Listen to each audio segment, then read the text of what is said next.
God, OC, I can't believe you would give me hard time for starting at 5:50. OC should be renamed OCD. OCD, yeah. 5:50. That looks like that's the time of someone who screwed up and didn't plan anything. Well, I did the show. I did an hour and 15 minutes at the Cellini. That was great content. Guys, if you love watches, if you want to see new shit that you've never seen anywhere before, go watch the live stream from earlier today. It's the content the community has been begging me for. I think I delivered. It's good stuff. You randomly picked Grubel Forsey. Yeah, the art of imitation. I mean, invention. The art of invention. Hey, guys. Welcome to the show. We got breaking news. OC. Breaking news. Well, I mean, it was bound to happen. Anthony Ferrier. Anthony Ferrier. Yep, the court proceedings start today. Pretty brutal stuff. This is just a screenshot of the first page, and this says everything. I mean, the whole complaint.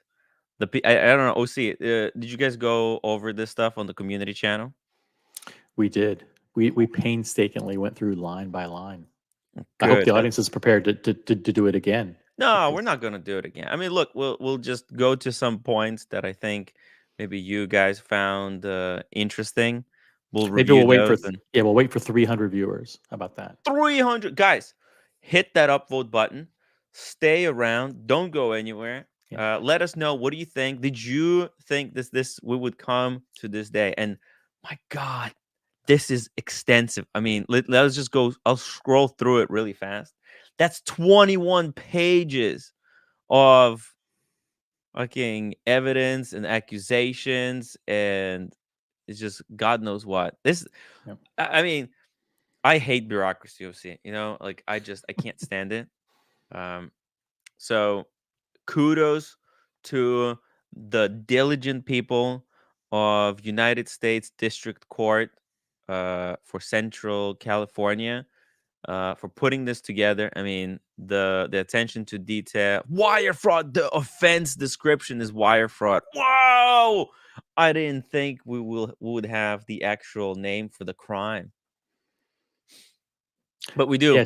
Yeah, typically when they charge people with crimes, they just leave that blank, and they just there's actually they leave you guessing. Like, we don't know what crime because it's hard to describe what he did, right? Because like there's just so many things that he did wrong, right? Like, but how do you describe the name for this crime? You know, like even murder, right? There's like 7 different kinds of murder. You know, self-defense, cold blood, homicide. There's nicknames for all of this stuff. Yeah. So for some reason, I don't think cold blood is the name of a crime. Okay. I'm just guessing. I don't know. I'm not a lawyer, but just something tells me that cold blood is not an offense. If someone murdered in cold blood is different than just being murdered by accident or in self-defense or as a part of a grand larceny. Oh, what's the difference between larceny and grand larceny? The value of what was stolen. So yeah. Dr. C, thank you so much for the $5 super chat. He says Anthony Ferrier, aka the Timepiece Gentleman, versus the haters. That's the lawsuit that's going to be coming our way. He's going to turn that into this. When the movie gets made, starring Mark Wahlberg, it's going to be narrated by Wahlberg, and it's be like the United States of America versus Anthony Ferrier, or as I like to call it, Anthony Ferrier versus the haters. Yeah. I mean, honestly, I think he could sue the United States government for impeding his 75 hard routine. I mean, he just recently started the program. He was on day 10, and they so rudely interrupted him. Yeah. I've never seen a more clear-cut case of malicious prosecution in my 25 years on the bench. I mean, OC. I haven't seen a lot of these indictment. Is it what do you call this? Is this an indictment? This is a criminal complaint, and it's actually there's an affidavit, which is basically a sworn testimony, a sworn written testimony that establishes probable cause that the U.S. District Attorney used to file with a judge for the judge to order that Anthony be arrested for probable cause for committing wire fraud. Basically, Oh, I think that's what it is. I'm interesting. guessing it. If there's a lawyer that wants to correct me, feel free. I mean, if there's any lawyers in the chat and they want to, help us out, to go through this document, they link is in the chat. Let's drop the link just in case if anybody wants to jump on and talk about this. We got Dr. Bob's Nightmare, $5 super chat. Thank you so much, Dr. Bob. Says, I've heard you talking bad about Ryan Singer earlier, OC. Thin ice, bro. You're on thin ice. Did you say anything about Ryan Singer? I don't think so. No. Hey, me, Ryan Singer, and Kevin, we met up at Cellini's earlier today. Had And great. what I said about Ryan Singer is that there's a good chance that if you want to do something in the city, you can call him up and he's available because he doesn't really do anything. Okay. He's always available. Can you smell that? Not on the live stream. I can't smell anything. Amazing. The roommate is complaining that I'm smelling. I didn't even do anything. I just went to city, had a Yeah, lunch but you went with. outside. You were outside. You were on the train. Yeah, and it gets It gets into your clothes. It gets into stinky. the stench, right? It. If I wear a jacket, like Mrs. OC says, like, you understand this jacket should be washed every single day, right? I'm like, really? She's like, yeah, like this particular jacket that you wear, like it's a one wear jacket, 1 day wear. Like, oh, whatever. That's Okay. insane. That's insane. Wow, but I think it's just too much. Look, I try to clean my stuff as much as possible. That's why we got roommates sniffing everything out. I have to do one last load of laundry probably tomorrow, and then Dubai, baby. Off to Dubai. Yeah. Rohit says watching this show every day is a form of murder. Yeah, cold-blooded murder. That's actually in the statutes. And Adam says, "Who will play OC in the Paul Giamatti. movie?" Paul Giamatti has signed up. He's a good friend of mine, and he will take on the role. I just have to negotiate with his agent.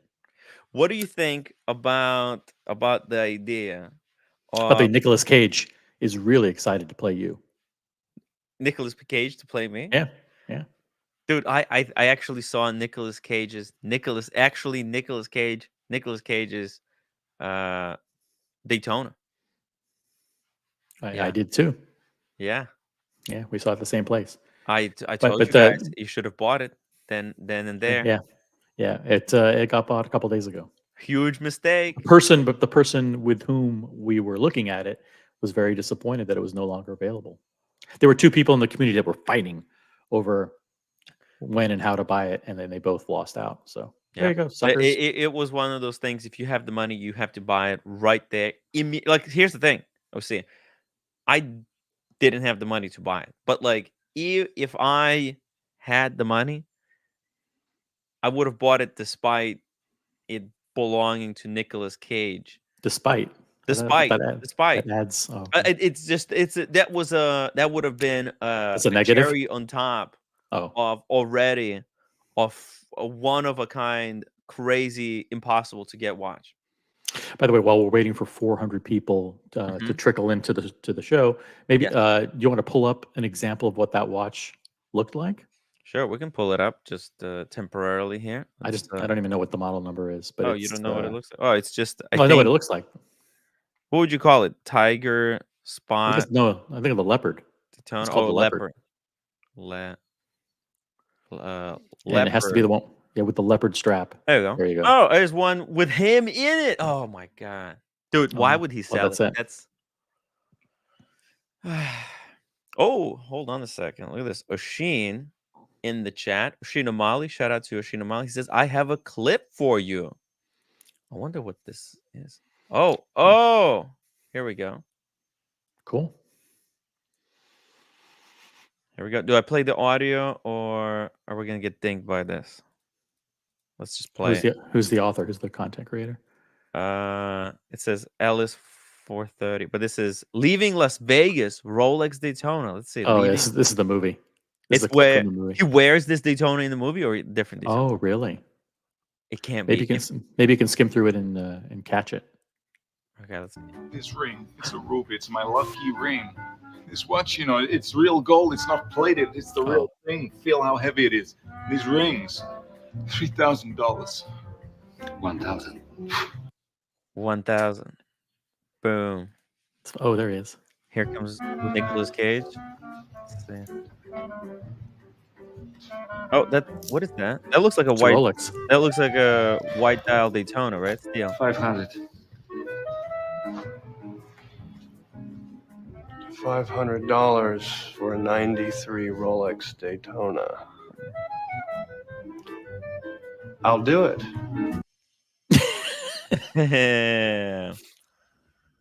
Whoa! Look at this. Look at that video skip. Oh shit! Yeah. Just fast forwarded to a Good morning. TPG Please video. tell us they're investigating. Yeah, it just skipped to South Hill. That's the algorithm. Yeah. Knowing exactly what you want to watch. I mean, all in all, the production quality. It's better than a show that you'd get on Bravo. Yeah, I or know, right? TLC. Like, It's like he actually look, $5 million lost. But there are these videos he created. They're like they're cursed. Okay, anyone who, if you find yourself finding any bit of joy from watching these, it's almost like it's an indictment. You should feel bad for like I honestly, to be honest, I didn't watch any of this crap. Like I just couldn't bear with it. It's so cringe, and there's just so much nonsense. look at this shot right here. Just this shot right here. Look at the storytelling in this one shot. Yeah. You have the reporter. Look at the way she's looking Now at we have him. a question: was that robbery even real, or was it just a ploy he set up to? Because remember, he had no money. He was hemorrhaging money. He was spending it all. I mean, who's to say that this guy didn't fake a robbery so that he could claim all those watches as stolen, but in reality, he just maybe put it in some locker somewhere. Maybe FBI is looking for this stuff. I mean, who knows? Who knows? Marcelo believes that it was actually Anthony's son that was responsible for orchestrating the robbery. Oh, I don't agree with Marcelo. I think it's a bad joke. Now. But this is a great shot. And poor Darby is stuck shooting and editing the videos of his, I guess, apparently new wife. Liz, they probably listen. He should be shooting. He should be working for spousal privilege. Spousal privilege is a benefit worth, marrying for, and at least for a short time, just to let this thing blow over. But I don't think they can keep doing the videos, right? Like they need to just change. They need to change of careers. But that's the only thing they know how to do. Yeah. But isn't there someone in Los Angeles who could hire him to do videography? He's really good. He's good. Really He's good at telling. And for him to be stuck doing her stuff, that's embarrassing. Oh yeah, those videos. They're not even remotely. They're not even close. Like I never found this stuff to be entertaining, but people how many videos did this views? 144K views. Okay, it's pretty good. Yeah, pretty good. I mean, look, the purpose of these videos was to fool investors into basically giving their watches and money to Anthony. And but these videos, they were supposed to be doing the opposite. The fact that this guy was so reckless to get robbed. It should have been an indictment on him. Like nobody, like do you understand how footage is being used to basically send the opposite message of what it's actually supposed to be conveying to the people watching? Like if I were a luxury watch dealer and I got robbed, you would think that the message people would interpret of me is like, OC's an absolute friggin' idiot. Yes. How could he? I mean, he's in the business of luxury watches. If he allowed himself to get robbed, maybe I shouldn't trust him. I should But never no, send him my watches. right? But no, he wants to create the opposite story. Like, hey, He's a I got victim. robbed. I'm a victim. I'm a victim. So like, He you should created give me more money. sympathy. It's all like it's all manipulation. Like he was a master of manipulating people into These trusting. South Hills. The way he does the drone shots in the beginning and in the transitions, that's But not yeah, stock footage. I don't think that. I think those. I don't think actual- all of it is actually his footage. I think he captured maybe a good chunk of it himself, but there's a lot of footage that you would question. For example, let's just cut to this one. Like here, Sorry. this shot. I don't think he got that shot. You No. think he got, like, it's day is ending, but maybe he, he was shooting this. Look, oh, that's a long, like you'd see Time this is lapse. a 3-second shot, but that's a time lapse that takes an hour to shoot. Like this video right there, that shot, that's it. That's an hour of work. Like that shot, that was an hour of work. And then here's a different shot. The sun still hasn't set, so I don't know. It's a little bit conflating. I think he got a lot of these. Like this footage is so cheap because there's so many people with drones in LA.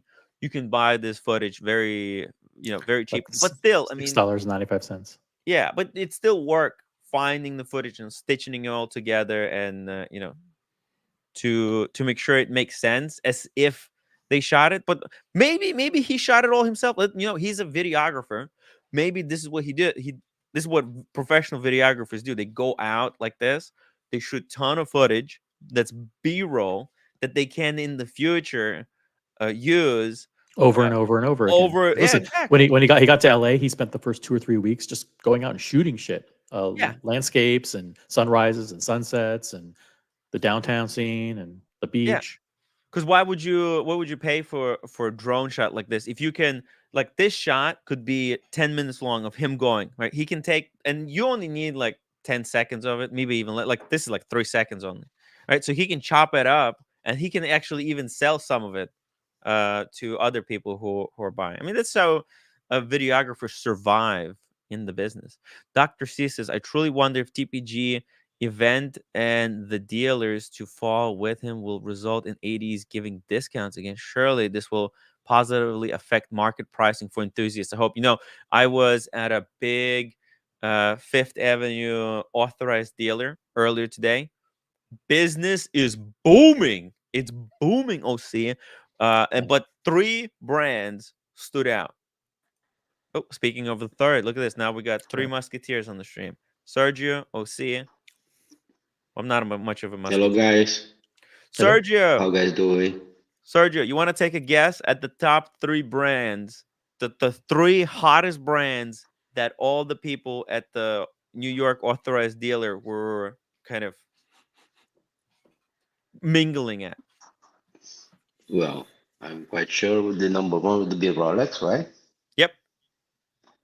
The second, another hype one, maybe not even a brand, a specific watch would be the Royal Oak, but okay, AP. No. APs are not in authorized dealers. Remember, they're doing Okay, their okay, own okay. boutique. So they're They are on your boutique. Yeah. Oh man, authorized dealers. I don't know, man. Omega. No, Omega is not there. Omega is doing their own boutiques as well. But Oh shit, man. New York is help you. damn it. So I don't know. It's easy. It's Patek, and number 3 Cartier.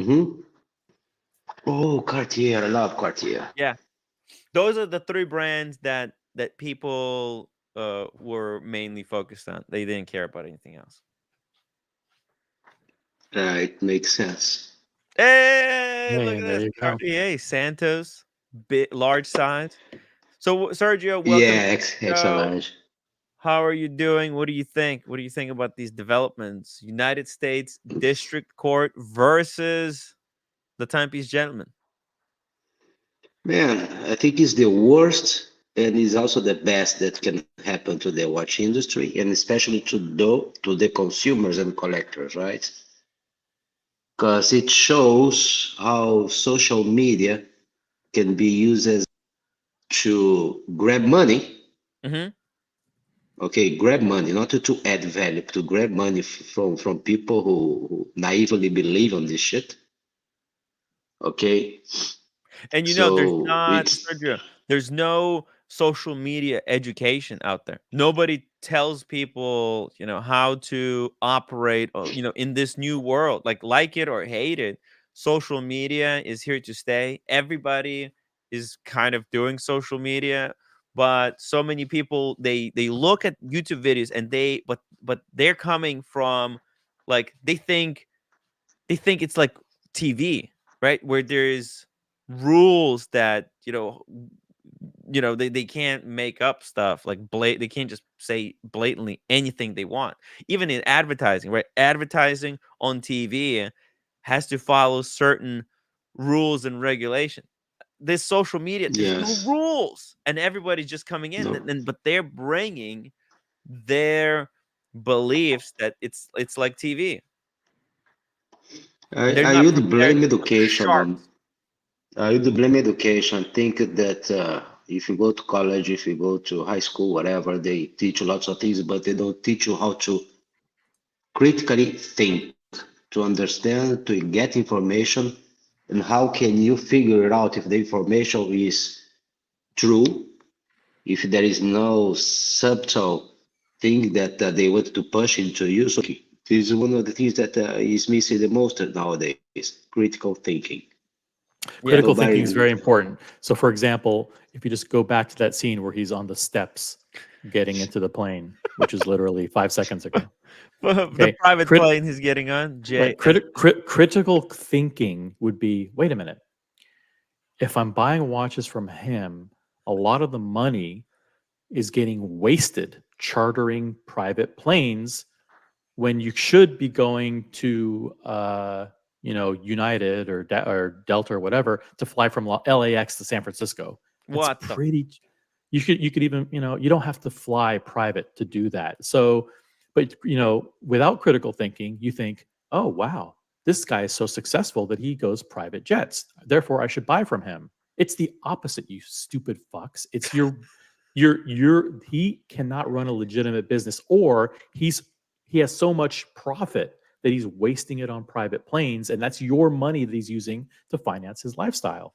But also, you can't just and you blame just nailed it. You the just nailed consumer. it. You can't blame also the viewer. Yes, some, yeah, that happens. But No. it's also Can't blame us. We're easily manipulated. we We didn't cannot be held know. responsible. We didn't realize. Well, listen, I mean, it's kind of like you fool me once, shame on me. Fool me And twice, shame on you, right? Well, So Shame on you. everyone was burnt by the Timepiece Gentleman, right? I think everybody should learn a really a valuable lesson, especially me. I should have been a lot more vocal about my criticisms of the Timepiece Gentleman. In fact, I should have. Okay, I'm gonna say this, but this is becoming a cliche at this point. I should have been making videos, uh, kind of disproving some of the points here, so that maybe fewer people would get hurt. But also, and it's not just me, other YouTubers as well. Maybe other people who are a little bit more intelligent. I never claimed to be a fucking genius. Okay, I had fucking wizard in my WhatsApp group. Right now, I'm not a Sure. very smart guy, but I took my advice from these people. Right, and it sucks. It sucks being in that place, knowing that you could have done more. I could have done more, but yeah, but you Tim, live and you do learn. not blame yourself. Do not blame yourself too much. There are lots of people who try to use. They go there. they try to win your trust. They prepare. They have a program. They prepare. They have time. They have patience to get you into the web, and then they go after the guys who really believe. There's lots of scams in the world that prove this kind of point. Some of those are so. But as you said, you fool me once, shame on who? Shame on him, right? Shame on me. No, shame on And if me. you, yeah, and then if you get, Man, No, and no, no. then Shame on him. No, no. Fool me once, fool me shame lots of on you. times, shame on everybody, Fool me twice. but I not should have me. learned. I should have learned the lesson the first time. I mean, what's the point of making mistakes if you're just going to keep making mistakes? You have to take what's happened and don't repeat the mistakes again. It's the whole point. yeah. Uh, Now I don't know what the guy is doing, but maybe he's trying to sell some Rolexes in the sales, right? Because this is the only possible buyers he can find right now. He cannot go into media right now, right? So it's but it was coming. Everybody knew that at some point in time that would happen. It was a matter of time, not of matter of No, not if everybody. it's Not gonna happen. everybody knew. There are a lot of armchair quarterbacks who were sitting back behind their computers, thinking, saying, "Oh, I knew it all along. I told you Well, so. I was the one thinking this the whole time." But no one would. oh, No, you didn't. oh, Nobody said everyone. anything. Yeah, everyone who's like saying, Tim, listen, I know I should have done more. If you think I should have done more, you should have been, you should have been telling me, Yeah, how come you didn't more. do You should have, more? you should have done your own videos. I mean, there's people out there who went out, created an entire forum, dedicated at, tracking this guy, making sure that, he can't get away with fooling people so easily.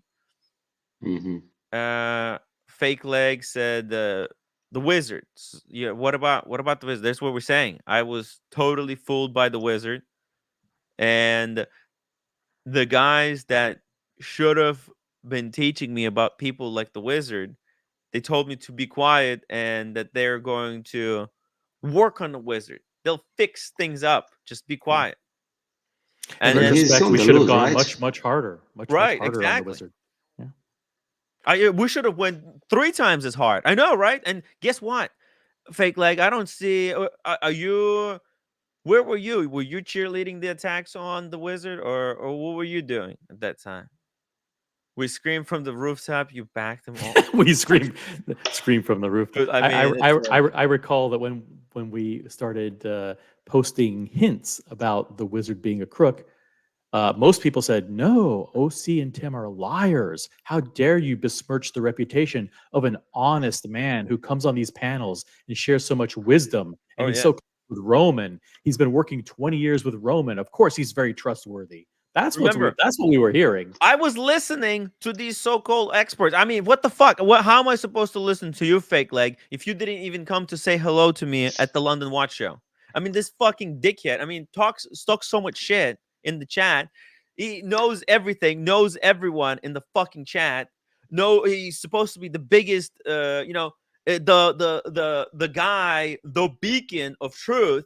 Yet he didn't show his face to say hello Tim, at the London Watch Tim, Show. Yeah.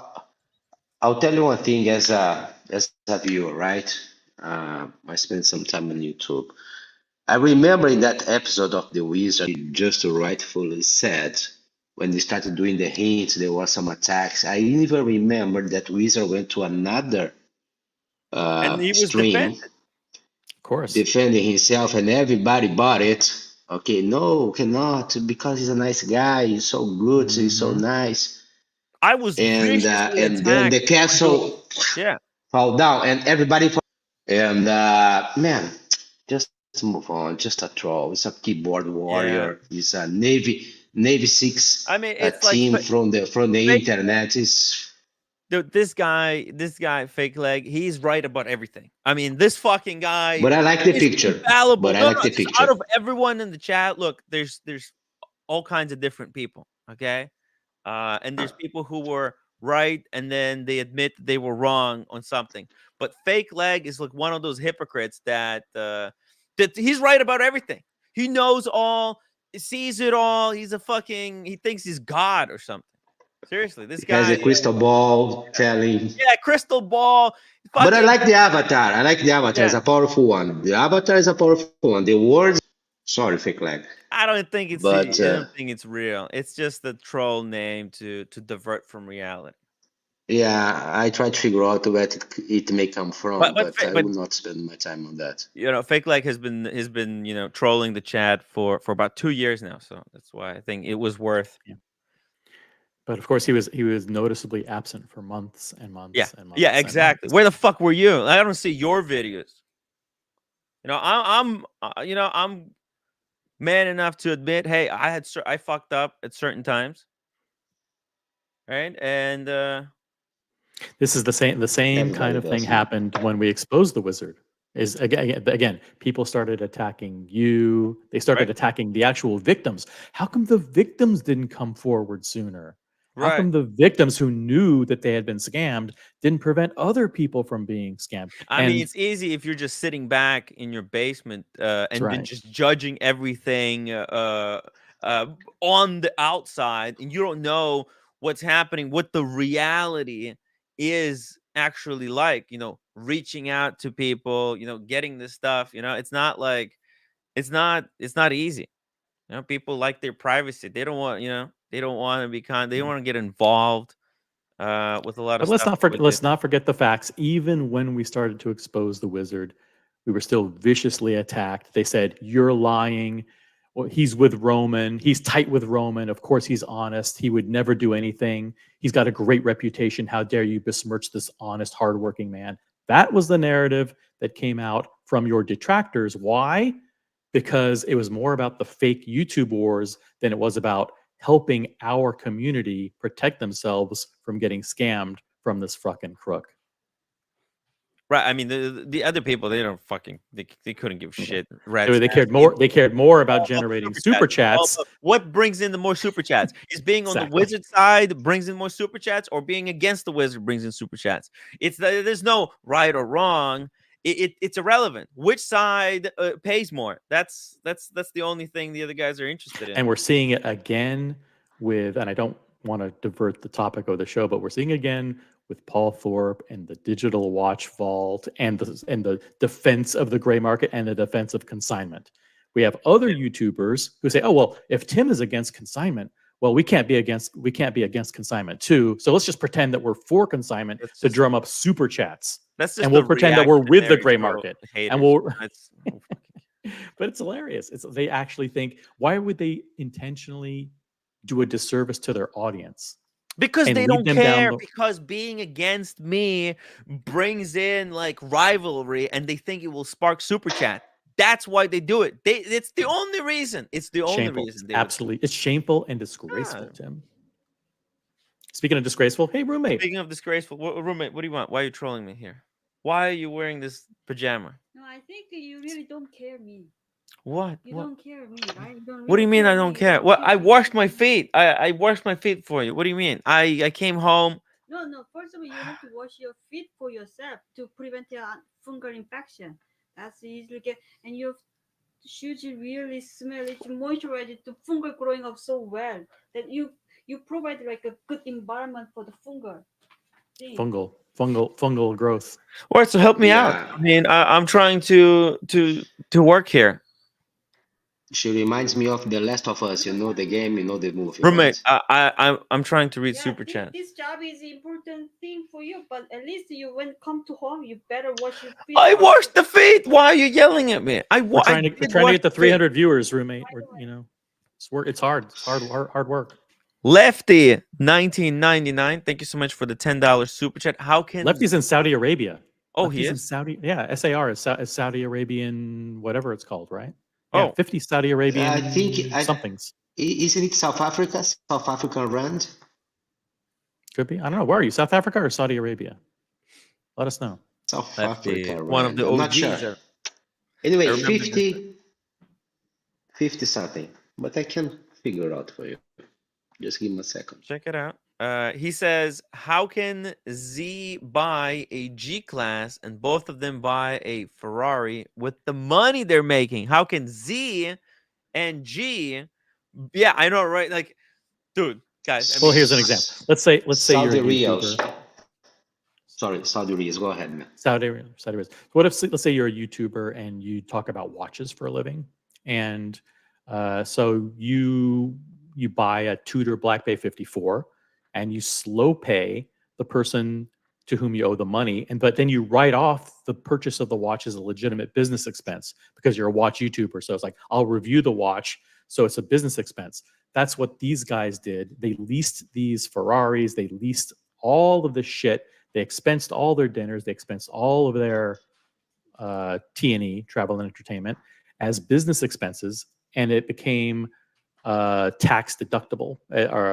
So basically it was something that they could write off on their taxes. it's also So content, yeah, right? It's that's all and of it's it. so they considered it content. This is for the business, and that's how they did it. So they used every penny that the business was generating to fund their lifestyle, but they pitched it as these are legitimate business expenses.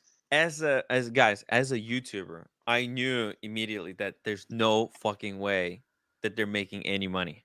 They're fucking losing. They're like, it is impossible to make. I think, just based on my estimates, they were in the red. You didn't do any I estimates. had some estimates. You I didn't do talked anything. about this. No, you didn't know anything. You didn't know anything, Tim. You didn't do any you didn't do any calculations. how much You it's didn't possible know to make. jack shit. You just saw glitzy and glamoury steak dinners because Yes, you were and I there. told you, You were it's there. impossible to afford those things. No, you didn't. YouTubers cannot afford those things unless Nobody they're knew. coming from money. There's a lot of YouTubers, right? They still get millions of views, but they're coming from wealth. For example, producer Michael, right? That makes sense because he was already independently, he had Wealthy. money before he was doing YouTube and doing this type of wealth lifestyle. Okay. And he was doing it like other people's places too. And you saw how cheap producer Michael is, right? He doesn't pay. You saw him. He doesn't pay for jack shit. No, he Everyone just doesn't. sending him crap and he reviews it and he keeps it for free. The guy He'll doesn't spruik spend $1. he'll spruik the most garbage brands if he can earn $5, Yeah. on his website. Yeah, exactly. The guy is the fuck. He didn't become a millionaire by spending money. Okay.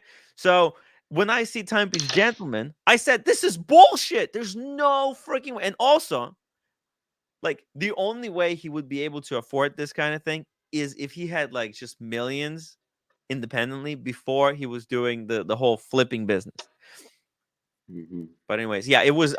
That's why I was the first one who called him out. Let's not even. I can go back in time. We're gonna do the rewriting history. We can shtick. Okay, cool. I can actually forgot go about back to the first time. But yeah, hold on a I ever second. Yeah, criticized him. yeah, hold on. Clip for the Docs Report. Tim was the first YouTuber, the first and only YouTuber to recognize that Timepiece Gentleman was a fraud and call him out. Nobody else did, and that's why Tim Wright is the best journalist in the watch industry.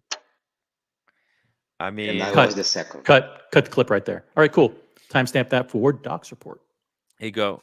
Docs Report. Enjoy that moment. I don't know. I mean, look, I don't want to go and start looking for stuff, but I know that, like, there has with 1,050 episodes, there has to people- be at least a 5-second clip of you saying something negative. I know about that it TPP. was like this. The first time I saw a clip of Timepiece Gentleman, it wasn't people criticizing him. It was he was doing stuff, and as soon as I saw it, I was like, oh my god. And I think the first time that I was actually introduced to him late because he was doing the Facebook thing. Before that, I was like, man, this is fake bullshit. But when he announced the Facebook scam, that he's gonna add you into a Facebook group for 2,000, that's when I like went full on against him. TB profile 20. Roman and Forpy loved everyone acting like they were mafioso figures, whispering in the ear to make things happen. They're used watch salesmen. I know, right? These guys, they're like, we have inner circles, the circles of trust. Remember, they're role playing like they're fucking tough guys, like they're these mafia guys. And then when they're called cartel, they're like, whoa, slander, that's libelous. What the? Carolyn Martin, $5 super chat. Tim, I offered to buy you new shoes. Please, for all that is holy, give me your choice.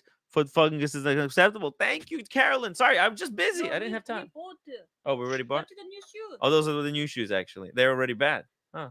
No, it's not bad. Just you just your feet sweating too much, and this Yeah, one is providing for the fungus. maybe you should tell me, like, I should stop working less. Maybe I should stop walking less. You know, just using the deodorant to just use deodorant. Okay. for your sole.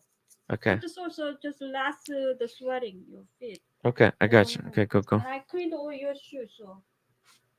Cool. Thank you. I really appreciate that. You, just all the most of American people, they have similar problems. They smell it. That's why I don't like. I don't like. Well, I in live alone, public, man. I'm not smelly. What the hell? That's why I don't You're, like. you're just giving people misinformation right they now. take off their shoes. I don't like. You that. have lots of perfumes over there. I cannot. It's not only you. I don't know. I sweat. I was sweating today because it was cold wind, but there was this scorching sun out, and I was wearing a jacket that was too warm, so I was sweating. No, it's not only you, especially leather shoes. It's worse. I wasn't wearing leather shoes. I know. So sneakers is ventilation, but I'm telling the people too. Okay, we're doing something else right now. No, but Hello, roommate. How you doing? The care is really important. You guys toenail really get really many people they didn't say, but look at their toenails. Look at you guys' toenails. You have to make sure. Look at your toenails, guys. Yeah. Cut those toenails, and to make sure that just wash and dry well, so make them moisturize that you guys feet. You know. It's really take care of you. It's a fungal infection. Is your Oh, I don't have a fungal infection. Why are you yelling at me? You have. It's not bad thing, but thing is that really just make sure. Just some alcohol and put some fire. It could heal you. Marty Mannion, €2.49 in Lanza, could not give two fucks about Anthony Farah. Cheers. Nice. Cheers, man. Cheers. Yeah. And well, we need content, so we're going to cover this thing and go through the complaint with a fine-tooth comb. Because listen, we have 8 hours of content to fill, and we don't do any prep. So I was in the city. I could show you some watches. Did I have any? That was a really good stream earlier. I'll show you guys some stuff from earlier today. Could be interesting. Could be mildly interesting. Anyways, I'll show you later.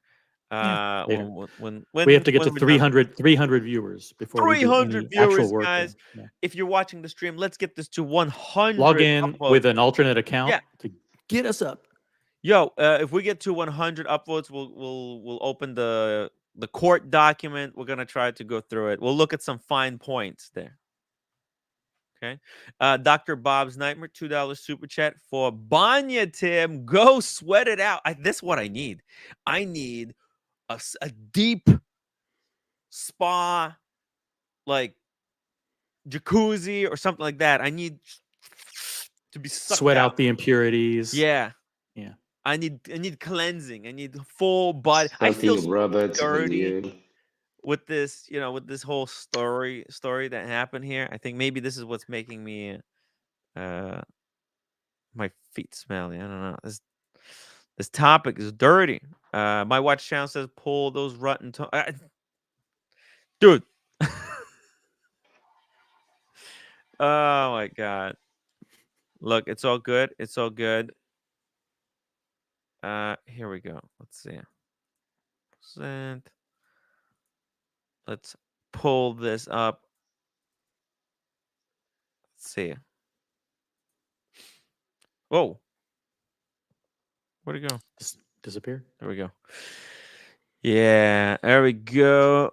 United States of America versus Anthony Farah, the timepiece jump man. The roommate. Will that be the name of the movie? Will that be the name of the movie? Oh, United States of America versus Anthony Farah. Should we do a poll? I want to do a poll whether someone should buy the rights to the movie rights. Yeah. to make a movie just to make the victims whole, like proceeds, the proceeds, or like the first $5 million that the movie generates in profits should go to the victims. What do you guys think? Would that Yeah. be? I'll draft the contract, so it'll be the victims will get a portion of the net proceeds after all expenses, and Oh yeah, a percentage. I'll take 6 gross points off the top Yeah, for my services. Yeah, of course. I mean, it's work. It's all work. listen, Everybody to hire an all-star cast costs money. So listen, even though this is going to be like a $40 or $50 million production, yeah. we're gonna have to give away, like, Mark Wahlberg's gonna get points, Paul Giamatti's gonna get points, Nick Cage is gonna get points. There's gonna be some heavy hitters in this movie. You know, we're not just And gonna. also- This isn't gonna be some like a lame amateur production. And also, it's a wristwatch movie. It's a crime movie. This has mass market appeal. Mass Right? market. Yeah, because most people, they don't care about the intricacies of fine watchmaking, hand finishing, hand polishing, the Zaratsu polishing, enameling, and the hand guillotining. No, what they give a fuck No. about is rags to riches to rags and then to riches again. Tugs to riches, That's right, back to tugs. and that's what we're gonna do. We're gonna do rags to riches. And you could sell some screen time for the watch companies, right? Some screen time for Rolex, Omega, course. Patek. Although they probably It's won't more want money to to be share. affiliated with a movie about a gray market flipper that scammed people out of $5 million. That's probably not something they want to touch, but we'll get creative. Yeah, but we do a turning point where all the authorities go there and clap the guy and throw into the jail. So there is a kind of with the help from these guys. Yeah, and by the time the movie gets made, who we are going to get. by the time the movie gets finished, Anthony will be getting out and he'll be restarting his life again, and he'll be resurrected like a phoenix. The third chance. The third chance. Nothing like a third chance in life. Right. We all deserve 4th, 5th, and 6th chances. Yes. lots Well, of I chances. just want to make sure that no money from that movie goes to him. Zero Who would, proceeds. who would play Roman? We need to go through. Man. You need to pick someone who's so sinister. and- Actually, the movie involving all of these guys. Now, there could be a series here. You could have a series. Well, yeah. Who's the name of that guy who plays the villain Fisk? It's like The in, Wire. It would be think like he The could be, Wire with the someone trying to take these guys down, keeping them. Yeah. So Hey, you have lots maybe of in 2 people. years, they're going to run out of all the stories. They have done so many sequels that they will want some new, fresh stuff, and this will be A on the reboot. table. Should be the reboot. We create a franchise on that. Hey, we got Vedster with £2 super chat says, more importantly, who is going to direct it? Yep. Hey, I know. We have someone. JP. We have someone in the house. Yeah, we have all-star directors within the community. By the way, JP Goldencock says William Dafoe as a Roman sheriff. Pull up a picture of William Dafoe. I bet you we find a good picture of William Dafoe there. And you apply the right Nah. beard. wow. I mean, he's got very similar bags under his eyes. Yeah, you could just shorten his hair, put the goatee. Oh yeah, yes you can. The goatee. Oh, Man, why does Roman makes himself out to look like an actual villain? Like he could, there's so many choices that he could go for, but he chooses to dress up like a villain. Like a villain. I think I have the perfect guy. Vincent D'Onofrio. Who? yeah, that's too difficult to spell. Vincent D'Onofrio. Vincent He used de to- something. Yeah, Vincent D. Then Apostrophe. / Onofrio. Have we Yeah, got Paul apostrophe. Thorpe in Thank the you. chat? Link for Paul Thorpe. You know who would play Paul Thorpe? Who? George Clooney. Oh, I would have George Clooney play nice. Paul Thorpe. Yeah, he would look fantastic. Hmm. Yeah. Or What is Pierce what is Brosnan. Paul Thorpe's role? He's the detective that fails to find the criminal and actually helps him out to push him to the top. And I know who could play Timmy.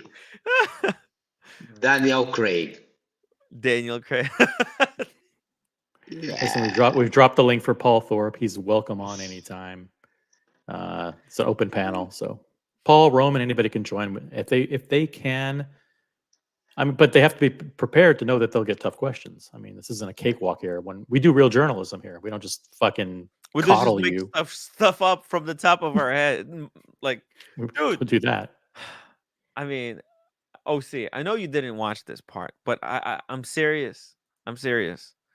I'm not gonna play it, but dude, you have to watch this live stream. No, I didn't watch that. No. Dude, Paul Thorpe, Neil comes on the stream and Who's says, Neil? well, this guy on camera with the little cat, the cat icon. Is he someone who's been visible before? Or is he somebody that we know? Yeah, Or he's just apparently like, he's been the guy who TPG stole $90,000 2 years ago. oh, interesting. This guy hops on and he exposes Paul Thorpe to all his viewers. He says, Oh, I man. sent you information 2 years ago.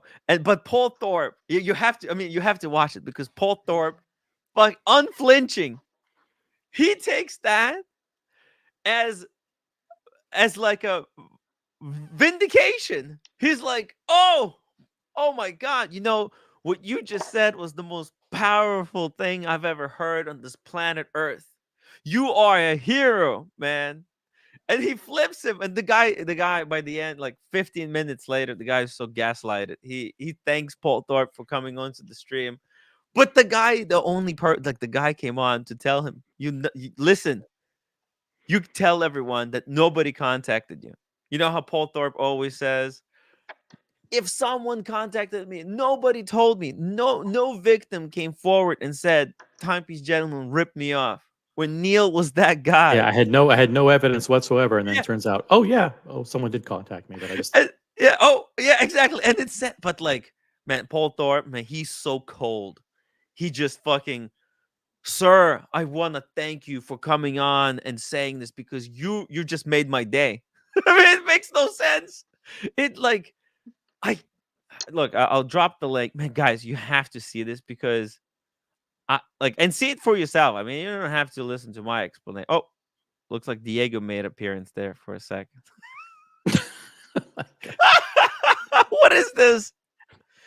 Anyways, okay, here I'll copy that and I'll put it in the chat. I mean, go watch it, guys. I mean, this is so wild. I couldn't believe it. yeah. Leave this show and go watch that now. It's probably Well, I'll do a it lot better. later. I mean, just save it. I just sent you a time code.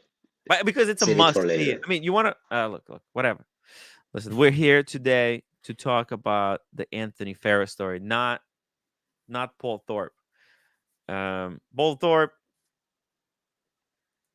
it's going to come down the line to him. Ben Affleck as Original C. How about that? It's very Nice choice. flattering. Blue Sky. Hey, what's this? Look at this. What's going on? Blue Sky. What's going on is United States is issuing what would you call it? A criminal complaint. Criminal complaint. Yeah, criminal complaint. Yep, against the Timepiece Gentleman. It is happening. The proceedings begin today. Well, they're not proceedings. The proceedings. The next proceeding is going to be an arraignment on December 14th. An arraignment is where the government formally presents you with the charge, and you have to say whether you are guilty or not guilty. Oh, and shit. from then you proceed to. Then the process begins. So if he Oh, Right see, now, a but question right- for you. Can he bail out? Is it possible to have a bail during Well, this, he this time? he had a detention hearing on Thursday, and apparently, I mean, no one was in the courtroom, but apparently at that detention hearing, he's been, for now, denied bail. So he remains in custody at the Metropolitan Detention Center in Los Angeles, which is not a fun place, from what I hear. I don't know for sure, but maybe we could ask Dirk. Dirk did some time there, a few years. Oh shit! Really? And ask Dirk Really? if he's maybe it's a couple months Really? Is or that overnight. Dirk? Hey, Yep, we got that's Dirk the- Diggler in the chat. Shout out to Dirk. Dirk Yep, Diggler. he did a few years in the Metropolitan Detention Center, and he can verify it's not a great place to live. And so he's for the time being, that's his new address. That's Timepiece Gentleman's address. Link for Dirk if he wants to come on the stream and tell us about his time. Tell us about how the the Timepiece Gentleman, what Timepiece Gentleman is going to be experiencing, hopefully for the next 20 years. Hey Timbo, hey Timbo, hey Timbo, Hey, hey Timbo. That was my Dirk impression. what the completely changed meaning of that video? Typical Tim. Yeah, it is completely different meaning. Yeah. Listen, part of Tim's role as an unbiased journalist is to analyze and interpret the content that he views and to put, to analyze for the audience what is actually happening there. Point out the spin. Point out like there's a guy on the what's top happening. right. There's a guy on the top right. I found out his name. His name's Surdy Danny. Oh. And this Surdy Oh, Danny that was character, Surdy Danny? No way. Surdy Danny. Yeah, he does a great impression of Marcello, by the way. T and Tickers. But- he wrote the T and Tickers song. Right. Surdy Danny, and he is the one who said, "I know for a fact that all the detractors of Digital Watch Vault have accounts. They all have that's accounts." Danny? Yeah, Surdy Danny. Oh my everybody. god! I have to apologize to Danny. Danny, I'm sorry. I mean, from this angle, he looks like some mean, angry guy. I'm sorry, Danny. I'm sure he's a sweetheart. He is. He is a sweetheart. Looks like me a little bit, but without glasses. Yeah, and it's the top-down angle makes you look a lot more kind of attacking rather than the camera from below. My my camera is on the same level as my face, so I'm neutral. Like, see, like you're passive. OC is a neutral because his camera is directly facing his face, but you can see So it. it means that now I'm attacking you. Yeah, now that's like an aggressive. Yeah, you see, that's an aggressive pose. And there's subtleties. This is subtleties, guys. If What about you this? like, it doesn't guarantee, but it tells you something about person's subconscious thinking. You don't know. We have the director of photography for the movies. Yeah. I mean, this is cinematographers kind of know about this stuff. Anyways, Nicholas Bergland 20 sec. Thank you so much. Anthony Farrer should have opened an Invicta store instead.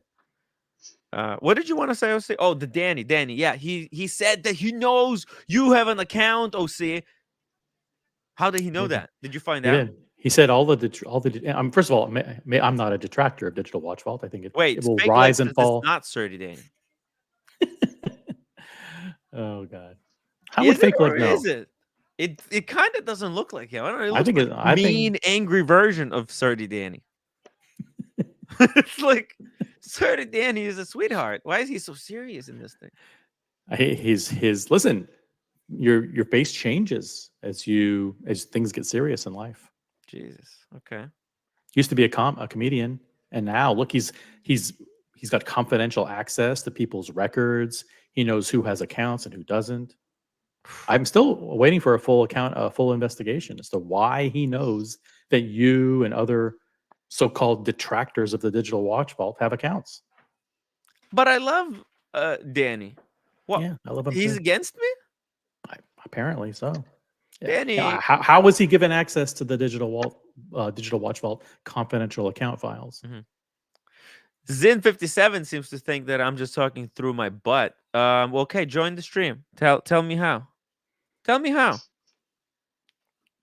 Tell me how. I mean, if you're gonna say I just talk out of my ass, I'm literally telling you facts of what is happening here.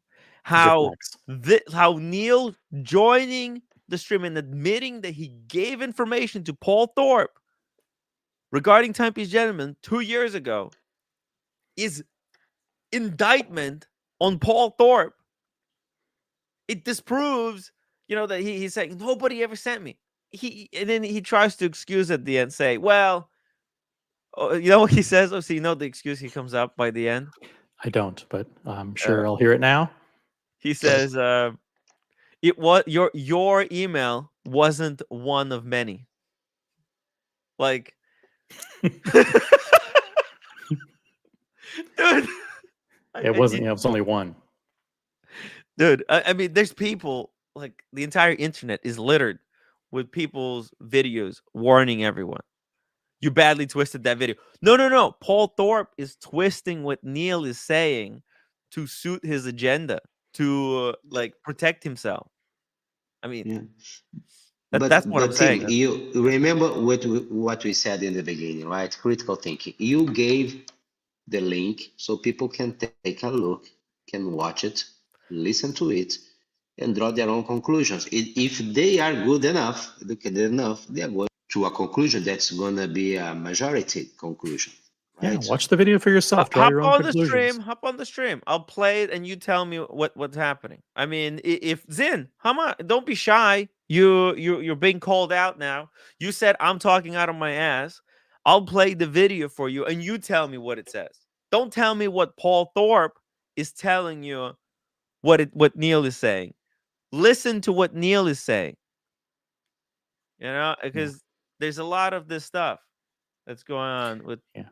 people trying to change story. And There's nothing we're I not even here to talk about this. What no about no. Danny? But listen, but there's nothing I enjoy more than playing their own words back at them, because these words are incontrovertible. You know, Yeah. they can't say, "Oh, well, I didn't say this," because here they are saying it, and without Tim's analysis and Tim's spin and Tim's narratives. These are their words, their actions, and that's what I love about these clips. That's why I love clips, Tim. I love clips. We should do a whole channel just focused on stealing and replaying other people's clips. I That would mean, be gold. listen. I replay clip here and there because, like, when it gets so ridiculous. I mean, Epic Paul, congratulations. I'm registered as well. Let's connect. But it's so difficult.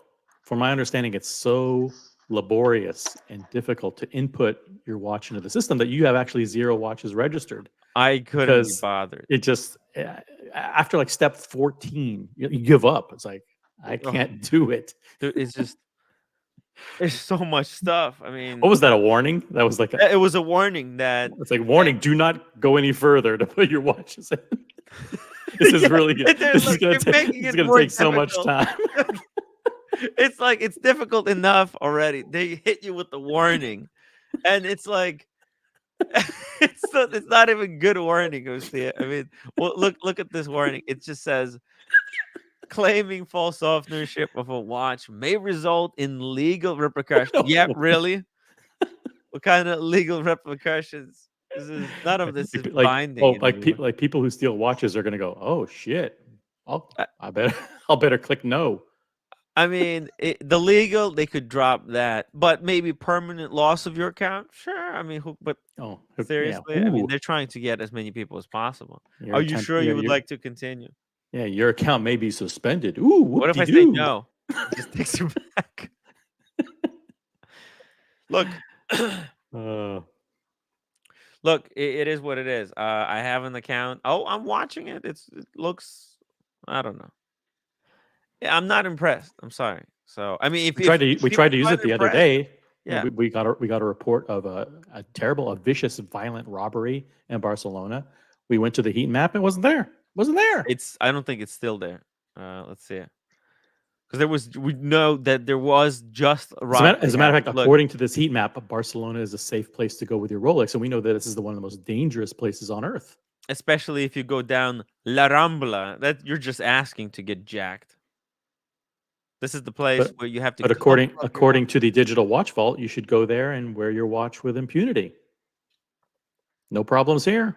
No, because they tell people like it would be wouldn't it be really cool that Buckley? I think Buckley mentioned it yesterday. Like this would be actually useful if it was true and there was someone updating it, right? But nobody's updating this stuff, so it's like it provides a false sense of security because somebody could pull this out, and if it's not showing that actually this place might be dangerous for watches, then you're getting false sense of security. Oh, well, listen, Paul Thorpe shows that there's no crime here.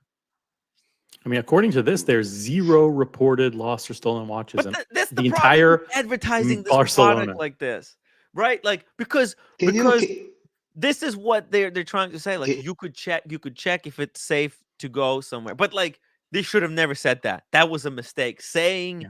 that this could help you in any way was a terrible mistake. They should have Yeah. just said, "Hey, by the This way, will not it help has you in this any way." heat map where you could see past crimes, but don't use this for anything else but entertainment." That's what they should have said. Okay, it's partially look. I mean, I have no problem with this. Some people try to make up bullshit that I have issue with digital watch vault. No, I of just have an course not. issue with the way it's presented. That's all. Exactly. Yeah. Like if the main marketing benefit that you put out for the entire global watch community is that watch crime will be eliminated, and Right.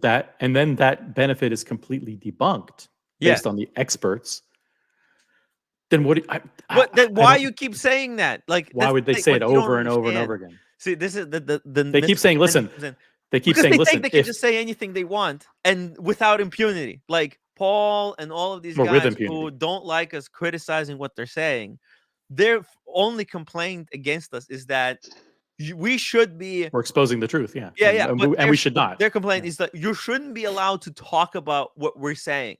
Like we should have full impunity to say anything and everything, and no one should criticize what we're saying. But this is how freedom of speech works.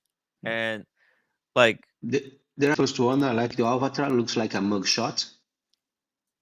I mean, they should have just described it as like Yeah. making all these bold promises. This is going to save you from getting jacked on the streets of Barcelona.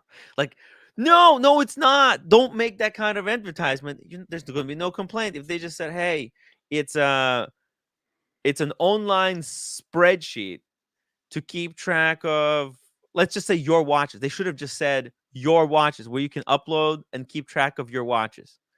Okay, But I think that's if you because go that's what back, it I is. think it's members. I think it's a members, as a map for members. Stolen watch. Go back to that map. Okay. Please. If they Member reported the lost stolen watch. So Uh-huh.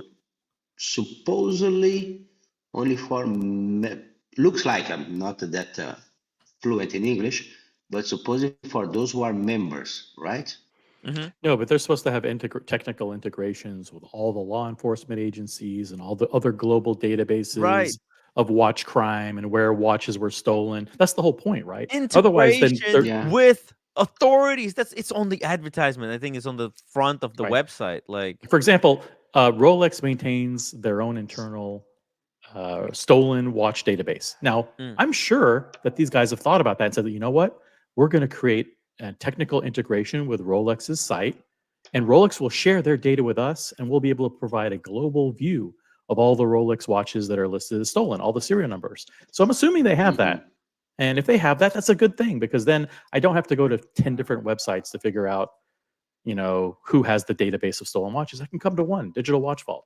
But if they don't have that, then what's the point? If Rolex has a much better and much more comprehensive database of all the stolen Rolex watches, then why don't, if I have a problem with the Rolex watch I lost, why don't I just go to them? right. I don't know. Like the But- first three but calls that I this will was make. just advertised as, you know what? You can upload your pictures and your documents in here, and then let's say if you lose them, at least you'll have a picture and it's all nice and organized. And then if you're traveling, you can have all your pictures of your documents nicely organized on this website. Yeah. No Now, problem. I don't know why I don't know why you wouldn't do that as a mobile app. Don't they know that everything is mobile first these days? But you make a bold promise. Tim, like- let me ask you a question. Yeah. When you go to make you go to call for an Uber, do you whip out your laptop and go to Uber.com and say my say God. I'm at Grand Central Station, and then I'd like to go to Brooklyn, and then I'd like a Uber X. It's a mobile app. Everybody does stuff on their phones. Why would you come to a desktop Plus, you based got the camera website? built into the phone. Like, don't they understand? It's kind of pain in the ass. Also, taking pictures on the phone, having to Who transfer designs them. this as a website and not a mobile app? Oh, it's pay. It was They out of pain. their minds?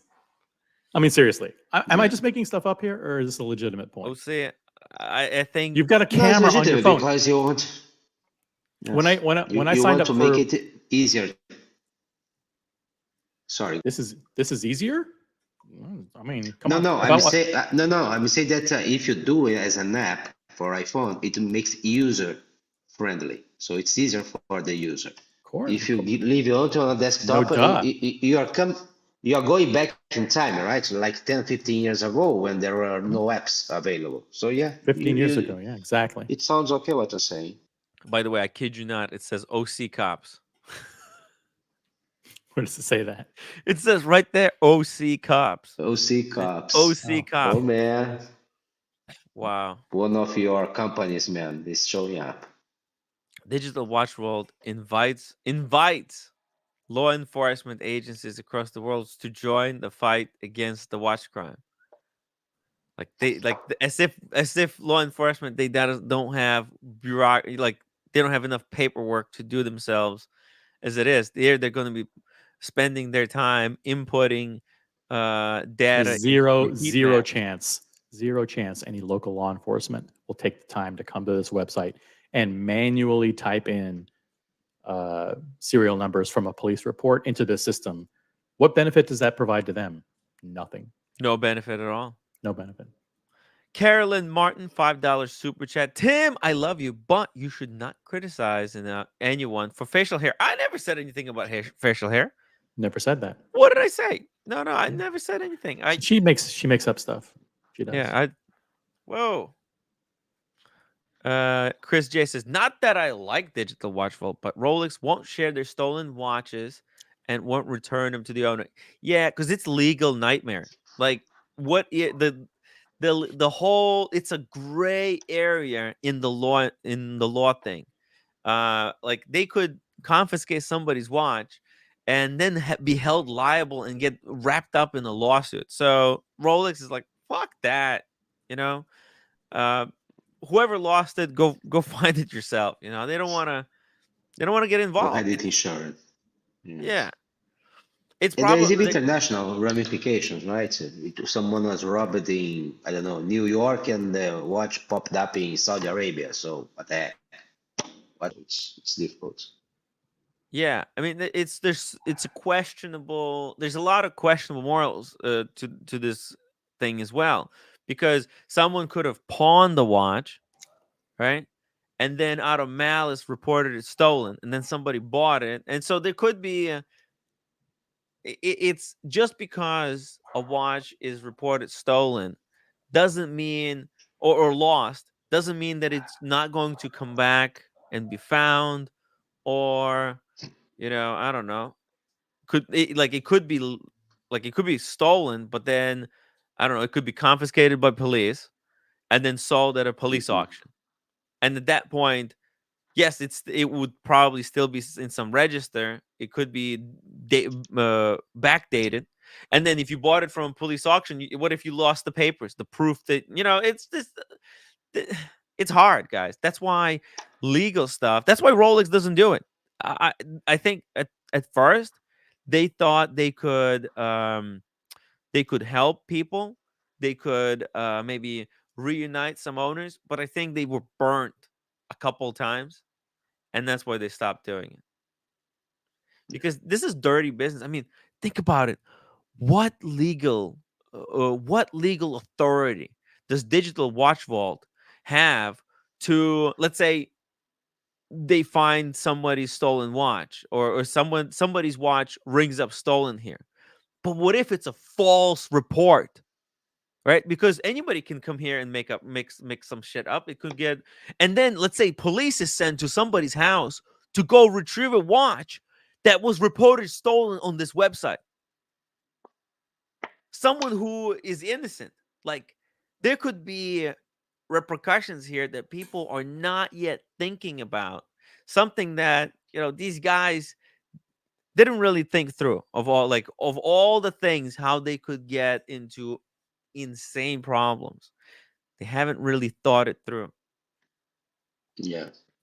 Tim, OC, it's past 1 a.m. here, so All right. Thank you for I hopping have to on. retreat. Sergio. Thank you Sergio. guys. Have a good Have a end good of day. Later. We'll see you in the morning when you wake up. Night, We'll still be Sergio. here. Yeah. Michael Paris, OC Cops guy looks like Radar from MASH. Kind of looks like OC. A little bit. I mean, if you were wearing those glasses with Black only rim. the top rim but no bottom rim, could also do it. Dr. Bob's Nightmare, $5 super chat. Tips for the feds in the chat. Push hamburger. Select all messages. There you go. What? Okay. Let's see. Captain Kirk says, Tim, you are starting Yeah. Babel. Smells. All right. Okay. So let's move on. If I started to babble, I mean, look, I think we hammered that point home. I really want everybody to review this on your own sake and actually listen to what this gentleman is saying. I downloaded this video just in case if it's deleted. Good chance it'll be deleted. Yeah. Yeah, because I'm going to be replaying this segment probably many a times in the future. Because wow, I mean, I have never been like this shocked to hear like one thing being said and then it being redescribed as something completely opposite. I mean, I like Paul, but come on, man. You could have come up with a better excuse. Graham W Wobke 5. Oh, it's Australian. $5 Australian. In my honest opinion, Digital Watch Vault was always going to be a future potential customer for consignment database. Security was the switch bait to grab data from the uninitiated. Yeah, the security thing that's just the marketing, right? Because if you think about it, what does the watch actually do? It's just a spreadsheet that keeps names and serial numbers of watches with pictures, and then connects them with someone searching through that database. Okay, so it's just a long spreadsheet of names, pictures, and serial numbers, and the capacity to go and search through it. And who searches through it is the wrapping that they put around this website. So the digital watch vault, right? It could have been just a collector's watch box. You could have called that website collector's watch box, and you have the same features. Hey, but you just change it. Oh, it's collector watch box. The purpose and the focus is for collector to input their watches into this collection, and then show it to their friends. Like, look, I put my watches into this website. Yeah. That Or how about looks cool. the Watchbox, thewatchbox.com. That's probably No, like the watch box, exactly. the Watchbox. Identical. It's the same website, but the connections are different on the other end. Hey, Alex. Good evening. Yo. Good morning, good afternoon, wherever you are. Good evening. Good evening. You Alex. guys are being really harsh on the digital watch vault. You're not realizing the Wait, I potential. didn't say anything. Well, look, according to Spencer, you can put green bananas in the digital watch vault. Oh, no, Paul really? said you could put old socks in there. You put old socks in there. You put old socks in there, but you shouldn't, because old socks won't sell. It's true. That's what he said. He said you could put old socks in there, but you wouldn't get any benefit because those wouldn't sell. Wait a minute. What do you mean they wouldn't sell? Yes. I see What what do you mean by that? A marketplace, perhaps, of what? Just to be clear, I'm making fun of the marketing, okay? Because there is a clear and distinct difference between what this website actually does and how it's being marketed. You're out of order, Tim, because I put my keys in the digital watch vault and I lost them earlier on today. I'm just waiting for them to contact me. Maybe you can use the heat map to pinpoint exact the location where you lost them. Can this website do that? Well, yes, because I put my hair in the vault, and now that I've lost it all, I'm hoping for someone to return it to me. The mistake is that they called it the digital watch vault. It's the digital everything vault. Mobile phones, bicycles. Put everything in there. Your youth. Put everything, guys. Actually, I'm gonna put. You could put Actually, Oshin's. I will put a pair of my socks. Yeah? Roommate, get my socks here. The green ones, the smelly ones. You can I'm put gonna your put it. youth. Hold on. I'll be right back, guys. I'll be right back. The green fungal infested ones.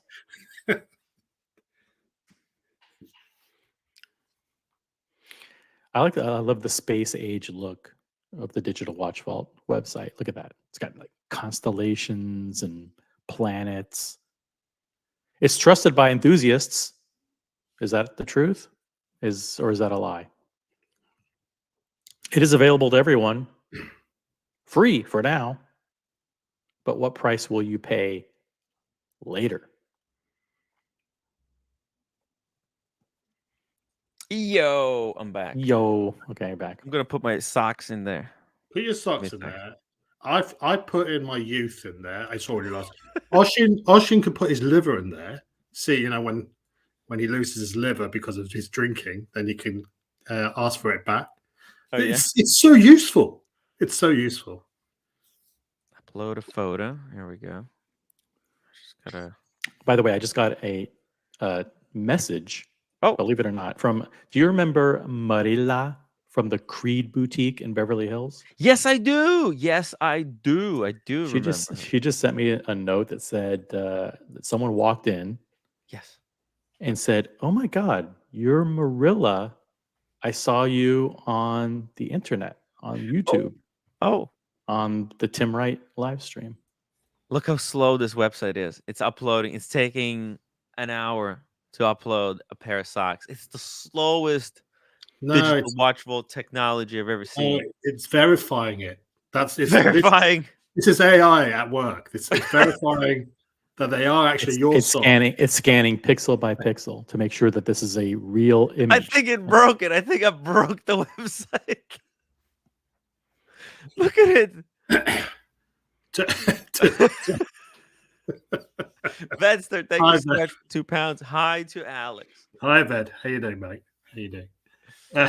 Look, in all joking aside, you guys, if you guys want to have an easy time, if you're going to be a victim of crime, the only thing you can do especially outside of the United States where guns aren't necessarily legal, is you just get insurance. Get insurance. But don't get it through Digital Watch Vault. By the way, I think this is your attempt, Tim, to sabotage the Digital Watch Vault. But you intentionally picked a high-resolution image. It's just an iPhone picture. What do you mean high definition? Standard picture. Tim, you are shady as fuck. What you didn't pick a real image. You took like a 4 gigapixel image of these socks in order to try and break the Digital Watch Vault website. Here's the picture that I used. This is a picture taken with the iPhone. What is that white part? What is going on with those? It's Adidas logo from the inside. Oh, from the inside. I got it. Yeah. You sure that's not fungus? Inside out. Because I took them off. Oh, man, they're stinky. That's not fungus, is it? They're green. They were white when I put them on in the morning. So you intentionally took a 6 gigabyte pixel or whatever. 6 gigabyte sized image in order to show that you can't upload images. And this is really sneaky. No. This is a standard image. Standard iPhone image. You faked this. You faked this. This is a screenshot. This is not, what do you mean? No, this is not the real data. The image. You faked this metadata. You faked this metadata. iPhone 13 Pro camera. It's good resolution, 4,000 by 3,000, but it shouldn't break state-of-the-art NFT technology. What I find egregious is that OC is accusing Tim. It's 3 megabytes. There you go. Of being prepared, or putting in some homework. Oh, that's true. That's the best. That's the best evidence. Best evidence against your blatant sabotage of the Digital Watch Vault. The fact that you would never ever be able to plan this in advance. My pair of socks broke Digital Watch Vault. This is really ridiculous. This is what I'm talking about. Close the website. Close the website. It's over. That's it. I've never seen a more damning indictment. First of all, why isn't it a mobile app? You take the picture, boom, you press a button. I don't get it. It's made by geezers, so okay. It's This is different awful. generation. They don't use the iPhones. They're 10 years behind. They only got the flip phones. Someone who's not 10 years behind is Misho. And Misho is one of our new friends from Austria or Germany or wherever. Oh, Shout out to Misho, who's now a new member of the Tim Wright channel. Misho, thank you so much for becoming a member. I really appreciate it, guys. I actually, believe it or not, I did lose some some members of the community for going against Paul Thorpe, probably because Paul Thorpe called them up or somewhere contact and said, stop supporting Tim.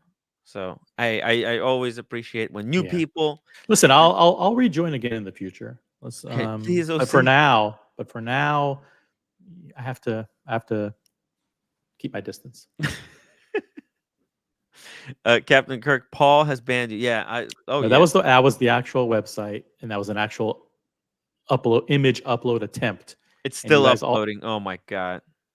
I think you have a video running in the background of that. No, it's spinning. the actual upload. There's no way that a website would take that long. The only thing, the only step I didn't show is the step where it asks me, which image to choose. And I didn't want to dox all the images because I got sensitive images there. I got picture of Red Shovel with Andy. I got picture of Red Shovel with Parm and Andy. The Parm and Andy show. What about Parm and Andy's companion? And our girl Gringa. Hey, Britt Pierce. Britt Pierce. Anyways, I've got secret pictures there. I don't want to dox anyone. Whoa, look at this. We got Graham became a member as well. Guys, thank you so much. I really appreciate it. For a cup of coffee a day, you can keep me doing the streams perpetually and breaking you these latest news. I mean, I'm not going to let these slippery guys get away with it anymore. No more Mr. Nice Guy. Yeah, I tried to be nice. I tried to be cordial, but then when people say shit that's so absurd, I just feel like it's reckless. It's reckless for me to watch it and not say anything. Where's your reserved nature? Where's your neutrality and all of this, Tim? You used to be sort of like you see the pluses and the minuses and allow people to come up with their own sort of decisions. You're going in hard on the digital watch fault. No.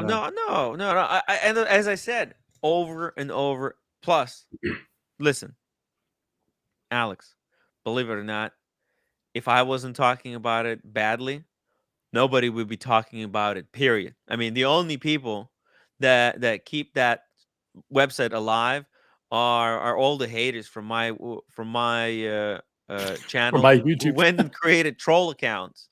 What a great clip that was. This is a proxy war, like digital watch fault is the cut. These are beta testers, okay? These people. Soy testers.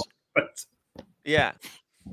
The soy testers, they're going in there, they're putting their heads first into the fire, knowingly full well that website could get hacked any seconds. There's no two-step verification. They don't have two-step verification. What the fuck? That's the most basic thing that you need. But anyways, all of these people, they're signing up to it, knowing full well that their entire identities and their entire collections could be exposed to on YouTube, could be exposed to on the internet, on the dark web tomorrow. Well, listen, I hope that they will succeed, but I prefer to, especially when I'm boarding a plane, I prefer the airplane to be built before it flies than rather during the flight. It's kind of hard. It's kind of hard to advertise a half-built plane that's mid-air, and the people who got everyone on board of that plane are standing there in the middle trying to hammer the sides in desperately and saying, hey guys, this is how it's actually supposed to be. Everybody look away just ignore all the construction going on, ignore everything that your eyes are telling you that you're seeing, and actually think totally opposite thing, that this is a perfectly normal and safe plane. Yeah. It's ridiculous. I mean, it's internet, but like, this is the beauty of the internet, is that you can come in and you can say anything you want. You can talk about the topic that interests you. But then also the other side of that is that there's people that come on that don't know what the fuck they're talking about and say absolutely insane shit, and there are people listening to them. Yes, that point has been delivered loud and clear. It shocks me. Mathis, $2 super chat. Timok, for life, please unban Buckley. No. I can't do it. Well, I have no say in that, because I will say that we do kowtow to the whims and desires of the big donors, and we have private streams where the big donors pretty much push us around and tell us whatever, and we have to do whatever they say. And in this case, there's one particular vicious and spiteful donor who, pretty much funds the entire show, and said, "Listen, Buckley's gone. So what am I? I don't donate any money. Job. I don't super chat. Who am I to say jump in and say, oh no, we can't? But he says ban Buckley. Is fucking on. He pays my bills basically. He pays for, single-handedly, basically paying for the lights, the electricity, the running water in the back. Right? Is he spiteful? Sure. Is he vindictive? Yes, but he's a big donor. So he's a big donor. So Buckley, that's what it's all about. Yeah. Buckley's starting a channel with Andy Benz and Marcelo. I mean, my that God. sounds so good. 2 hours of Buckley losing his mind by talking to the likes of Marcelo and Andy Benz, because he's famous for he's famous for actually not for being not liking those guys. Suffering fools gladly. Yes. Yeah, he told me many times to get rid of those guys. So, hopefully not. Buckley, hang in there. We'll find a solution. By the way, I never did anything to Andy Benz. I mean, I spent $300 of my own money shipping a poster to the guy. Yeah. I never did I ever say anything bad about Andy Benz? Did I say anything bad about Andy Benz? What the? I love Andy Nobody. Benz. He's a favorite spy. Andy Benz, actually, he's now spying on 4P. We have flipped Andy Benz. Oh, actually, wait. He's spying. He's spying for us. He's infiltrated 4P and he's spying for us now. He's a agent. Bronco, thank you so much. Watch Bronco. He became a member. Again, another gentleman who has given up a cup of coffee a month and their sanity, fund this operation, and all of their other hobbies and interests, to spend 25 hours a week here on YouTube. Yeah, dumb. That's a fair trade. Gatsby, $10 super chat. Alex, Tim is doing just fine. Opinion is not the same as bias, right? The most revered journalists in history weren't afraid to take a position and deliver the story from a clear point of view. Exactly. And it's clear that Timok is the Woodward and Bernstein of this of this story, and we won't stop until we find Deep Throat. I can't wait for that. Jesus Christ. We can't wait until Deep Throat comes forward to explain we got Danny. Who knew what and when. Speaking of Danny's in the chat. Yay, Danny from the Paul Thorpe Show. He's here. Look. Says the original. See, apart from different accent, a different build, different teeth. I know, right? I'm like, where's that dude's gold tooth? Did he change it? I don't know. I haven't seen Danny in a while. Yeah. Maybe he had something done. Different panel, etc. What makes you say that Danny is me?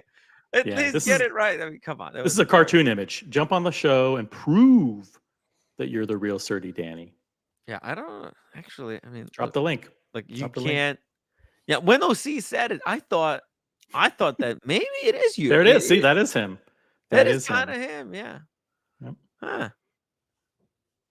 Very interesting. Now maybe if he would have shown his arms, maybe he doesn't have tattoos. I don't know, but that's a splitting image, if you ask me.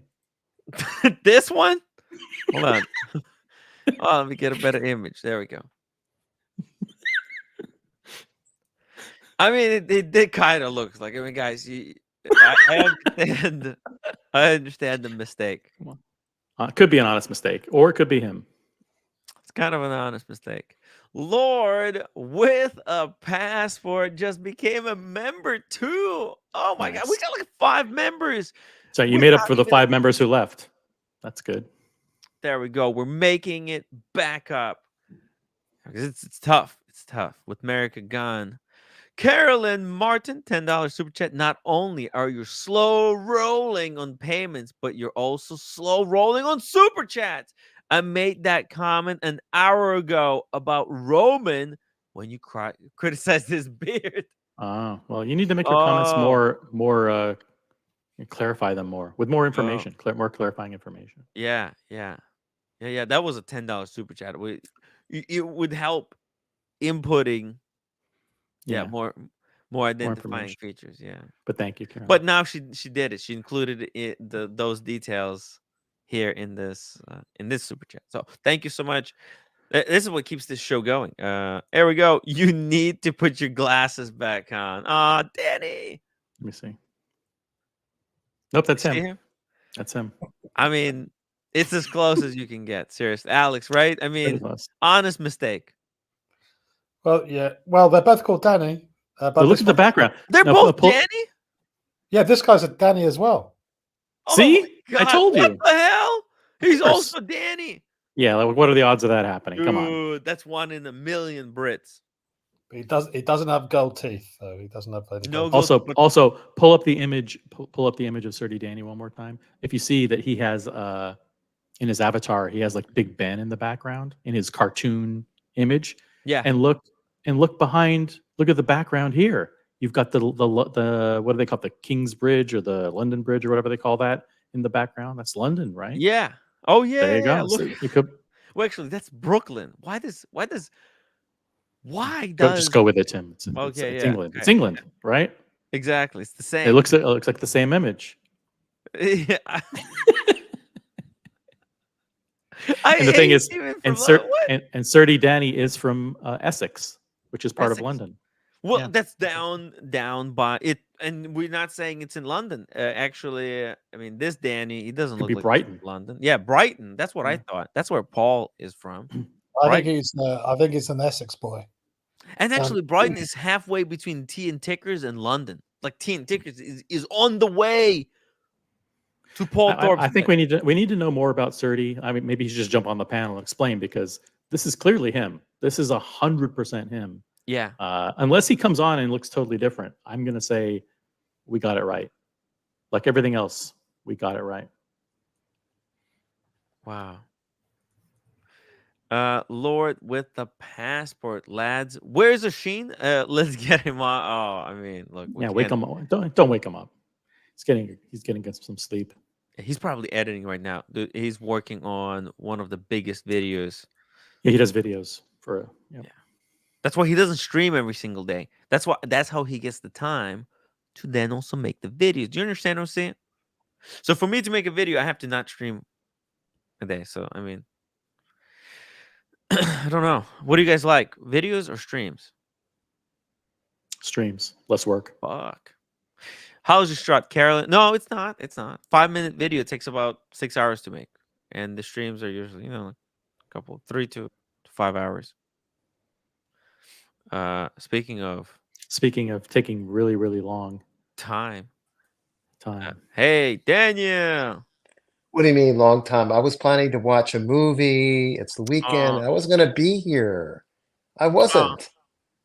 And then something drew me like a magnet. Which was? A magnet? A magnet, like, come on, Daniel, join the stream.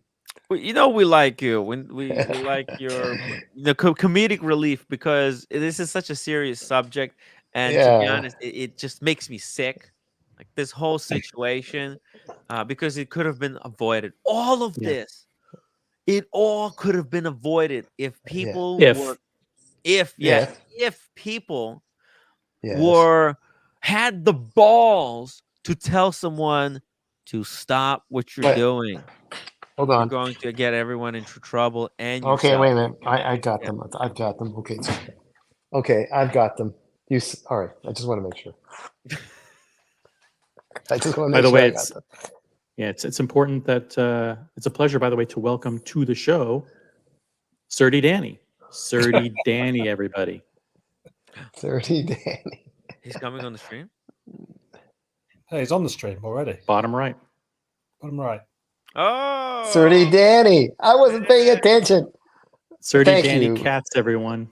Oh, brother. okay. Oh, brother. I wonder who this is. Don't out me, Tim. Don't out me. What? Louder. Whoa! What was that? It was a deep throat. Who was Deep that? throat. Oh, shit. Someone came on for Oyster $2 super chat. 2026 100 years celebration of the. All right, very so Oyster. I have to apologize. Surdy, you look nothing like that other picture. This is you are you, and that is not you, and I have to apologize. So I'm issuing a formal apology to Surdy Danny. You are not the person in the Paul Thorpe video. Carlos Puglisi, guys, do you realize you're not talking about watches anymore? It's sad to say, but these live streams have become something personal between you and the other side. No, it's not personal. There's nothing personal here. And by the way, Carlos, I will direct you. I did a lovely live stream earlier today where I talked tons about watches. Me and Kevin, we sat down. We had watches presented to us. Laurent Ferrier, all kinds of stuff. We took a look at micro brands. We tried them on. Look, Laurent Ferrier. We took a look at HYT. We handled some De Bethune, some Chrono Swiss, great brand. Then we handled some Trilobes. I tried on the Spock Urwerk watch. Oh, wow. Their work. Okay. Yeah. And then we also tried Lane. Daniel, you were right. Yeah. Lane, this brand kicks ass. Yeah. Well, the whole group, Philip Pekulik, and who studied under Lane a little bit, and Kadoki, they're all in that same package in a way, slightly different. Yeah, it's a nice mid group, Yeah, it's a great group. Anyways, Carlo, you can go and you can watch it. This is not personal, actually. This is actually YouTube. This Carlo, is nice everything hits. but personal. I'm not talking. I'm not criticizing like Paul Thorpe's hair or whatever or his how he's dressed. You can't criticize it. It looks terrific. I mean, come on. Yeah. Let's be honest. Yeah. Nice photo, Carlo, with the group you're with there. But this thing with Danny, I mean, we're just having this is not fun. Surdy I didn't Danny. realize I was know mistaken. It was different Danny. I mean, it's a mistaken identity. What do you want us to say? This was not a case of mistaken identity. How could you not make that Someone mistake? just said the guy's name is Danny. We just what are the odds? it. So the whole point was to make fun of me a little bit, so no one get offended, and I'm not offended. No, I know this guy is genuinely called Danny, Paul Thorpe's friend. Okay. Oh, I see. Dude, okay. Stop making. Listen, these are the kinds of lies that I think need to stop. That's not funny. It's not funny. It's not fun. Okay. He's not. I'm sure his name isn't Danny. Let's not try to perpetuate this nonsense. I was wrong. Okay, and I admit it. I apologize. Let's not keep going with the same dumb joke over and over. The guy. Okay, listen. I thought it was Surdy Danny. It's not. Let's not continue to perpetuate these myths. Is that important? That just came up. That text just came up there. No, very important. It's not important. Extremely important. We should just. What's really important is my wrinkles, but I'll live with them. Just hang in there, yeah. Okay. Dr. C, this is an important question. Here's some red yarn. What if TPG is just the fall guy and the real pushers are allowed to keep operating? CIA's done it with other cartels now and in the past. Yeah, right. And this is what they said. Sheen's live stream yesterday was all about whether Timepiece Gentleman is going to get flipped. Boom. Yeah, well, we'll see. That was already discussed, Tim, wasn't it? Flip was the flipper. Yeah. That was already discussed, that possibility. So we thank the gentleman. It's already been introduced, that idea. We'll see.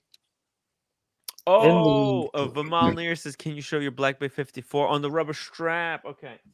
Nope, it's in the box. I don't have it on the. It's not on the rubber strap, Vimal. It's on the bracelet. It's on the bracelet, untouched, so it'll be flipped. Brand spanking new. Are you interested in buying it? It's up for sale if you want to buy. How about because 1800? Yeah. Huh? How much? 1800? 1800? No, come on. The market's gone down, Tim. Retail, come on. Yeah, you were warned not to buy that. It's dumb purchase. Look, it was too late. I committed to it, and I'm a man of my word. If I committed to something, remind me a couple of times. Wait a minute. Hold on. You're committed? You've been committed to? No, I committed to buying this. No, and I did promise. When I committed to buying, I did say it's going to be a slow roll, which is like what's happening right now. But I am trying to pay back as soon as possible. Oh, I thought you were committed. You were being committed. I paid $1,500 for this watch. Do you guys know how much more do I owe? 1,700. I don't know. I think it's like 3,900 though. No, I think like still like 3,000 because with taxes. Yeah. For God's sakes, take this goddamn image off the screen. Oh, sorry. For this hour. I think I'm still like $3,000 short on this. The reason why I came in late, I was about to watch some evil, nefarious movie, and then I thought a guilt conscience came up, and there was this voice from within saying, "Join the stream. You have me hypnotized." So that's my answer to Alex.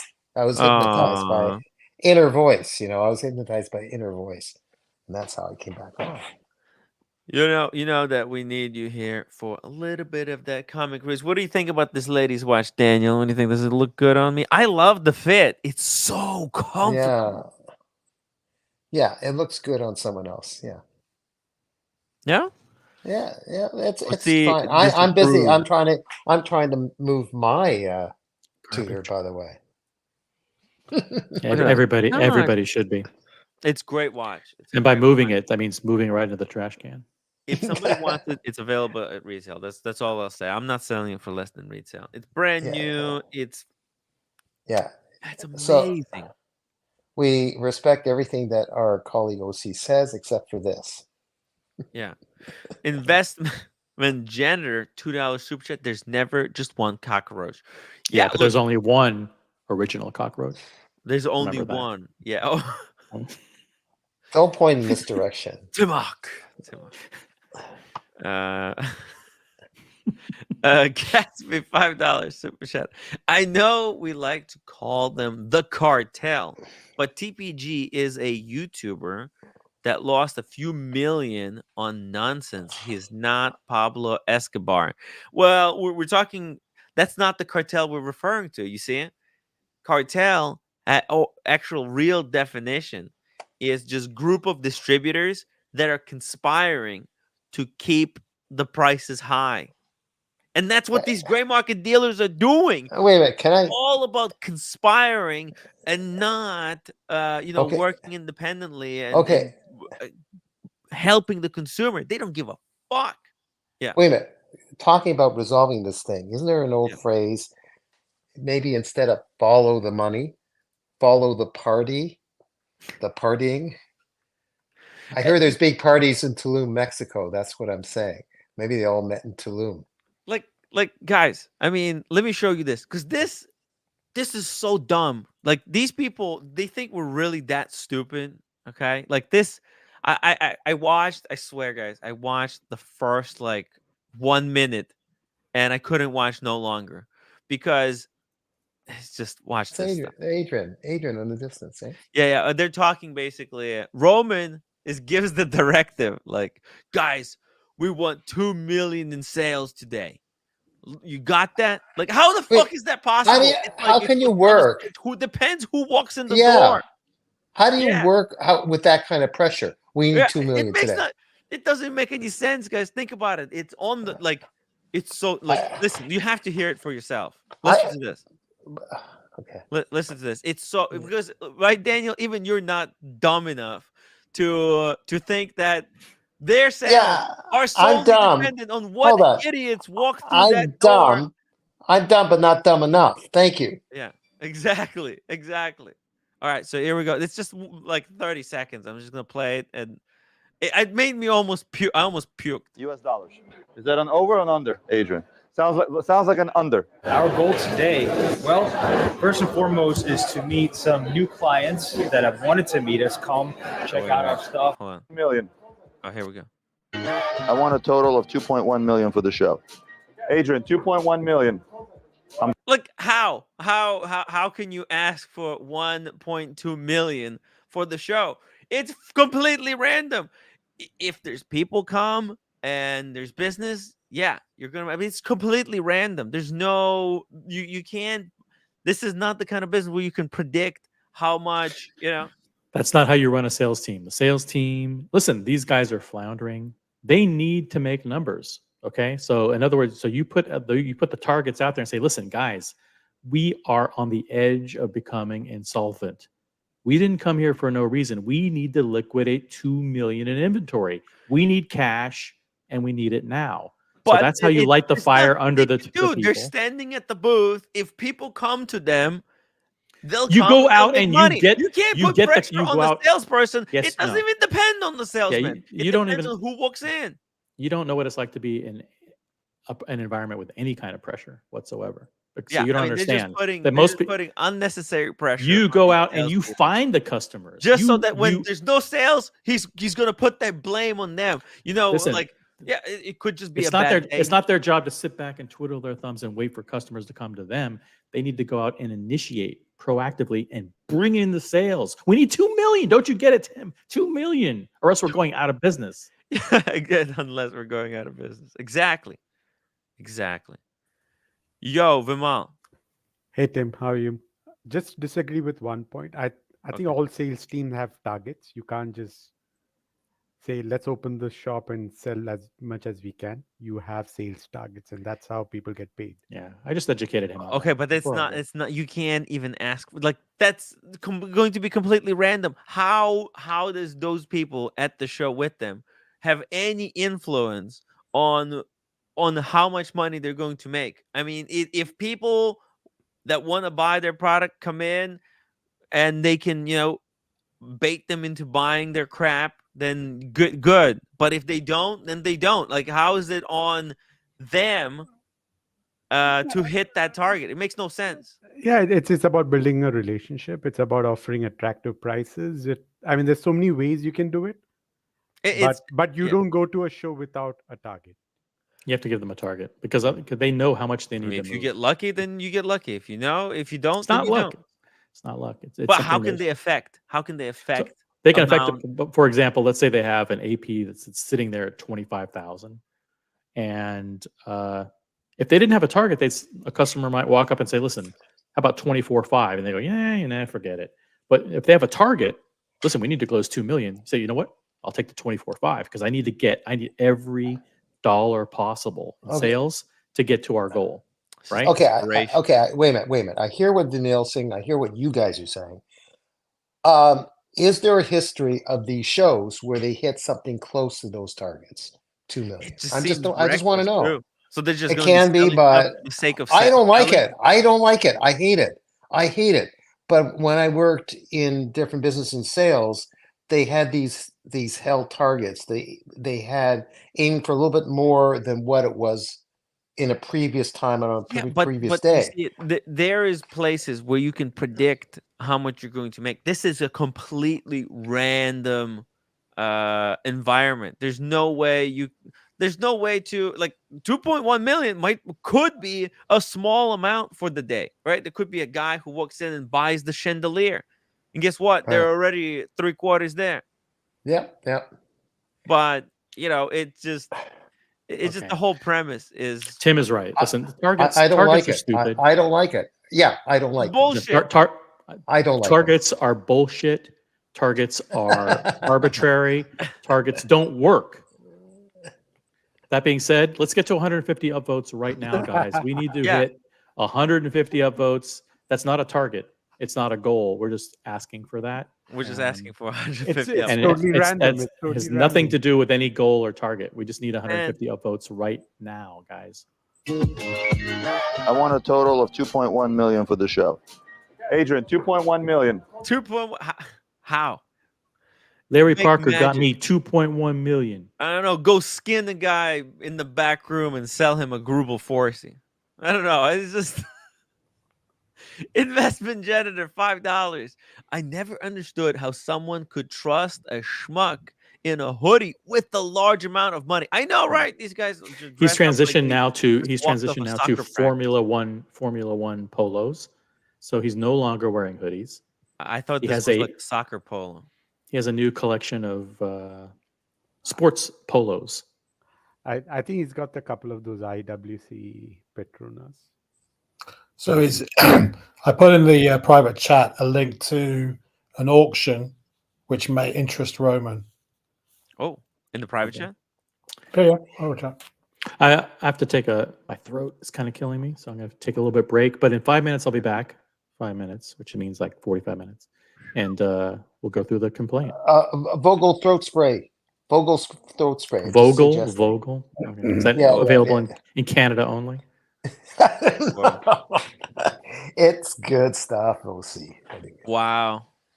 Here we go. Now that's what I'm talking about. Is that what you're talking? Investment janitor. I know, right? It's just it's a clown show, and it's designed to look like those people are serious businessmen. It's not. They're not serious businessmen. You shouldn't trust them with your $500,000 watch collection to put it on consignment with them. At least not anymore. Maybe in the past, yeah, but they're just letting go of their staff left and right. Yo, is this the real deal? Yeah, it's the 23 car, but it won't have the engine in it. It will come with this. It will come with genuine parts. It will also come with a used race suit from Alonso and Stroll. Wow, but isn't it completely useless without the engine? How are you supposed to race it?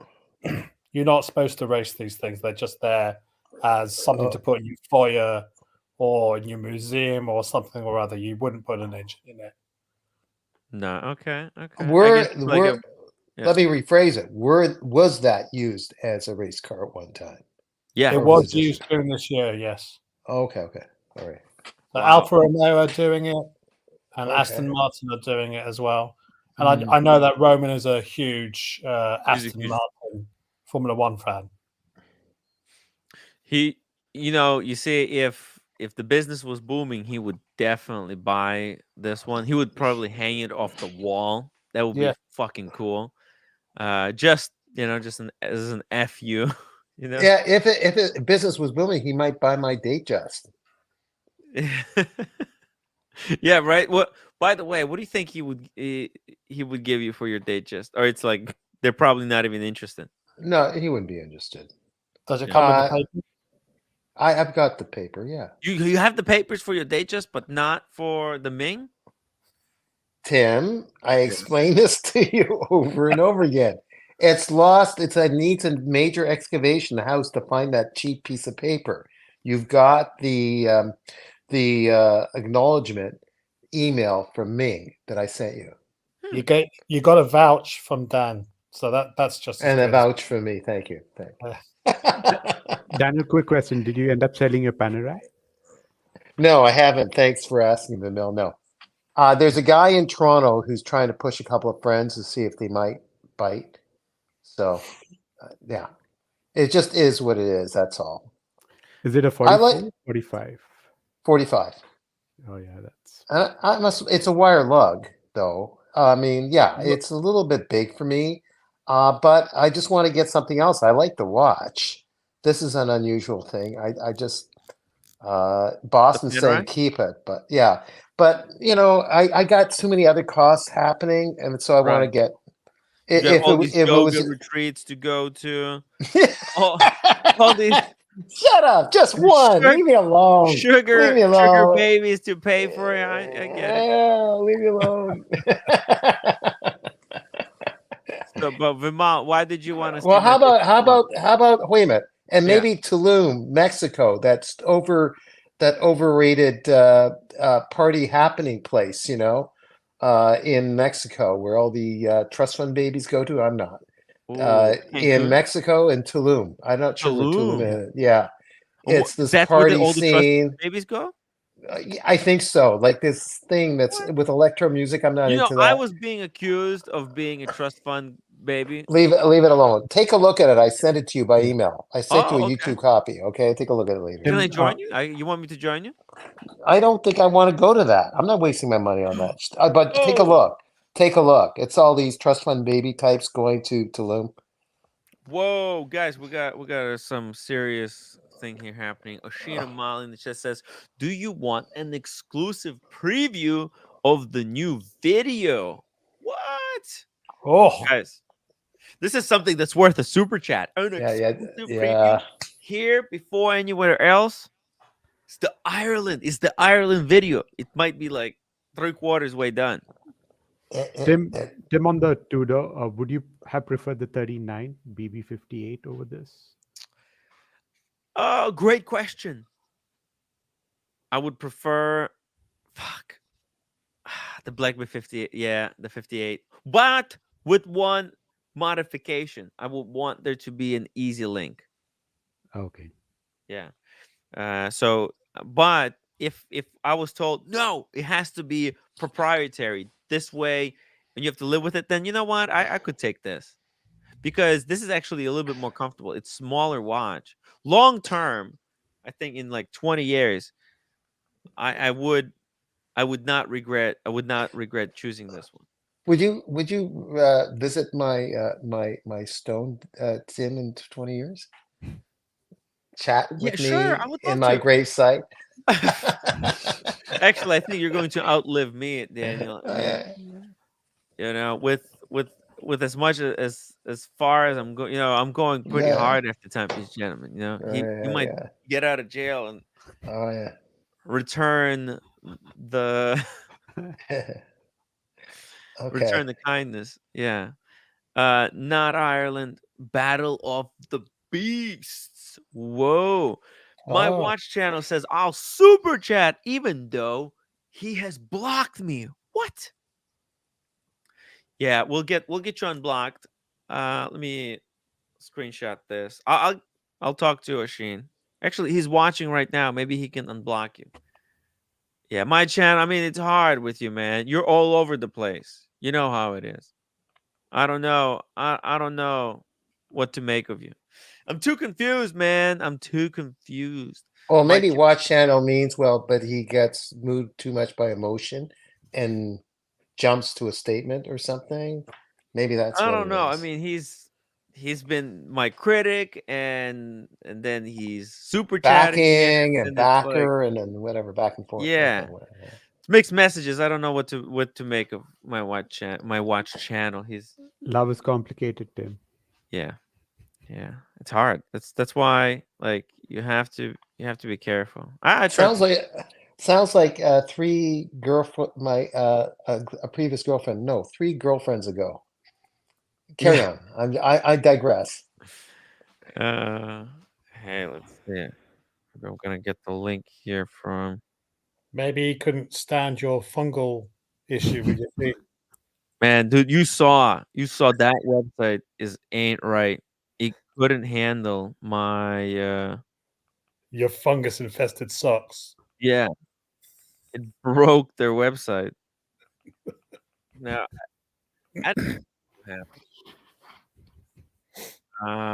Z-Man is in the chat. He says, "My watch channel needs to chill out." Look at this. See what's going on? Why is there bad blood between the Z-Man and my watch channel? It's weird. Won't be out till tomorrow. Yes. I can give you Come on. first edit. Yes. Yes, Asheen. Let's do it. Let's do it. Mm. I want a palate cleanser. I mean, I've been talking about this Anthony thing for some time now. It would be cool to now watch a nice video, get away from this TPG thing, and then OC is going to come back, and we're gonna dive deep into the complaint. The complaint. It's 24 pages. Guys, we need more super chats. If you guys want to see Oshin video, Oshin says there's got to be more super chats. So somebody's got a super chat, and we're gonna do the video. Come on, somebody help out. It helps fund this stupid thing. So there you go. I mean, yeah. Let's see it. Let's see what the first paragraph brings here. I'm a special agent with the Federal Bureau. Man, it's FBI after this guy, and have been so employed since 2018. I'm currently assigned to a Los Angeles field division white collar crime squad. I thought it was a nickname. It's an actual division. No, look. This is not legit because Anthony Farrell doesn't wear white collars, just hoodies. No, but So he it's- committed a white it's collar crime. no, it's out of its jurisdiction. It's gonna go to the hoodies division, surely. Oh, maybe he's going to be. You think that's the technicality that's going to save him from going to jail? He's going to say, "Hey, I've been wrongly accused. I haven't worn a white collar since first grade." Boom! I was wearing a hoodie the whole time. Look. Yes. Dude. Do you think he'll rock up at jail? Do you think he'll rock up at his arraignment in a hoodie? Or Oh my god! I can't wait to see it. Is he wearing a orange getup? He'll be wearing an orange getup, won't he? You think so? No, I don't know. I don't know. No. Z-Man, thank you so much for being a member for 13 months. It says $499.99. Thank you. But yeah, it's not a real super chat, unfortunately. I don't know. It has to be a serious figure, and I don't know. I maybe people don't feel like. Yeah, it's a weird night. We already did watch talk earlier today. Anyway, so here we go. So they got this white collar crime squad, which is responsible for investigating complex financial crimes. Yeah, that's what it is. That's definitely a complex financial crime. Prior to being employed by the FBI as a special agent, I was employed as a certified public accountant. Oh, okay. So we got an accountant agent. This is good. This is exactly the kind of person we need. Because can you imagine all the paperwork, all the shady dealings? So he was at a public accounting firm. My role and responsibility included financial statement audits, tax return preparation, and accounting consulting work. All right, so this is like, we gotta. It's an introduction. We get to know who's handling the timepiece gentleman. And I mean, this sounds like some professional and exactly someone needed for this type of job. An accountant agent. Yes. Timmy, we have pics of Anthony in a white collar. Hey, wait, sorry, what did you say? Anthony has been wearing white collars, so he can't use that as an excuse. He was? I haven't seen it. Where? Private chat. Private chat? Oh, man. But actually, that shows my name as well. You can just click on the picture. And then here we go. Let's just get the picture. Here we go. Oh, damn. Okay. Oh, he's busted. Okay, so there we go. They can get him on the white collar. Okay, that is definitely a white collar. Why does he look so short from this image? He's got some kind of a His face, body. his face seems too big for his body somehow. Does that make sense? He looks like a big baby. It looks like Tom Cruise with his face superimposed on front of it. So, Oh yeah.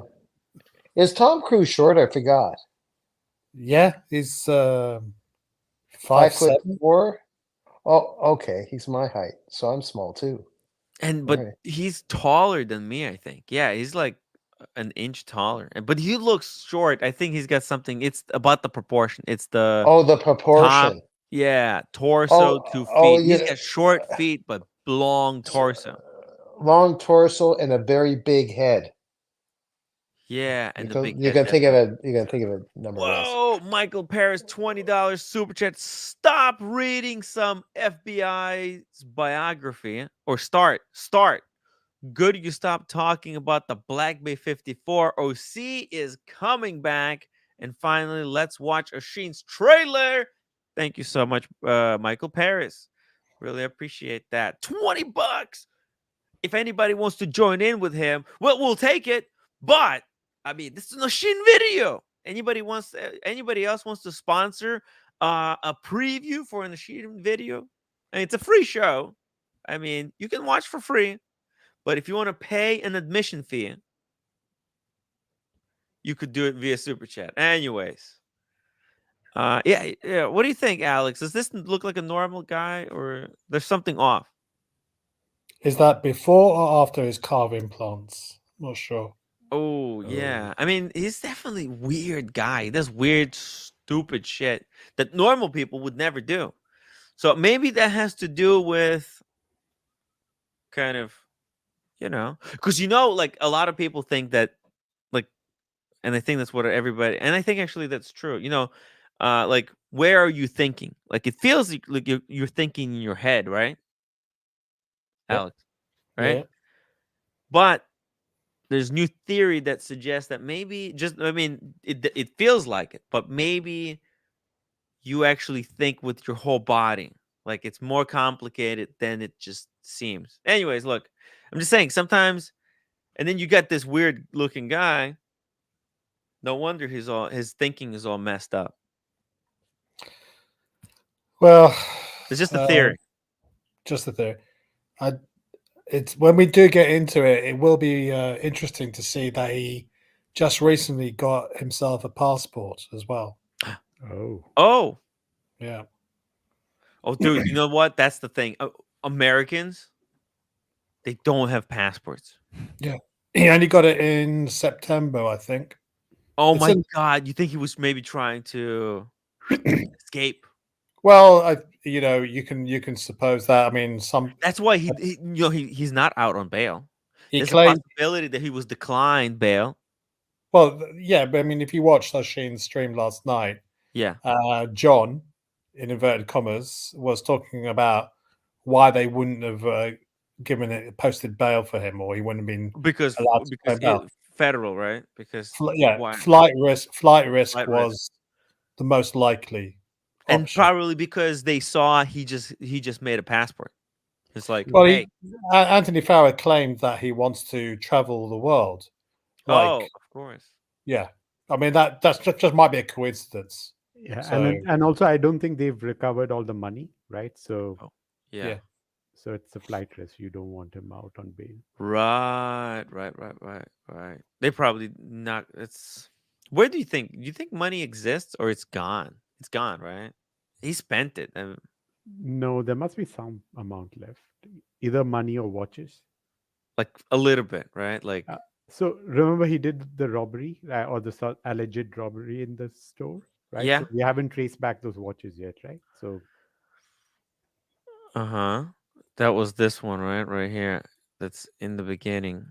not that one. The RM mod, the robbery. Oh, the RAM. He then in some other message he said later that he was not. He wasn't robbed. Yeah, he's like, robbed. You think I'm that dumb? Yeah, you think I'm that dumb?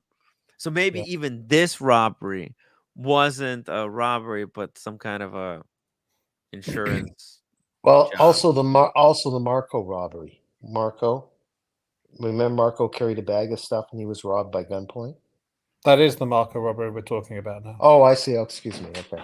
There was a couple of robberies. Okay, I the got it first wrong. one was Okay. Marco Okay. when he Okay. was visiting a client.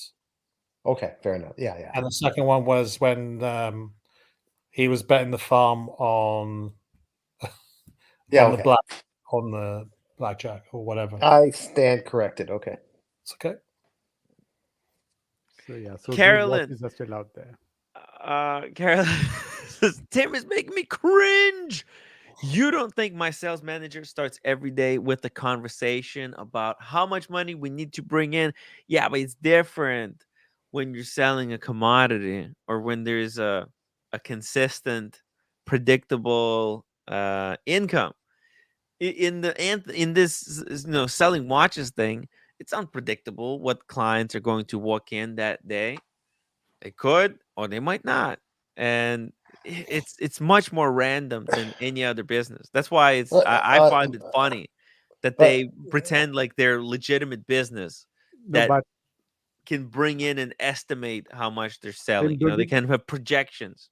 Tim, don't you think your AD has a target, monthly target? Yeah, but ADC, they're selling it like commodity, right? They have certain expectation of the market. Their market that is not dependent, is not dependent on some kind of, gambling, because that's what gray market became. It became when the question of investment came in, it became a form of gambling. People were gambling on watches.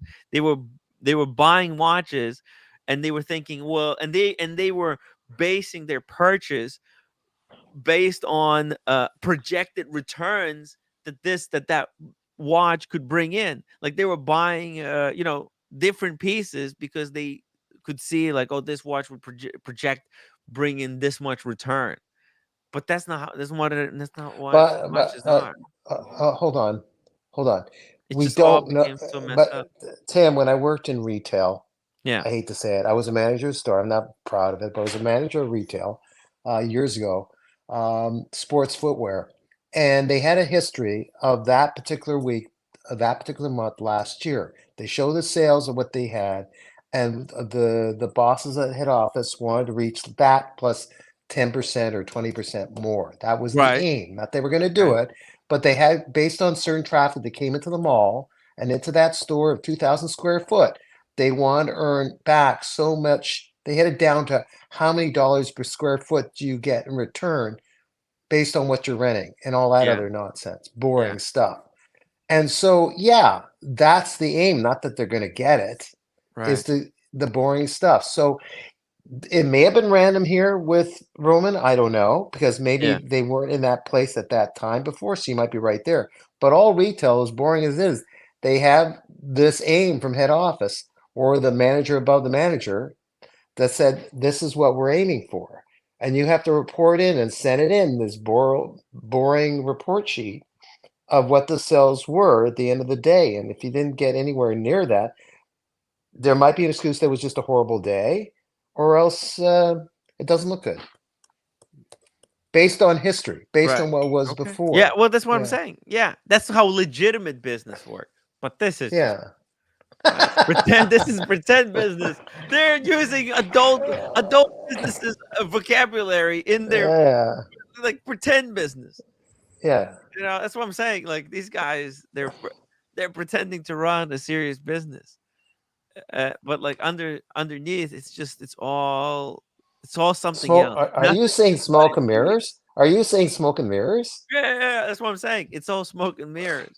Nothing as it seems. They're so shady. Man. So that's all I'm saying. What? Prada 38.5 says, let's stop super chatting until Buckley is free. No.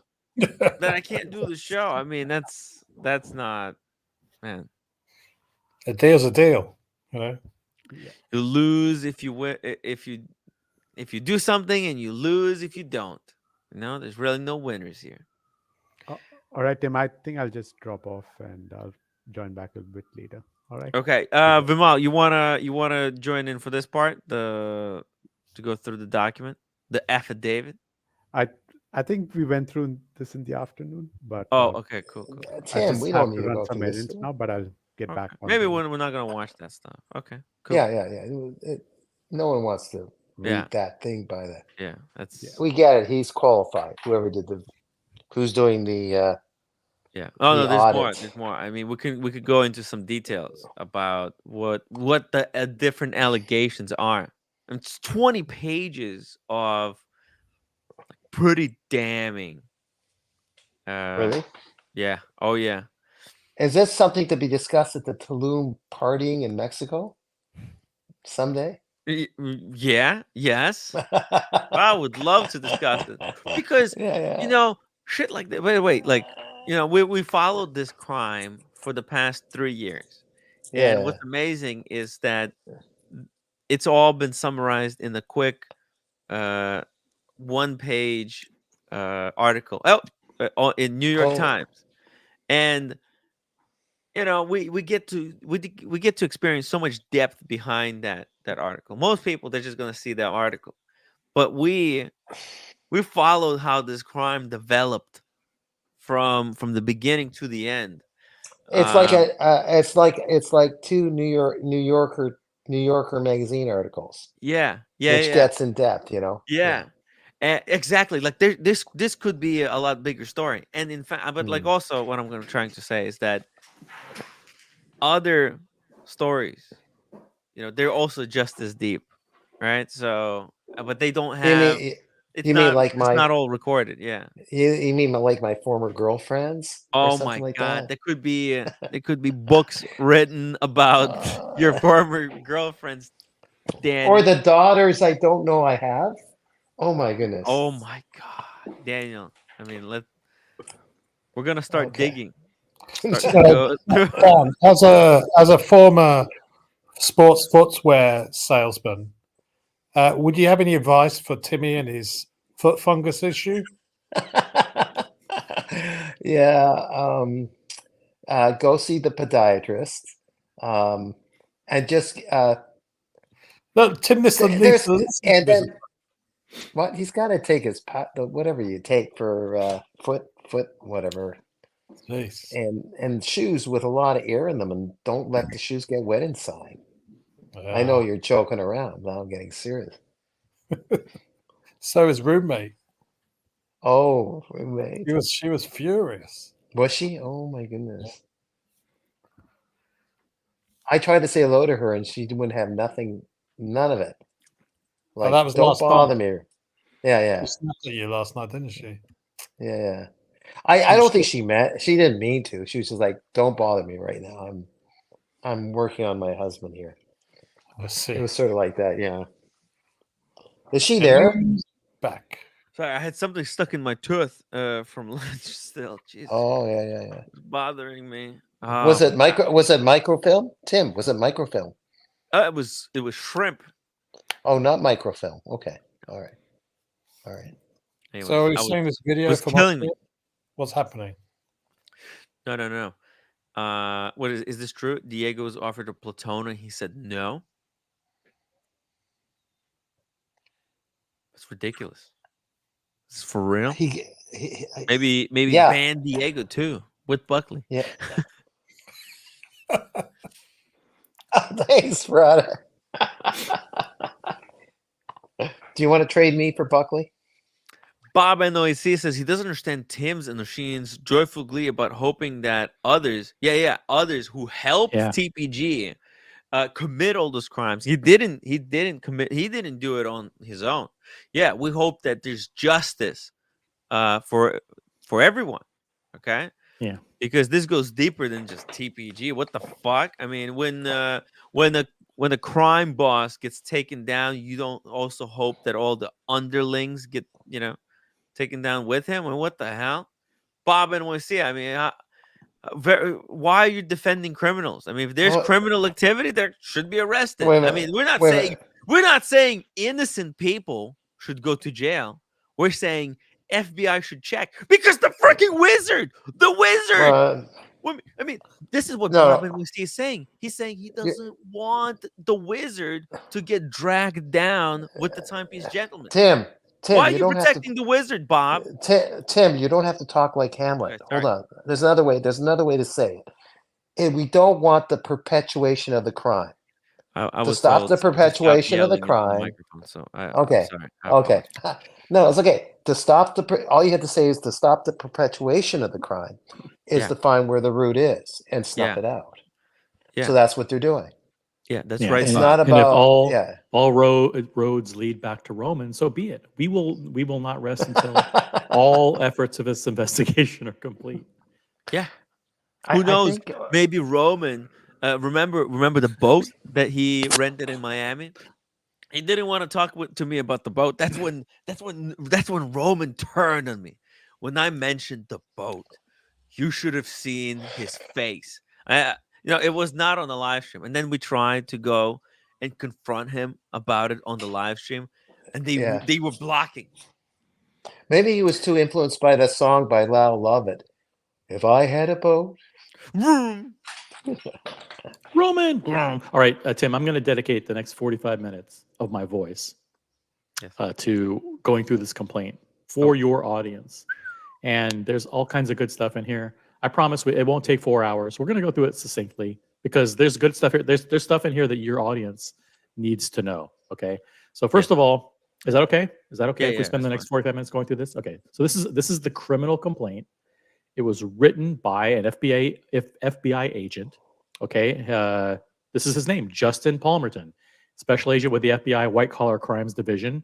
And he led this investigation, and he filed an affidavit, which is basically a sworn statement that says, here's my observations and my findings. That sworn statement basically says, I believe there's probable cause that a crime was committed, and therefore this person of interest, the suspect deserves to be, I believe I have probable cause that he's committed this crime. The crime in this case is wire fraud. So we're going to go through it. So here we go. So, so there's a couple things that are accomplished here. All of the facts of the investigation are written out, and then the FBI agents also asking for search warrants for the storage locker, search warrants for Anthony's electronic devices, like his phone and his laptop computer. Right. Good stuff. That means the accomplices will be revealed if there are any. To electronic devices. Yes. Well, he might be unaware because he might have to take everyone else that's dealing with Anthony as a victim. So even criminals could be victims of Anthony Farah. Where do you want to start? Here, statement of probable cause. Yeah, I won't read these because these are based. I will summarize them for the audience. Oh, okay. To be, so I will paraphrase. So basically, Anthony Farah is the timepiece gentleman, and he had a company where you gave him your watch and you consigned it, and he sold it for you and was supposed to give you a percentage. He was going to take a percentage of the profits, right? Consignment fee of 5%. That's it. Simple. Okay, next. Beginning in November 2022 and continuing through August 2023. He engaged in fraudulent activity that basically was taking people's watches and not paying them back for what they were owed, and also taking other people's watches and partially paying back money that he owed with other people's stolen watches, basically. So that's what he's doing there. Farrer induced the victims to do this by promising that he would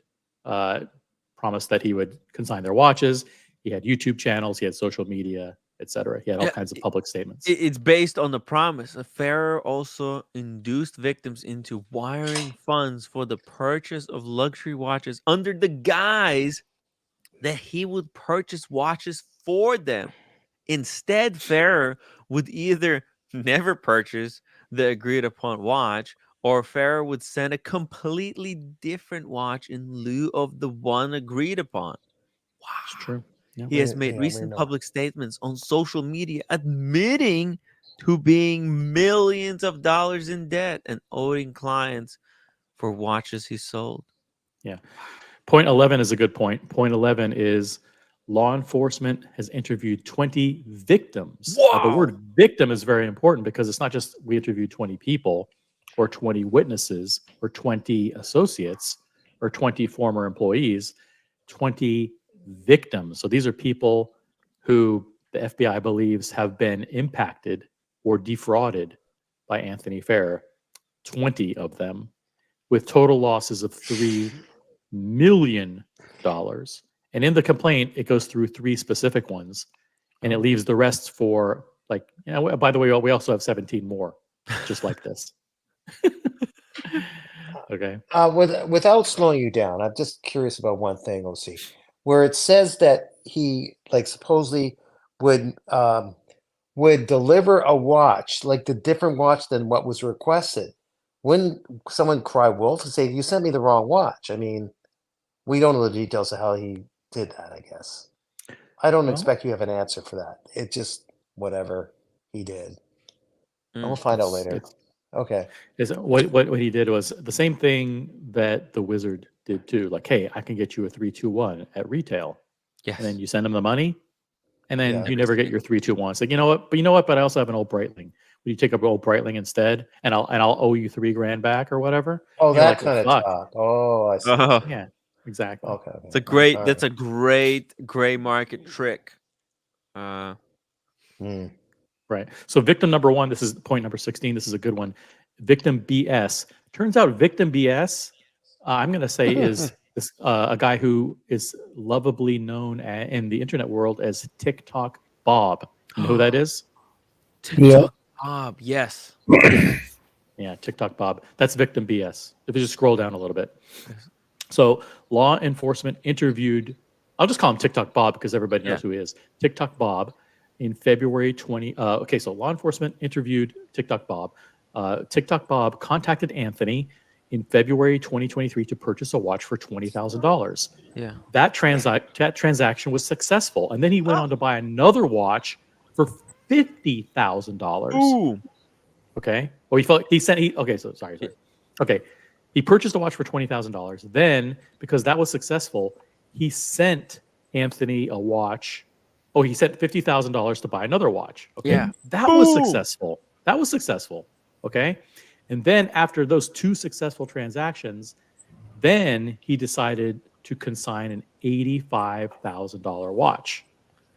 And actually felt they were becoming friends. That's right. Dude. Now, instead of giving him the money, he offered to provide a different watch instead of cash. Yep. Worth $76,000. Now, this is where the Ponzi scheme comes in, right? Because, and this is why being a gray market dealer, a watch dealer, is so advantageous. Yeah. If I owe a guy $85,000, and I don't have cash, no problem. I'll get a watch from some unsuspecting schmuck. Right? Hey, you're about to consign your watch, no problem. I'll take it. And then you take that watch and you pay the debt that you owe to somebody else and say, hey, our debt's done. Yeah, meanwhile, we're even. Now you we're owe even. this fucker. Never ends. Never and then ends. you ask some other sucker to consign you a watch, and then now you got a watch and you got a guy that you owe $20,000. Now you have to make a decision. Do you send this dude a watch and keep the cycle going and take another consignment? Right. And it's just okay. I'll stop. Time out. Do you think that that BS read the writing on the wall at the point of the 9,000? I doubt it. He didn't. No, okay, thanks. he didn't. Okay. What happened was TikTok. So TikTok Bob bought a watch for $20,000, bought a watch for $50,000, and then consigned a watch for $85,000. Ended up getting a watch back in trade instead of his cash. No, and I got it. And then after that, went on to give Anthony 2 watches worth $220,000 for consignment. Fucked. And at that point, he got fucked. I mean, see, he got sucked in by that first good deal, and that's why you can't really vouch for someone, because that vouch is as good as your last deal. And your last deal is not worth jack shit because you're not doing a last deal. You're doing a new deal. Right. Can you put that down a bit? Bring it down. Is that OC or you, Tim? Bring it down a little bit more. I want to read the rest of it there. You have to remind me. I see text. Here you go. Oh, yeah. Thanks. Okay. Yeah. So actually, so then he consigned 2 watches worth $220,000, and he basically got fucked. So that's the end of that paragraph. You can go from the next page. Whoa, this is a long one. Yeah. Philly and Rolex Cadwell. Oh, yeah. Yeah. The bottom line is he basically got screwed. Wow, these are the dirty details, like the dates with everything. Wow, Yeah. oh my God. Now, remember the interesting part of this whole thing was, when he didn't get his money for these last 2 watches, he ended up getting a Sea Dweller from Anthony, and he said, "You know what? This Sea Dweller is probably robbing Peter to pay Paul." And he went on the internet and created those videos. Yeah, that was and said, brilliant. "Hey, I got a Sea Dweller from Anthony instead of money." And turns out the guy who consigned the Sea Dweller recognized it and said, "Hey, that's my Sea Dweller." Fuck. And he Oh, sent it to yeah. him. And he said, "Remember this whole thing? Yeah, Remember that?" That was incredible. Right. So he actually gave. So actually, he was out the 220, and then he gave that watch back to the original owner. He sent it back to the original owner. This time, TikTok Bob guy. Yeah, TikTok Bob guy he did like, man, doing those TikToks actually. That's actually what put Anthony behind the bars. It brought so much public attention. There was just too many people watching Anthony's dealings, and he couldn't. Everywhere he turned, they followed him like a dog. Right. So before we get to the next victim, the last paragraph says that in August 2023, the FBI interviewed a former employee of TPG, and the former TPG employee had access to the spreadsheet. Oh my the famous God. spreadsheet. And in that spreadsheet, they were able to see the watches that Timepiece, TikTok Bob claimed to have consigned. So that was actually in the spreadsheet that, hey, I got this Sky Dweller and I had this Patek Philippe from TikTok Bob in the spreadsheet. Oh, they got So his now they have internal business records. He's Exactly. fucked. He's going to jail for He's going down 20 years, man. Yeah, so that was one example that the FBI used. The next example is a victim whose initials are, scroll down. Mhm. The FL. FL. So the FBI interviewed FL. The FL consigned a watch with Anthony. The FBI reviewed the text messages between Anthony and FL. And this was the Sea Dweller. Right, so he consigned the Sea Dweller. Infamous Sea Dweller. Infamous. So it's like you'll and I won't tell you who the third person is, but you'll find that the 3 people who are named in this complaint are all public figures. So the first one was TikTok Bob. The second one is the Sea Dweller owner guy. And so basically, so the Sea Dweller guy consigned his watch, didn't get it, and then realized that he was defrauded. Brody, $5 super chat. Tim, you have zero evidence Roman or Paul committed any crimes unless and until evidence of that is expressed. You really should stop that shit. I didn't say they committed any crimes. I said, oh no. I said I know that the wizard committed crimes. That's what I'm saying. The wizard stole. Everybody knows. Roman knew. I told Roman that the wizard stole, and it's because of Roman negligence. Roman told me to, hey, don't tell anyone. This is going to be our secret. We're going to make sure that the wizard pays back. So, look, that sounds shady as fuck to me. So all I'm just saying that, hey, Roman did business with TPG, a lot of business. Actually, Roman is a victim of a TPG. And Roman said that TPG owes him like 90,000. So I'm just saying, hey, listen, all of these guys are involved. They're doing, they're checking everybody's paperwork to see if it's all clean. Make sure that it's all clean for everybody. I want to have a piece of conscience. I want to, is Roman good or not? I mean, it would be good if somebody went through and gave us a clearance. Buckley, member for 12 months. You can't kill what's already dead, Tim. Yeah, that's true. That's true. Cool. Yeah, but I never said that Roman committed crimes. Wizard. As a matter of fact, As a matter of fact, we will specifically say that everybody, including Roman, is innocent until proven guilty. Exactly. And Yeah. 100% innocent, and there's no evidence that he has committed any crimes. He's not guilty of any crimes. How about that? Legally, he's not guilty of any crimes. Yeah. I mean, yeah. We're just saying, but Wizard is definitely guilty. Everybody knows. I don't know why Roman didn't contact the FBI. Because he has a lot to say. He could have, when I told him that the Wizard stole 150,000.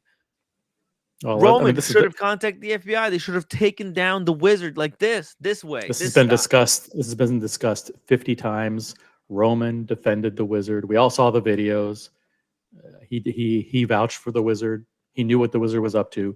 He put a painting on the wall from the Wizard. So I know, right? After this is why I went freaking public, because I told Roman, "Hey, this guy stole 150,000," and then like 2 months later, Roman makes a video putting up a painting. That's like vouching, that's like signing $100 bill on video and giving it to Timepiece Gentleman. It's vouching on air. I'm saying this shit is sus. It's suspicious.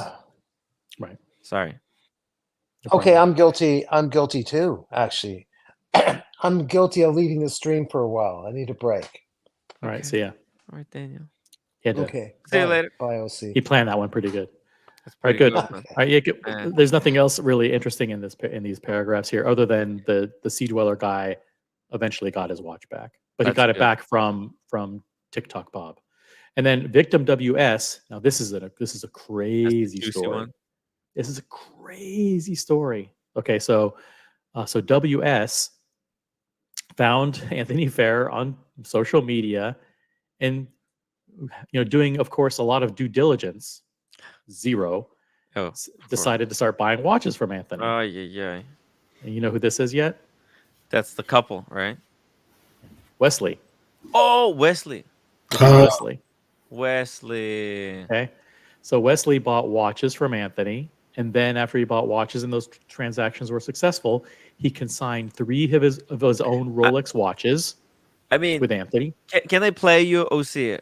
Okay, yeah, you do it. But I want to play you a video after this that may have confused Wesley and made him believe that Anthony Fair is a good guy. Can I play you that video? You want me to play that video now or later? Sure, right now. Okay, let's play it right now because I may regret it. But yeah, no. It's our friend Doc's report.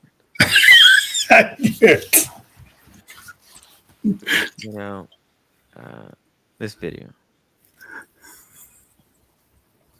I mean, should I play it or not? Go on. No, let's skip this one until I'm off the stream. Oh, okay. Okay. I'll not play it. Okay, but I'll drop the link to the video. Okay, you guys can listen to it. I thought it was is that compromise? You like that? Okay, there we go. There it comes. All right. So Wesley gave Anthony 3 Rolexes, and Anthony sold them. Not a problem. Those transactions went fine. Now later, Wesley said, "You know what? This flipping seems easy. If Anthony can do it, anybody can do it. So I'm gonna become a gray market dealer." That's the problem. Everybody and their brother said, "You know what?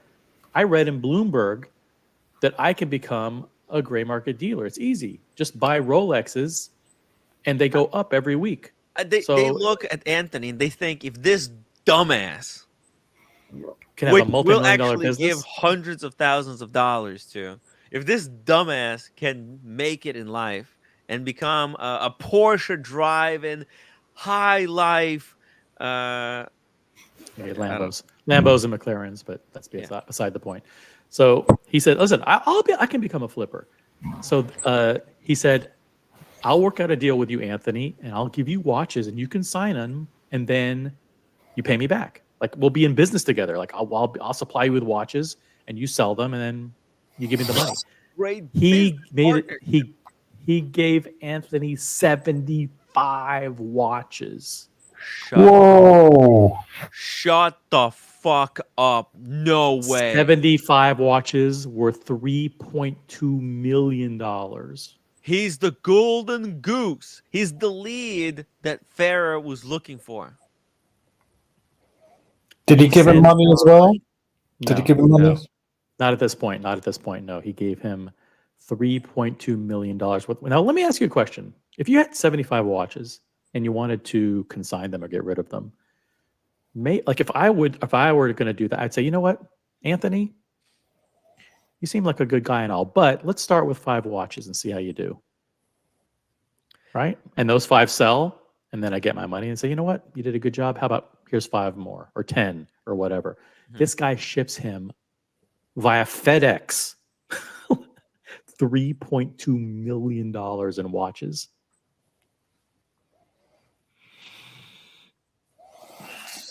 Let's see. I mean, what look the F? Yeah, I mean, look, when there's videos like this float around the internet where people vouch for Anthony Farah, people can do crazy stuff. You know, like all the messaging was there. Roman sheriff going around his premises and like, yeah, dude, this is nice operation. Like, dude, I mean, OC, I bet Wesley watched the fucking tours. Let's see, Anthony Farah. I mean, look, you watch. Let's see, where's his channel? Anthony Farah. Here we go. Videos. I mean, if he walked in and it's like, I don't know which video. Let's pick a good one. I think it was this one. Client. I don't know. Well, which one is Roman? Yeah. See, because this was the disaster. This is where it all fell apart. Was this the box? These are the 75 watches, right? No, that was the watches he sold to Wesley, wasn't it? These boxes and boxes. These are the 75 watches we're talking about, right? This is him when he went to South Carolina or North Carolina or wherever Wesley is. Yeah, that's the watches, man. Wow, there were so many people screaming when this video came up. Like, red alert! What is happening right now? Yeah. Anyway, so Anthony started selling the watches, and when Anthony sold 24 watches, he was supposed to send Wesley $1 million for the first batch of 24 watches. Instead, he got about $350,000, I believe. So it's like, wait a minute, you sold $1 million worth of watches, but you're only sending me $350,000. What's up? Yeah, what's going on? What is going on? Did he explain? Yes, he did. Yeah, he's a thief.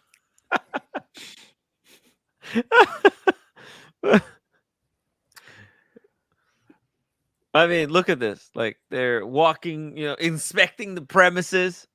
And look, this video, you couldn't ask for a better video to vouch for your business. I mean, you got an established dealer come in into your business and like, this is good. Give a thumb of approval. Yeah. So what happened after he didn't get paid for those 24 watches is he later discovered he got paid 300. This one, right? In 7 different installments. TPG was scrambling. Yeah. And what later happened is he found out that Anthony took 5 of his watches and used them as collateral for a loan, a personal loan. He took his watches, took Wesley's property, and said, "Hey, I have these watches worth $300,000," and then got a personal loan and got $300,000 cash from a bank. What? Yeah. Now Wesley, I know there are people who say, "Well, OC, you're coming down hard on the victim, you're blaming the victim," but then what Wesley did is he actually paid off the loan. What a fucking moron. He actually paid the loan off with $314,000 of his own money. Where did he get this much money? Why is he throwing it around like this? Who does get this? His own watches back that Anthony stole? Okay, this is worse than we probably possibly imagined. And that's why Wesley, when he made appearances on these different YouTube shows Yeah. was absolutely skewered because he had to have been an absolute moron to trust Anthony in the first place, but to continue to believe the lies. And remember, I still believe Anthony can do it. I believe I'm getting paid back. But he see, this is what's called copium. In order to cope with the devastating news that you may have just lost $3 million to a scammer, it's cheaper to pay 300 grand and keep the fantasy going, so that the realization, the fucking mind-blowing reality don't come crashing on you, that you just made the biggest mistake of your life. Yeah. And there was lots of videos at the time. I may be mistaken, but I remember there were videos. I believe he's trying to do the right thing. You know, he needs to keep working so he can pay us back. I believe he, in his heart, he didn't do anything wrong. He's going to get us all our money back. Yeah. Come on. And so knowing that Anthony used his own knowing that Wesley's watches were used to fund a personal loan for Anthony, he went and paid the lender off to get his own property back. What fucking moron. But anyway. Yeah. So anyway, this guy, at the end of the day, lost about $1 million dealing with Anthony. My God. This is a disaster. Yep. You got to be careful.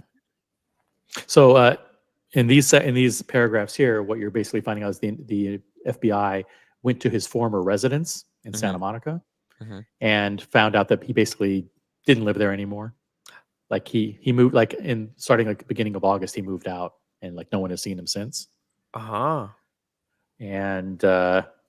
then they also in this affidavit say that basically all the videos that Anthony did are pretty much evidence against him, because he admits that he lost money, he lost watches, he owed people money. I did a terrial thing. I blew it on this video, hookers and coke.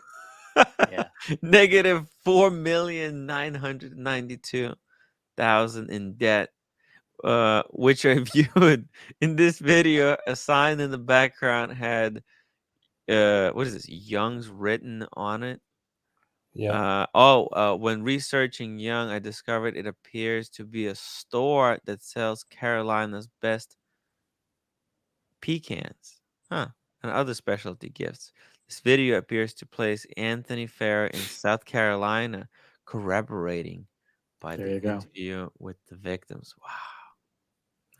Wow. They were watching his videos. They were watching his videos on social media during the investigation. Yeah, I mean, it's like the guy was, I don't know what the hell he was thinking. He lost his mind at some point. I mean, so much YouTube, it's bound to just melt your brain. Investment janitor, $5 super chat. Be careful what you say about the victims. Libel is a You never said anything. broad-based Pandora's box. Only facts. Said nothing but facts from the affidavit. Yeah, we're just so. I feel terrible for the victims. This is why I'm so hard on people who are associated with him and were in his circle, because I don't want there to be another Anthony Farrer. You know, people can't just go around, make Anthony Farrers and people like him stars, and then when shit hits the fan, try to clean their hands off of this guy. And pretend like they don't even know him. Yep. So they have access to Anthony's location data from his cell phone, and they were able to track him also. Yeah. So not only were they watching his videos, but they were tracking his movements via his cell phone and had access to the location data. So they knew that he was traveling from LA to Dallas, from Dallas to Las Vegas to Nevada, etc. And in one interesting tidbit, they also went to Las Vegas to interview a casino. Anthony was a customer of the casino on September 23rd of 2023, just 2 months ago, after the whole scandal broke. Yeah. And after he said that he lost everyone's money, he was at this casino. He purchased $14,000 worth of casino chips. This is number 16, by the way. What? And and then redeemed 19,000. So he's gambling. He got 14,000. He got In 14,000 in September? chips in September. He's gambling. Dude, that's insane. That's when he's supposed to be already paying back. This is post Road to Redemption. Post After Road making to videos, because Redemption. that was late August. That's He right. promised that he's going to pay everybody back, but then September 23rd he's already gambling. What the fuck? This guy is something And else. yeah, and he had an account. He had an account with the casino, and he had 19,000 in casino chips. He was in there. Vegas. This is sick. Like, how did he get? Oh, I mean, obviously, I think he sold the bike and cars and stuff, so he had the money. So, I mean, what was he thinking? Maybe he thought he can really hit it big and all his problems will go away. I mean, imagine that was his only. To be honest, if you really think about it, see, that was his only way out. Come in with 19,000 and hit the $2 million jackpot. Or sorry, 2 million. That would not be enough. $20 million jackpot. And he had enough money to try and gamble. I would have went to the the Wheel of Fortune. I think they have like a $200 million and just put the entire 19,000 and keep spinning. All right, I'm gonna get through the rest of this Okay. because I'm fading. I'm fading. You All right, let's keep apparently going. This is can be boring on for a few stuff. hours. But this on page 14, basically they've been surveilling Anthony, and they find out that he this place is going to be famous, by the way, the Dogtown Cafe in Santa Monica. That he was a frequent he frequently visited the Dogtown Cafe after working out in Santa Monica. They spotted him going to the storage facility, and he would go to the storage facility routinely on his Ducati motorcycle. And yeah, there you go. And then they caught him at the. They actually storage caught facility? him there. Yes, they did. They were following him. They would follow him on his motorcycle. And by the way, this guy has a suspended license. He's not supposed to be driving or riding a motorcycle. God. But of course, This is just insane. He doesn't care about laws. I mean, come on. They don't apply to him. He's special. The laws are actually for chumps. So as part of this affidavit, there are also search warrants. So they're requesting a search warrant from the judge to seize all the evidence of the crimes, all the stuff that's in the storage locker, all safety deposit boxes or any spaces that he may have access to. And then they're also seeking, through a search warrant, access to all electronic records, which means all of his digital data on any digital devices. And they are asking the judge to give them access to Anthony's biometrics. So he has to provide his fingerprint to unlock phones and his face for Face ID to unlock his phones as well. You know, the crazy thing is that if let's say he took the watches and he buried them in the desert. Now, under normal circumstances, that's like a good idea.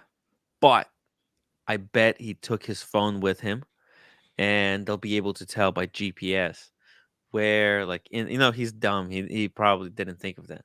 But they probably, if he did bury the watches somewhere in the desert in Vegas, they'll probably be able to just look at where he was on, where his phone was located and just fucking track it down. Yeah, and they're going to have access to all of his records. Every phone call he made, every text message that he sent, everything. Damn. There you go. This is going to be a brutal takedown. Admits on social media to robbing Peter to pay Paul. Yeah, we said it at the time, didn't we? Yes. Yeah, all the videos provide damning evidence against him, which is why everyone said at the time he shouldn't be making these videos. But he's going to be America's dumbest criminals. Seriously, this is so dumb. Oh, see, I can't believe it. This guy is so brazen. How did he have the ego to think that he would be able to do this and get away with it? I don't understand. Seriously, I don't understand people. And the thing, a lot of these things played out for all of us in the watch community because a lot of these things were done on social media In in our his videos, faces. in our, right in front of our faces. He And not flexed, just, he flexed that shit all over us. not just the flexing things, but a lot of about the downfall, like how the guy recorded the phone conversations. And remember the email that was leaked that's in this paragraph here. Remember the email about, Yeah. hey, I lost a bag of $2 million worth of watches in Las Vegas, which turned out to be a lie. Remember, we confronted him. He came on the show. Yes. And we said, that was a lie. Remember last week you sent an email to everybody saying you lost 2 million watches? You didn't lose 2 million, did you? I don't think I can say. Oh yeah, I don't think I can say. That was on your show where we interrogated Timepiece Gentleman. Oh my god, this guy. Yeah. So we listen, live. so the crime TikTok videos. The guy non- recorded had all those TikTok videos of I got the Sea Dweller and I'm shipping it back to this guy, and it's amazing. And then I thought, no way. Like when Wesley announced, not Wesley, Bob. When Bob said that he's going to put up the Sea Dweller if the true owner contacts him, honestly, I thought, no way anyone's going There's to no way. contact. He's not watching this stuff. And then bam, they get reunited. Oh, I couldn't believe it. And the guy had the picture to prove like the serial number that it was actually his Sea Dweller that he sent to DPG. Man. There's a movie that could be made out of this. There's a movie. It's definitely a movie. Yeah, and you don't congratulations. Need to do anything. If the chat is correct, congratulations are in order to Darby and Liz, who now have the full benefits of the legal principle known as spousal privilege. The spouse cannot testify against the other spouse now, which I'm not saying they're married because of that, but just so happens to be a interestingly convenient circumstance. Hey, I mean, I think we have the screenshot here. Wow, nearly 5 years together. 5 years together. I mean, it's weird coincidence. It's just good. It's just good timing. I'm sure the weather was perfect. The weather was perfect today. They decided, listen, you can't make this shit up. You can't make this shit up.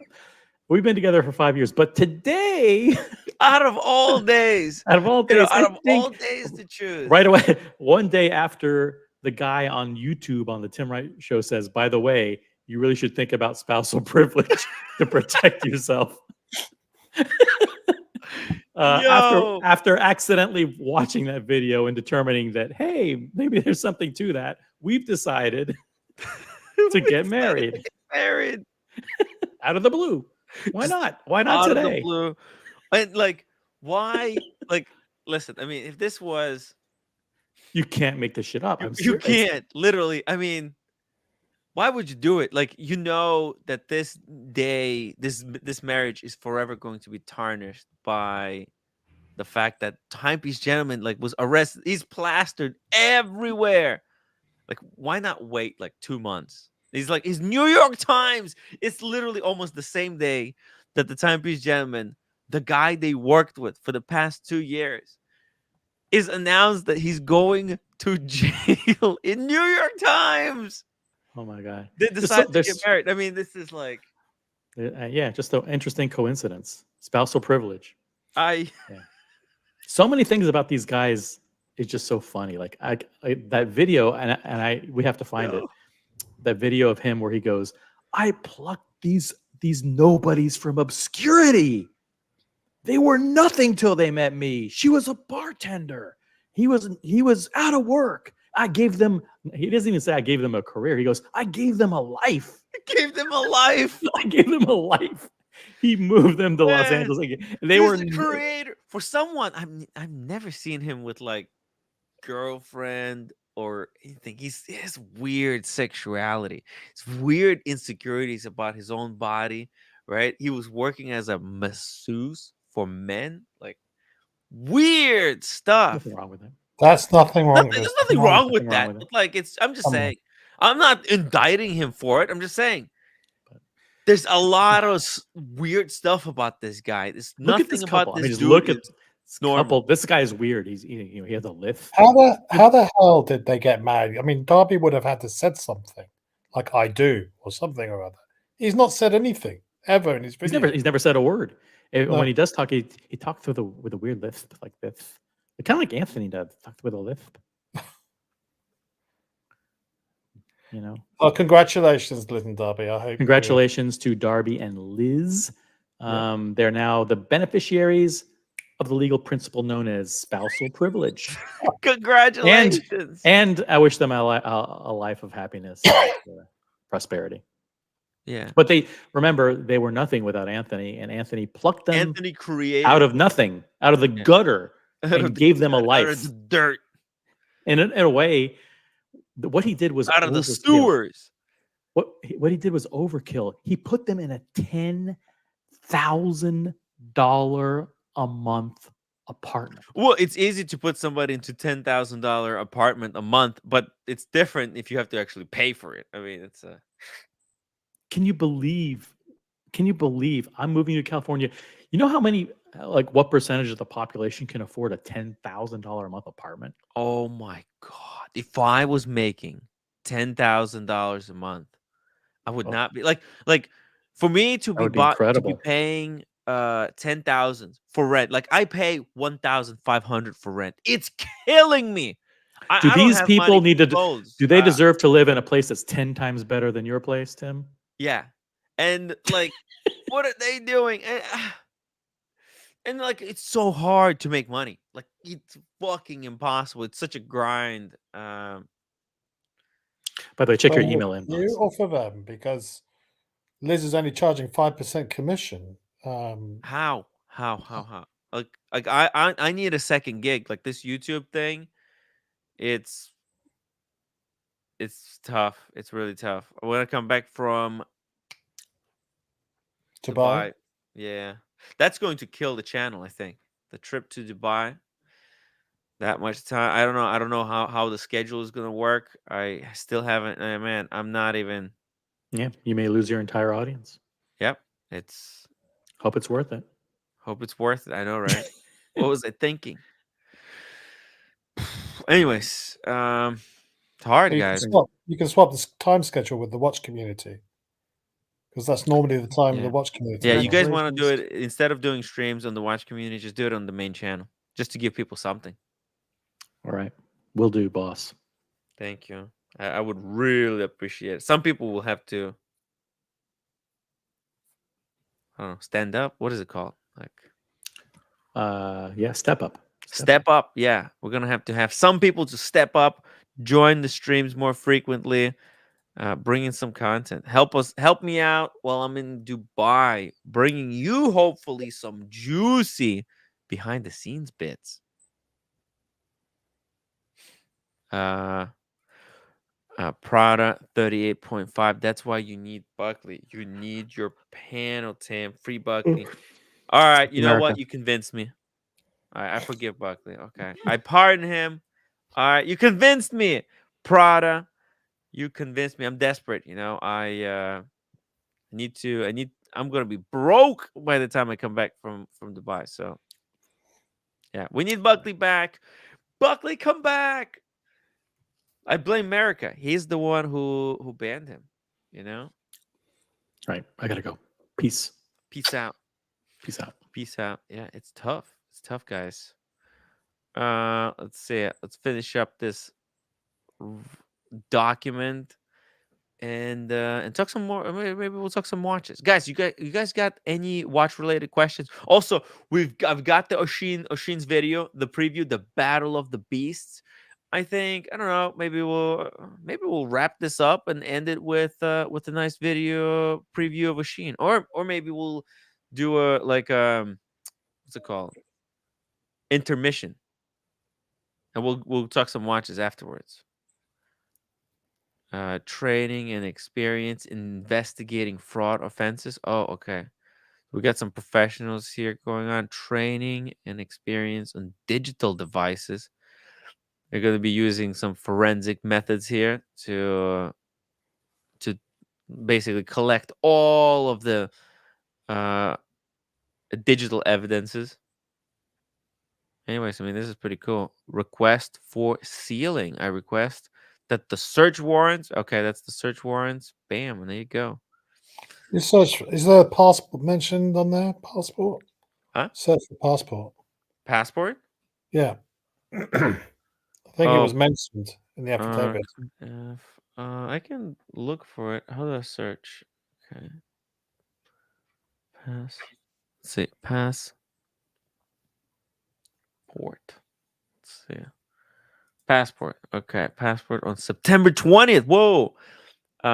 Based on my review of records, I understand that in addition to Ferry's domestic travel within United States discussed below, also recently applied for and was issued a United States passport on September 20th.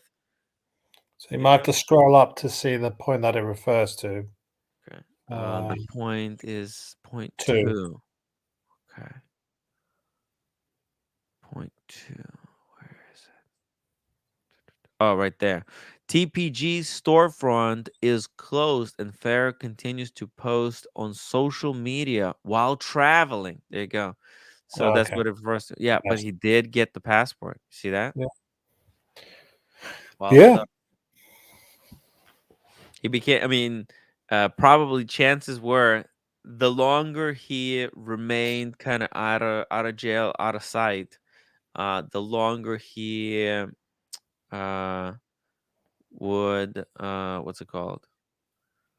He would basically consider, the more he would consider leaving. Obviously, but it looks like he went gambling, right? And then when he came back and didn't win the big jackpot, that's when he applied for the passport. So he was probably going to leave United States. That was like his plan B. It was like, hey, Well, I think it mentions that he had 20,000 or almost 18, 19,000 of chips that he didn't check back in. oh yeah, look at this, September 23rd. So he got the passport and then he went gambling in Vegas. There's chances that like a couple of weeks later, he might have, probably sold as much as possible from that storage unit and fucking. So you look at the timeline. He went in, he got 14,000 of chips. He won 18 and a half, well, 18, almost 19.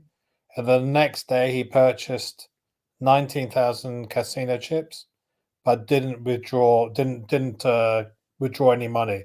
So either he still got the chips or he lost all the money. All the chips. Oh shoot. I think he lost it all. He was probably trying to, that was like the last desperate ditch attempt to make the money back. Sushi is expensive, Tim. You got to have money to spend money. What's like the fastest way that requires least thinking? Like I'm thinking like he should have went to one of those slot machines, right? And just gambled the entire 14,000 until he hits, like, but it has to be a machine capable of hitting like 10 to 20 million. And just, put 19,000 in and then just see what happens. Maybe you hit the jackpot. The machine is supposed to pay out eventually. Maybe he could be in that window to score. And I think this is what he probably tried to do. Or he just played it on all on black and lost. I think that's what he would do. I mean, he made quite decent money in that first day he went there. So he made 6.5. What I hate about roulette is that like if you lose everything. Like so if you just keep doubling, right? You're just asking to the point where you lose it all. But those slot machines, at least they're required by law to eventually pay out. So they're going to hit that big jackpot sooner or later. You're just hoping that it doesn't require as much skill. It's the worst return rate in terms of gambling. It's one of the worst. Yeah, but it doesn't require any skill because No, Anthony that's is true. fucking terrible. But then you can say the same thing about roulette. There is no skill. No, exactly. Well, no. There's like I don't know. Some people, like for example, Rolex, when he was in Vegas 2 years ago, he was on fire. He hit the right number like 7 times in a row. That's But that's just by complete fluke. It's well, you could say fluke, but I say, hey, he was on fire.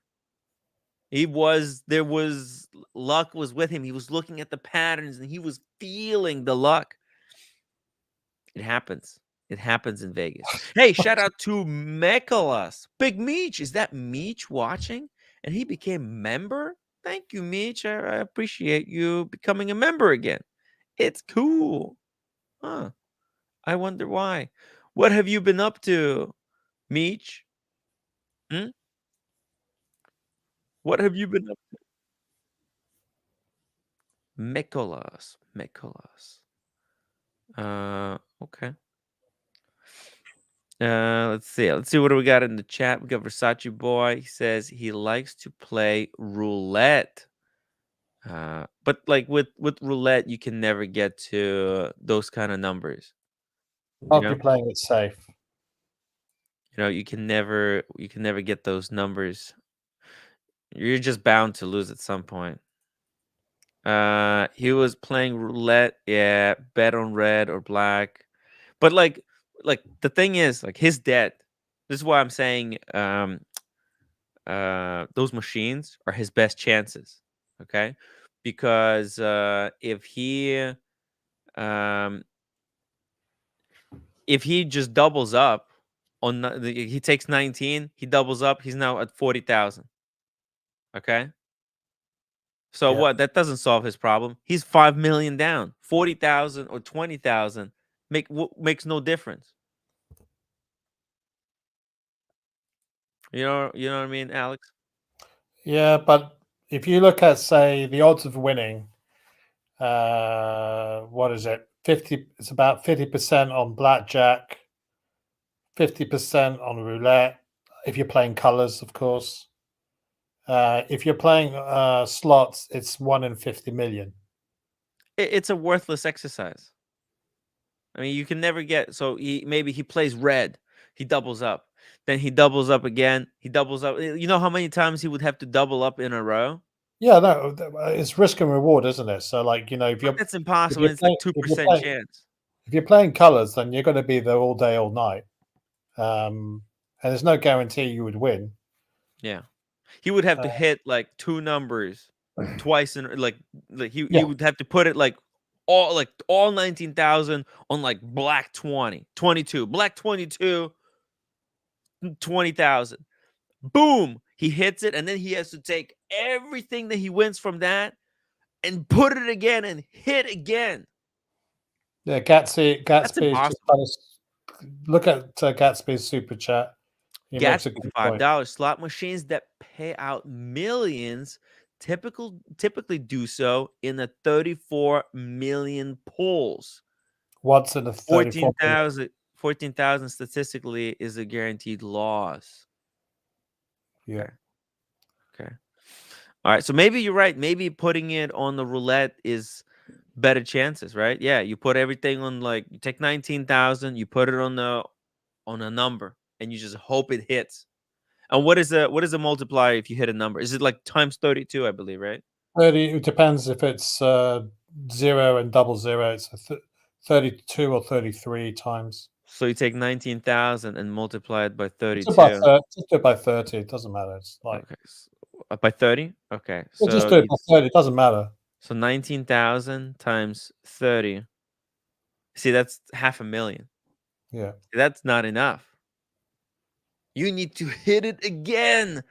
Oh, now let's say if you take 500,000 and you times 30. Now we're talking. Now we're cooking with gas. All right, that makes for 17 million. You can pay off your debts, and you basically got another 2 years of rent. I mean, at the lifestyle you've been living. So That's what he was hoping for. But what are the chances of that? Imagine if you hit though. Well, the chances of that are higher than winning money on the slot machine. Yeah, that's what I'm saying. I So think 1 in 33. Yeah, I think punters are right. Yeah. I think, but it's it's incredibly hard to do. So 33 times 33, it's a 1 in 1,089 chance of getting two numbers on right in a row. But that's the odds he had to hit, and that's why I think he took the money to Vegas, and he didn't hit, and then he came back. Yeah, there you go. It's too bad. Didn't work out, man. Imagine if he won, though. Shit. He would have been such a douchebag to everyone. You know that, right? Well, he would have claimed he's some sort of marketing business. He would have genius. said it was all planned, and he would prove all the haters wrong. He would send Wesley and all these guys their money back and be like, there you go. You haters, you didn't believe in me. See, I knew I was going to hit those numbers. It was destiny, but it didn't work out. I mean, there's no chance that it would have worked. Okay, let's just put it that way. But it could make for a great movie. Like if in the end he wins and then he fucks it up again. We've seen this movie. It's called Uncut Gems with Adam Sandler. And he gets. Well, we know what happens at the end of the movie. I don't want to do any spoilers. No spoilers, please. No spoilers. Anyway, I mean, it's wild shit. Wild shit here. What can you say? It's been a hell of a ride. Timepiece gentlemen, we want to thank you for the entertainment. I mean, what are we going to do without him, Timbo? I know, right? We have to find some other nefarious characters. Come on, stop. Take it down. Come on, stop it. Stop. Listen, come on, stop it. Okay. All right. I mean, he did. I mean, you heard this audio so many times. Of course I did. Yeah.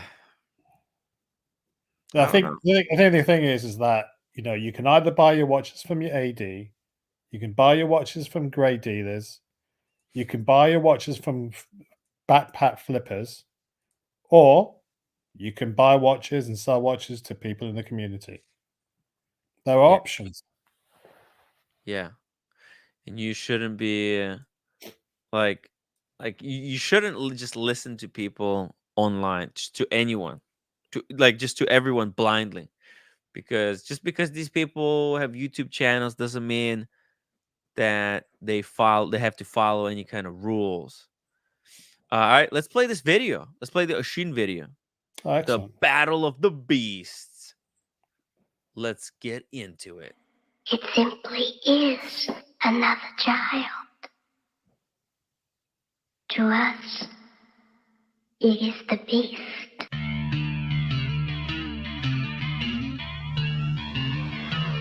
Oh, here we go. That's the demonetizing music.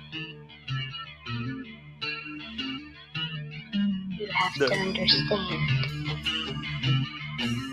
These are not normal watches. These are watches for the bigger man. Some of us need something bigger. We don't get to wear what the others wear. It's something bigger. Wait, how did he get that audio to match like that?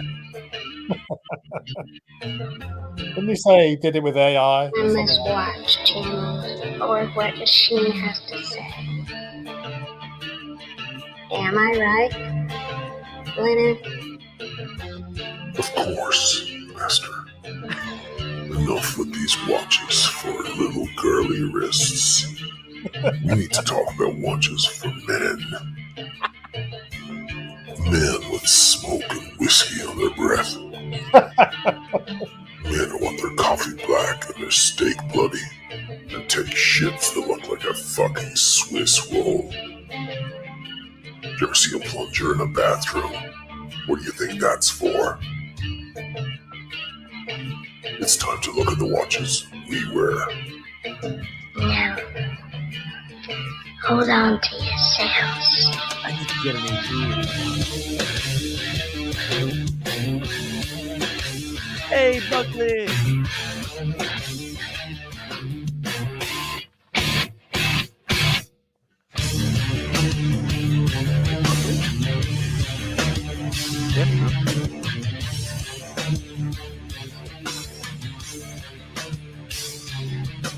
First up, the Panerai Luminor Base. The very definition of a no bullshit watch. Yes. No frills, no fluff. Just pure beef. 3, 6, 9, and 12. The fuck more do you need? There isn't even a seconds hand. You need to read the seconds. Do me a favor. Go buy a skirt. Originally designed for the frogmen of the Italian Navy. These fuckers were no joke. They don't make men like this anymore. Sorry, fellas. This watch is for closers only. If you can't handle that, go buy a fucking Datejust. By far the cheapest on this list. But don't let that fool you. I need one of those. This watch is a motherfucker. Isn't that right, Master? That is correct, Lynette. Over the years, Seiko have proven that they can sit with the big boys. The King Sumo is no exception. Cushion case and shallow dial. This watch stands up against any big-sized dive watch on the market. And loom that blows the shit out of other brands. Seiko are simply one of the greatest watchmakers in the world, especially for the price. This watch kicks ass.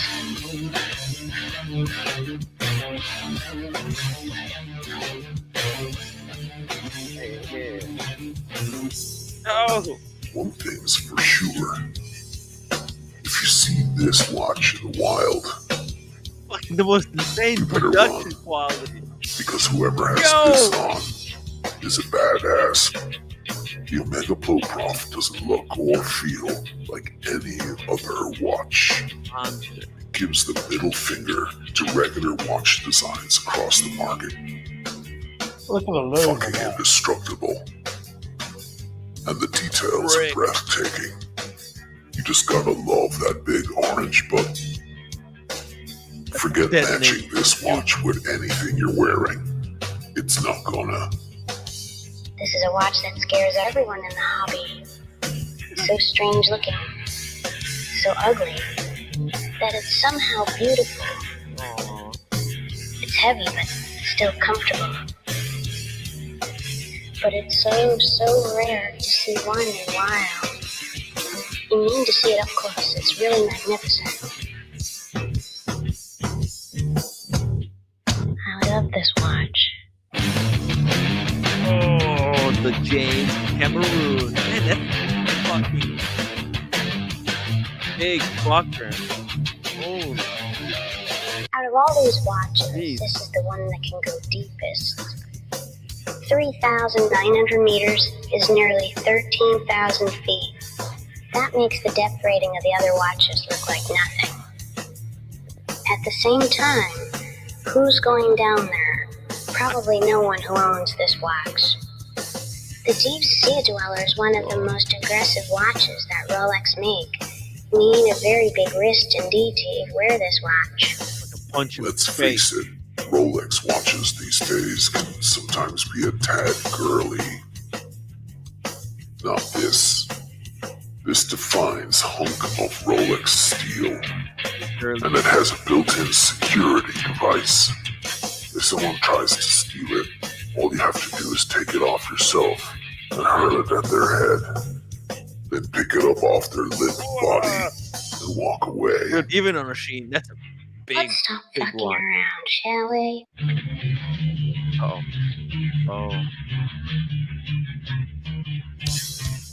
Talk about where high class and badass meet. This watch will confront any situation and look completely badass doing it. Did someone say khaki green? This is about as good as that gets. Too strange and industrial. AP don't give a shit what you think. They apologize to no one for their designs. This may be one of the most perfect watches made for the larger wrist. If you've got 30 grand spare and you want one of the most bitchy watches out there, that one. The AP Diver is like no other. Just be careful you don't faint staring at the details. Way better than James Cameron.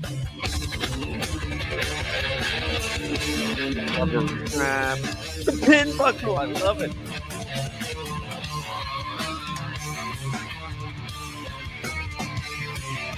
But out of all 5 watches, which one is the ultimate beast?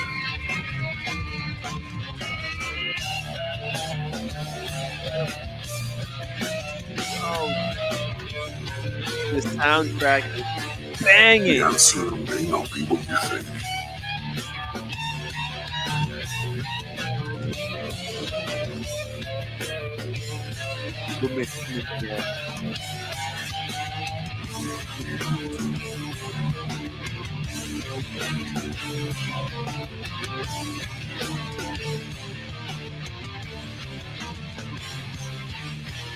Let's face it, guys.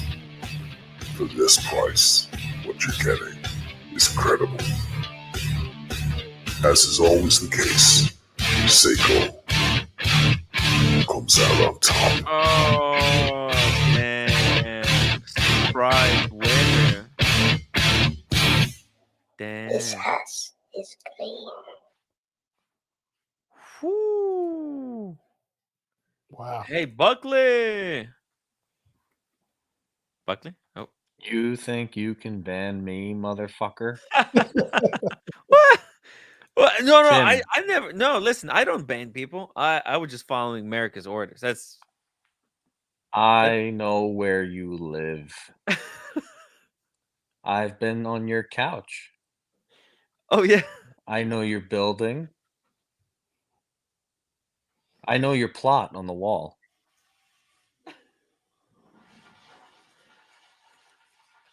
Yeah, you were here. You were definitely in the building. Don't fuck with me, Tim.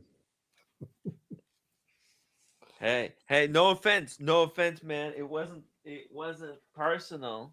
It wasn't personal. It was just YouTube shtick. You know how it is. Shout out to all. I gotta make the donors happy. I gotta make America happy. Make these guys. Well, America. So you fucked yourself, Tim. Would you like to know why? Why? Because you had a contract by August 31st to sell some watches. Yeah. You didn't make, and you signed that contract. Was that legally binding? You signed a legally binding contract. I have no contract other than some 7'10", 450-pound ogre wants me banned because I don't have a day date. The day date is an important watch. Buckley is an important watch. Especially you live on Long Island. I mean, how could you not have a day date? I think everybody watching would agree that every dude living on Long Island, self-respecting, would have a day date, right? I mean, it's just common sense. I don't understand what the problem is.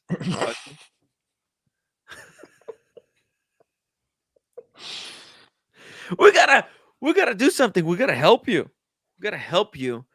Or what? Oh, wait.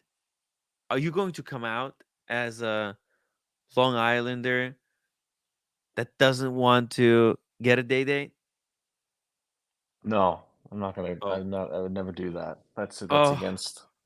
It's against everything I stand for. Oh my god! I thought for a second maybe you wanted to come out of the closet, a different kind of closet. Now I noticed because I ran a test, Tim. Yes. My comments are banned in the chat. Oh shit! We're really? Hold on a Yes. second. That's not. That I didn't do that. Somebody did it, Tim. One of your fuckers. I don't know if it's OC. I don't know if it's America. They'll be dealt with. They'll be dealt with. Let me see. Actually, I was told that I had a rogue wrench. I was just like minding my own business, and then today, someone came to me with news that some guy apparently banned my people. Like he had a wrench, and he said, "Oh, I used the wrench to go back in time and block a whole bunch of people." I saw a chat from you, Buckley, about half an hour ago. I don't know. I think after I put a chat in, I think OC might have banned me. No, OC doesn't have a wrench. Oh, I don't No, know. I don't say anything. No, you're not banned as far as I can tell. Just checked the list. There's not that many people even banned there anymore. Ever since the great unbanning, there actually haven't been many people to ban. So it's so cool. Everybody has been on their top behavior. Like I don't even ban Chris J. You know, Chris J. You see, I didn't ban you. The guy is an absolute asshole. Right? He's always mean to me in the chat. But you know, I keep him for a reason, to keep me on track. Okay? Because if I just ban all the haters, you know what's gonna happen? Who's gonna tell me, "Hey Tim, you're straying too far into wrong direction"? It's the haters like Chris J that keep me on the straight and narrow. You know, they watch my every move. Every time I do something, they they slap me. To So keep you honest. yeah, they keep me honest, and that's why he's not banned. I like this. Like secretly, I'm a huge fan of his, but he doesn't know that. Yeah, he doesn't appreciate. He doesn't know how much I appreciate him. You know, keeping it real the way he see it. I'm not saying he's wrong. He's wrong. I'm not saying he's right. Okay, this is what I'm trying to say. He's completely wrong about everything that he says about me. But his wrongness is what makes me being, totally honest with you.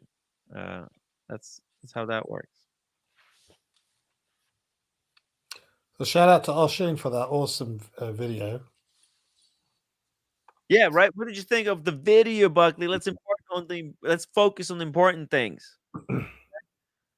You still got to get a day date somehow. I mean, I'm gonna lose America as a supporter for unbanning you, but so be it. You know, I take friendship over money. Tim,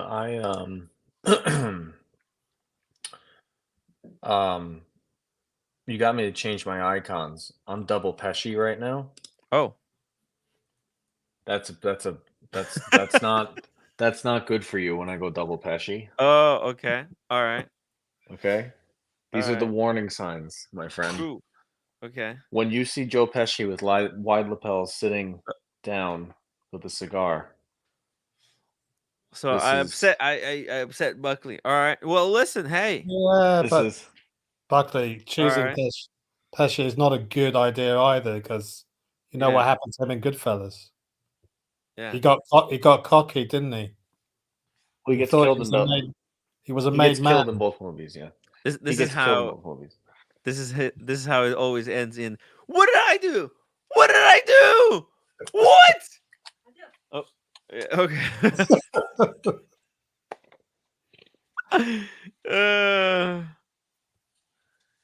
Yeah, but Tim. Yeah. Tomorrow I gotta take a ride. I want you to come with me. Where are you going? Don't worry about it. You're gonna come pick me up? If you come pick me up, I'll go. Okay. I'm not doing anything. Timmy, just make sure there isn't any plastic sheeting Which watch do you sure. Do you want me to bring with me? Should I double fist? All of them. All of them. Jeez. Yeah, Roommates too. Two? Bring roommates as well. Oh. Why so many watches?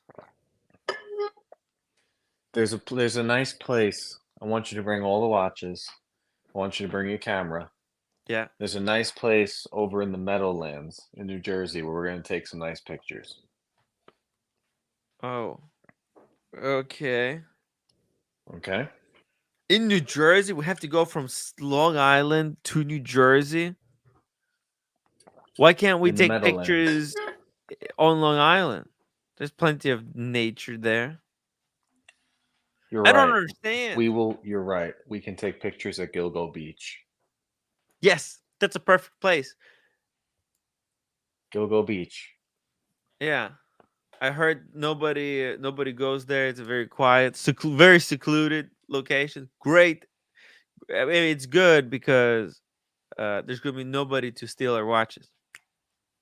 Nope. That's the last thing you need to worry about. Exactly. Hey, roommate. You want to go to Gilgo Beach with Buckley? Oh, it's close here. Buckley's going to come pick us up tomorrow. We're going to bring all the watches with us. We're going to take some pictures. Let's do it? What? Why not? I'm okay. You okay? No, come with us. Roommate. Come with us. Come with us. Come on. Come on. Apple Store. Mathis, $2 super chat. Don't forget a bucket and cement mix, Tim. We can stop by Duties. I can help you, get some. Duties, or we got the Home Depot here and Duties.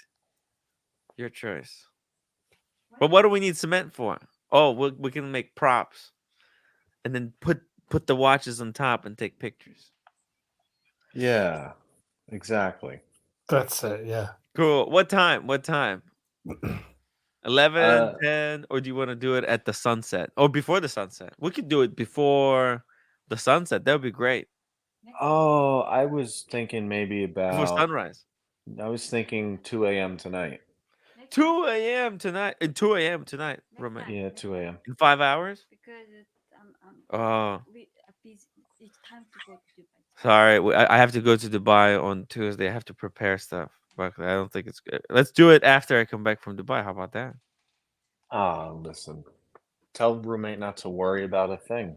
There is no. Don't worry. There is no thing to like a super chat for band roommate. To ban roommate? Super chat to ban roommate. You don't want to be here? $1,000, guys, to ban roommate. What? Like $5, $10. Oh, $5. You don't want to be on the show? No. Well, we could do super chat for you to be on the show. If guys, if you want to super chat a specific question for the roommate, you could do that. Well, we can have her answer them. Maybe people have some burning questions they want to know. First of all, I trolling. Yeah, you're trolling? You. You're trolling me? And I'm begging you, and I'm so negative to you. So why not these people not super chat to ban the roommate? Ban roommates. Say ban Dan. Well, look at this. We got Surdy Danny. We got Danny. I'm keeping Tim honest. I'm supporting roommate in getting back at you, Tim. So yesterday I was so mad because I like over 1 million times I told our team to. You just doxed me. Yeah, I mean Tim. To already bring the extra like a shopping bag in case because I don't want to wasting, but yeah. Anything roommate says. To shopping bag, so I just so mad. Okay. I'm behind roommate here. Okay, that's right. I need Tim, if you could. Just to offset unnecessary stuff. It's unnecessary. It's unnecessary reason to be upset. Save your times for being like, dude. You realize we're talking about Anthony Farah, who lost $5 million, and here you are upset at me for a 35-cent grocery bag. Are you kidding me? It's the function of it. It's the function of it, Tim. What is happening? The Tim, proportion, roommate. The Tim, proportion. Tim, it's the small stuff before you get onto the big stuff. Why you spend extra like 30 cents to get another shopping bag? At least if you took some stuff, you don't need Oh, to wait a minute. you don't need to wasting, and also Oh, wait a minute. you I'm don't guilty need another too. extra bag for you. Oh my God. Roommate would divorce me right now. I got so many of Get these out of here. extra Get shopping out of bags. here. Ban She- super chat to ban roommate. Super chat to ban roommate. Get out of here.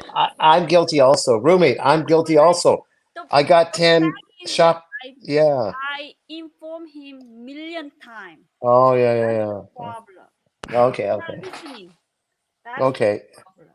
If I was married now, I'd be divorced by now because I I got so know, many of these right? extra shopping bags. Why do we take the abuse? I don't know. No, Tim, but she's we have kind two of right, choices. though. Yeah. Tim, we have two choices. It's cooperative. Hold on. I got two choices here. Buckley's giving me the ultimatum. Here we We go. have two choices. The first one is at 2 a.m. You're ready, I pick you up. The second one, you sit here until 2 a.m. while Daniel tells you jokes. The result will be the same. Oh no! Kill me now! Oh, Kill me now. no. Can I put a sword on the table and jump on it? Yeah. Just go with Buckley, okay? I'll go with you, Buckley. Come pick me up. End this. You know what? It's Thorpe. At least you know what? Paul Thorpe is gonna be really happy. Does he need to take his fungal cream with him, Buckley? I have spelly feet. Yes. Oh, yeah, get the feet sorted out. I washed them. I don't know why she's complaining. Gatsby, $10 super chat. Creepy watch story. I recently ordered a ceramic deployant for my Apollo 8 watch. It came on the same day as Colonel Frank Borman passed this week. Rest in peace, a hero to the entire human race. Wow. Oh, wait, was he Yeah, that's it. That's it. Yeah, no way. Apollo 8 guy? No. Oh, wow. What? Yeah, Colonel Frank Borman. Yeah, Yes. the guy who was flying the Apollo 8. I guess, yeah. Unbelievable. Yeah.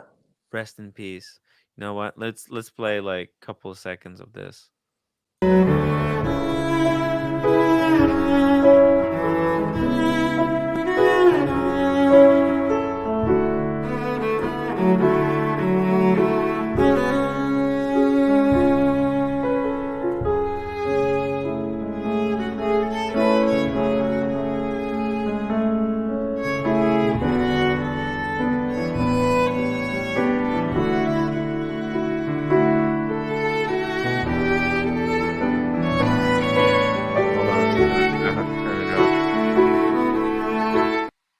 Okay.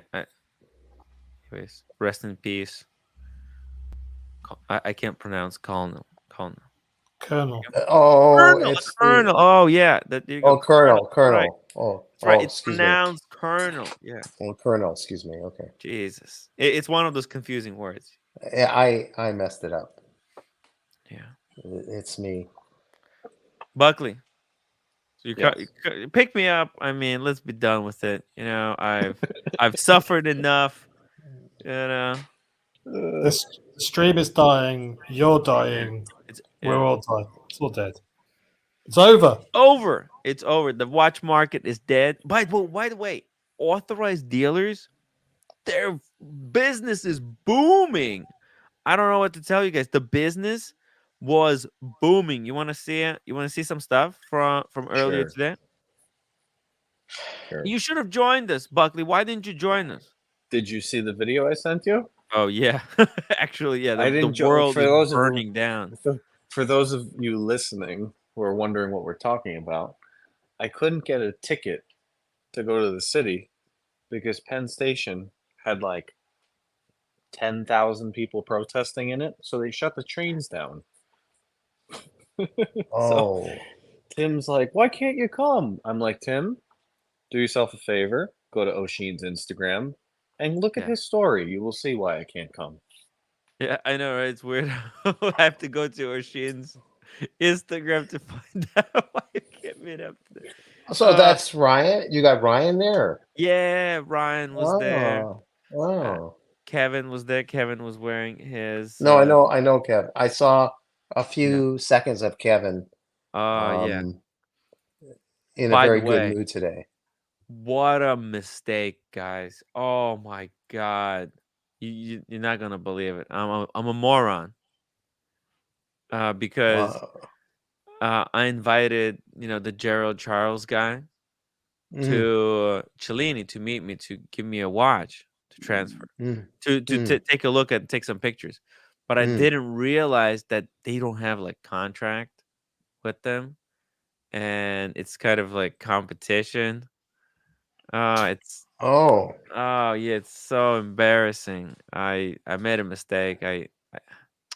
But it was a great place to like meet the guy. So I'm like, maybe it's a great place, but no, but hopefully Jared Charles will. Oh, but you know what? We came up with the solution. I'm gonna go to London Jewelers and do a live stream with Gerald Charles and the other guys. How does that work? Doing as opposed to, like, it somehow it bypasses your situation? Yeah, because they're authorized dealer. London Jewelers Oh, are authorized dealer of. okay. Yeah. Okay. If they want to protect, go to the war zone. Fuck's sake. Not sure what that means. Hey, look at this. Eat Potato HD6 says the whole situation has soured my thoughts on watches and the industry as a whole. Don't let it. Add potato. Listen, man, don't give up. The gray market dealers, they're not watch enthusiasts. It's not their hobby. They're just freaks online. Don't worry, like, don't pay attention to them. They're just clowns, okay? They're not the watch enthusiasts. You are the watch enthusiast. There's good people out there who like watches, and they have nothing to do with the gray market. Just distance yourself from these gray market dealers. They don't deserve our viewers. Okay, so don't spend them on them. Yeah, just go out vaping for a few minutes outside, and then just come back to your senses. It'll be good. Yeah, just go to authorized dealer. Just work with the known people, okay?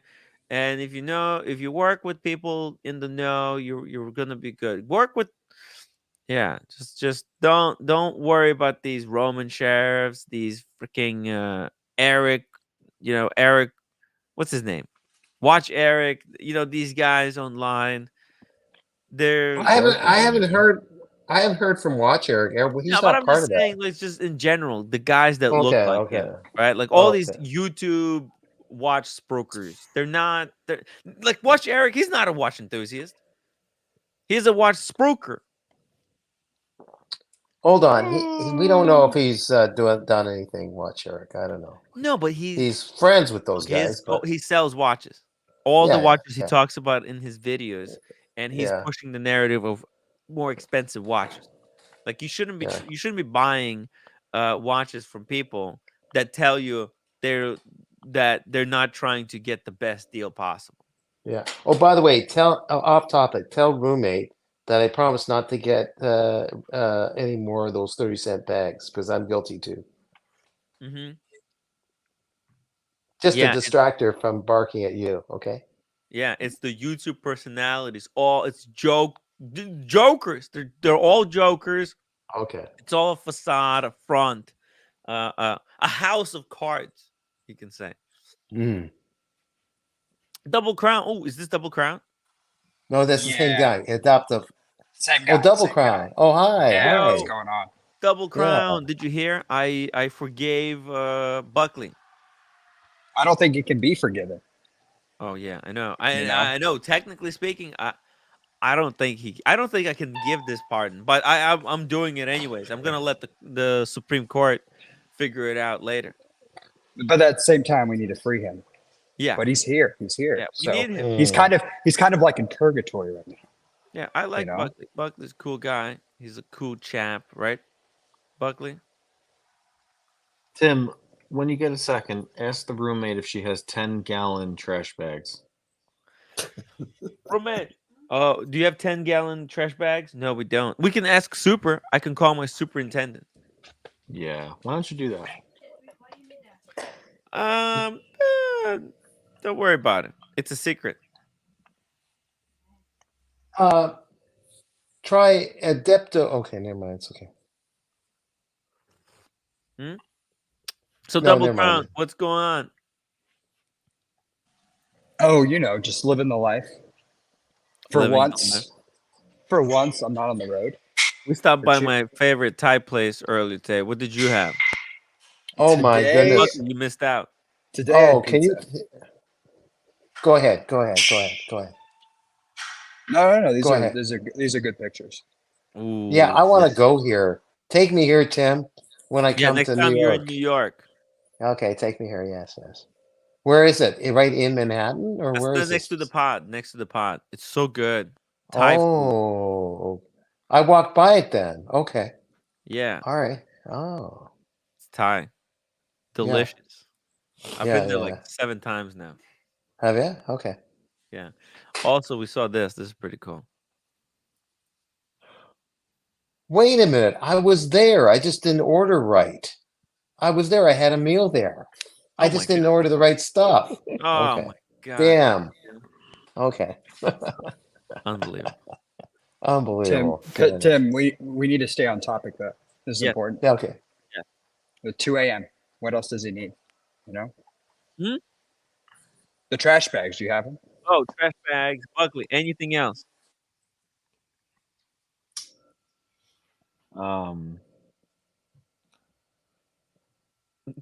Yes. Do you have rain boots? Yes, I do. I have rain, water. I have waterproof, Air Force Ones. Perfect. Tim. Yeah. Sounds like you might need to take out some life insurance. Have you got life insurance? Do I have life insurance? I don't. Yeah, that's Oh. the one thing I don't have, unfortunately. Sorry. Might be worth it. Yeah. For who? Well, for whoever is your beneficiary. Oh. Roommate. I mean. Yeah, roommate, Tim. Just a small I thought roommate coming with me. Oh, by the way, maybe I can make this into Buckley's name. Oh, we lost Double Crown. Oh, That's ridiculous. It's ridiculous. What exactly are you doing 2 a.m.? I missed it. I was asleep on the wheel. Buckley wants to pick me up to take I'm me not- on a Daniel- on a long walk on a short pier. On a short Daniel, leash. Yeah. If you, I won't have to do anything. If you can Hmm. do your comedy routine over and over and over till 2 a.m. No, I'm not going to do that. Impossible. At least He can't even do it one more time. It's too much pressure. No, I'm not. I don't want to do it now. I got nothing funny to say right now. How long is your set? How long are your sets normally, Dan? It's my funeral, and Daniel doesn't have anything funny to say. Daniel, I have how you're needed the most. They're more like around 6, which can branch to 7, and hopefully work on something that can be a full, blossom something, a couple of stories, a few stories, and bridge them over into an hour eventually. But right now they're 6 minutes. 6 minute set. Okay. Yeah. It's a tight set. I don't think you have enough time. Somewhat tight. I'm not doing anything right now, Tim. I'm working on some. Yeah. I just Yeah. actually last Friday I went to a comedy show. Jim Brewer. Do you know How Jim long Brewer? was he on?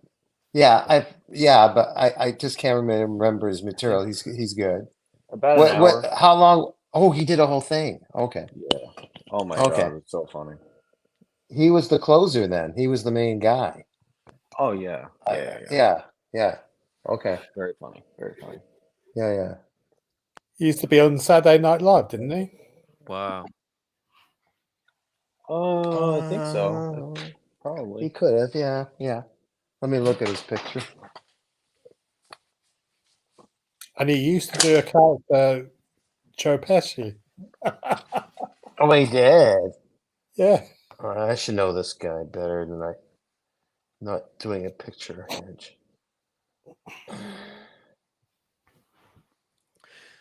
Yeah, very funny. I saw him, and I saw earlier this year. I saw Tim Dillon. Tim Dillon. Yeah.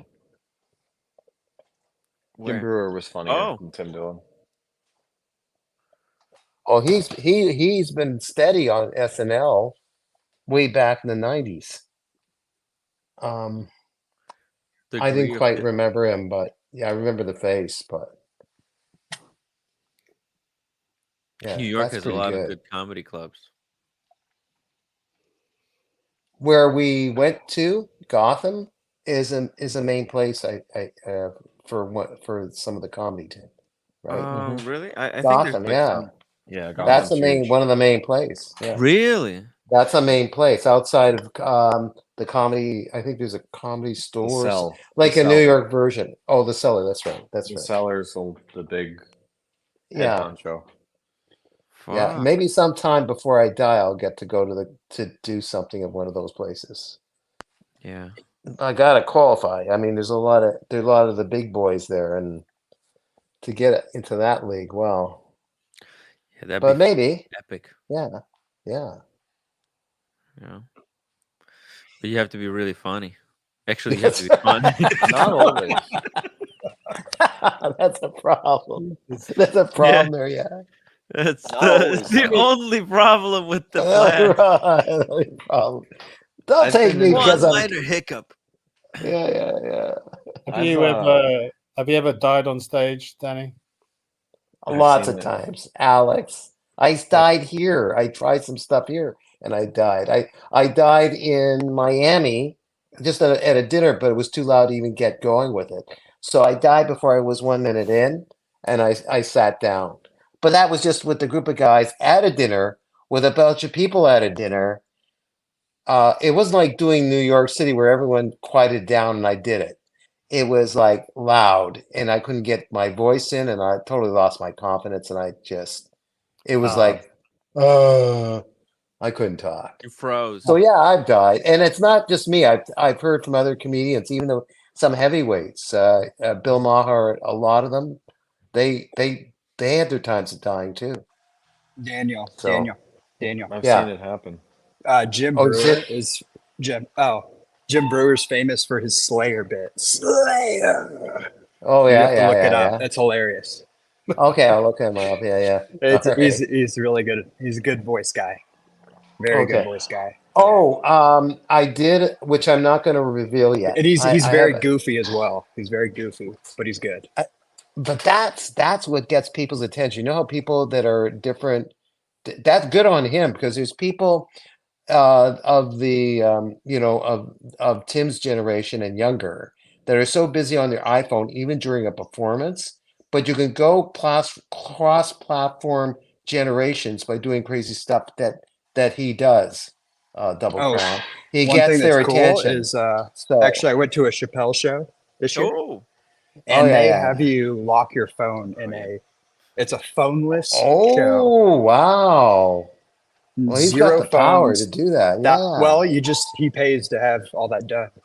So everyone has to put their phone in basically a locked bag. Oh, And yeah. You take that locked bag with you? Yeah, you just carry it around with you, and then when you leave the show, they're unlocking them at the door. It was actually pretty liberating, for 2 hours to not have Without your having phone. people, because there's always going to be people taking pictures, raising the phone. Yeah. There's other that was versions pretty of cool. Tim Wright. There's other versions of Tim Wright out there. Yeah. They do all those things. So, yeah. Are you worried about people doing that at your gigs, Daniel? Alex? Stealing the material?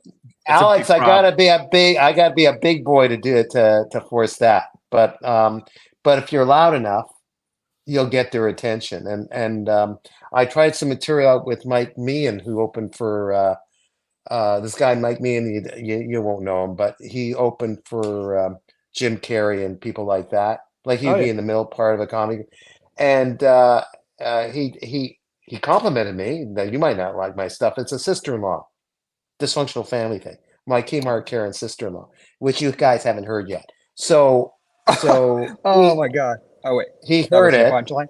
Sorry. No, that was just a topic can be funny, but I just mentioning it. So so he heard it and he thought it was good. There was about 3 people busy on their iPhone. It was a class. Remember after Las Vegas, I went to San Francisco and tried my set with him and a group of people. It was a Yeah. class. And he said, Daniel, really great, really great. Okay, so what I'd like to see you do is act out these characters more, like really go loud. So, and he gave me some examples, really good shit that he has shared with me. So, yeah. So Yes, that might be like it might be Jim Brewer he's suggesting. Like he's suggesting to go more like Jim Brewer, Double Crown, a little bit. Not be him, but just take it another level of playing the character. Like be loud like Timmy, basically. Right, like the character I play. I play a great character. Right. I get a When you loud. start yelling, Tim, and yeah. You have to be almost a So caricature, don't you, on stage? pardon me? You have to be a caricature. You know, you have to be an No, exaggerated. Well, it depends on what you're doing. First of all, you're being sincere. You got to be authentic because the audience is going to read it right away if you're not. And then sometimes I can be funny with my colleagues here, and then I'll be as flat as a pancake too. That's okay, man. It's a tough crowd. It's a tough crowd. Tough crowd. Yeah, but yeah. So I think the Mathis, I was audience talking about lost my. the thread of Daniel's story. Okay, no, you had to listen to the early part, Mathis. Don't worry about it. So I'm finished. Comedy is It not his just to strong. say, it. Stop it. I was just giving a thing in a class. Someone told me be louder. Let's move on because if Mathis is wondering what the hell I'm talking about, Yeah. other people are going to wonder what the We'll hell I'm get talking trouble. about. So, yeah. Ugly. What are we gonna do to break you into the case? They got the watches. Is that what do they have? Show me what they had. Well, I mean, look, they actually had everything, but it's kind of try on only. Yeah, I mean, Oh, this is from earlier today. Yeah. Was it good? Mariner. Good show. Yeah, it was not a show, but they had everything. Mariner at this point doesn't really do it for me anymore. Wow. You need AP basically, right? How about I mean, there's things that do it for me. It's just a Submariner. It's like Submariner. You see so many of them everywhere. Yeah, it's a common watch. Been there, done that. Yeah. Right? It just doesn't hit the way you leveled up. I mean, can somebody blame you? No. No, it's not. It's not the leveling up. It's like if you look at just look at the black sub all the way around the top, right? Mm-hmm. It doesn't look like a Rolex. Whoa. It's very What? it's very brushed. It's not, you know. Are you It's got saying the more. new models they're not as good as the old models? Are you a vintage guy now? The black Submariner, the new one, is not as good as the pre-ceramic. Whoa. The I listen, green, I have the 40 mil and I think the new one is worse than the 40 mil. I like the 40 mil more. So yeah. The Starbucks is a level below the Hulk, I think. yeah. It's And the weak. Cookie Monster is a level below the Smurf. Wow. All So the new they, models are inferior. yeah, and look, I had a Bluesy. The Bluesy does look like a Rolex, for sure. It's very shiny. It has a lot of charm to it. But if you look at that dial, it's a little bit pastel-y. It's light blue. It used to be darker. It used to be better. Oh my god. Oh my Yeah, god. I know. People are not expecting this from me because I'm a Rolex fanboy. Now we Yeah, have yeah, but one see more. it. We have the bullet in the head, Tim. The icing It on the cake. The tip of the. You want to hear what really killed it for me? Uh-oh. What? You want to What? know? What killed it? Owning a Yachtmaster. Oh shit. Once you own a Yachtmaster, Yeah. the Submariner's completely useless. You don't even think about it ever again. Kill shot. Yeah. The kill shot. I It's a mean, kill that's shot. right.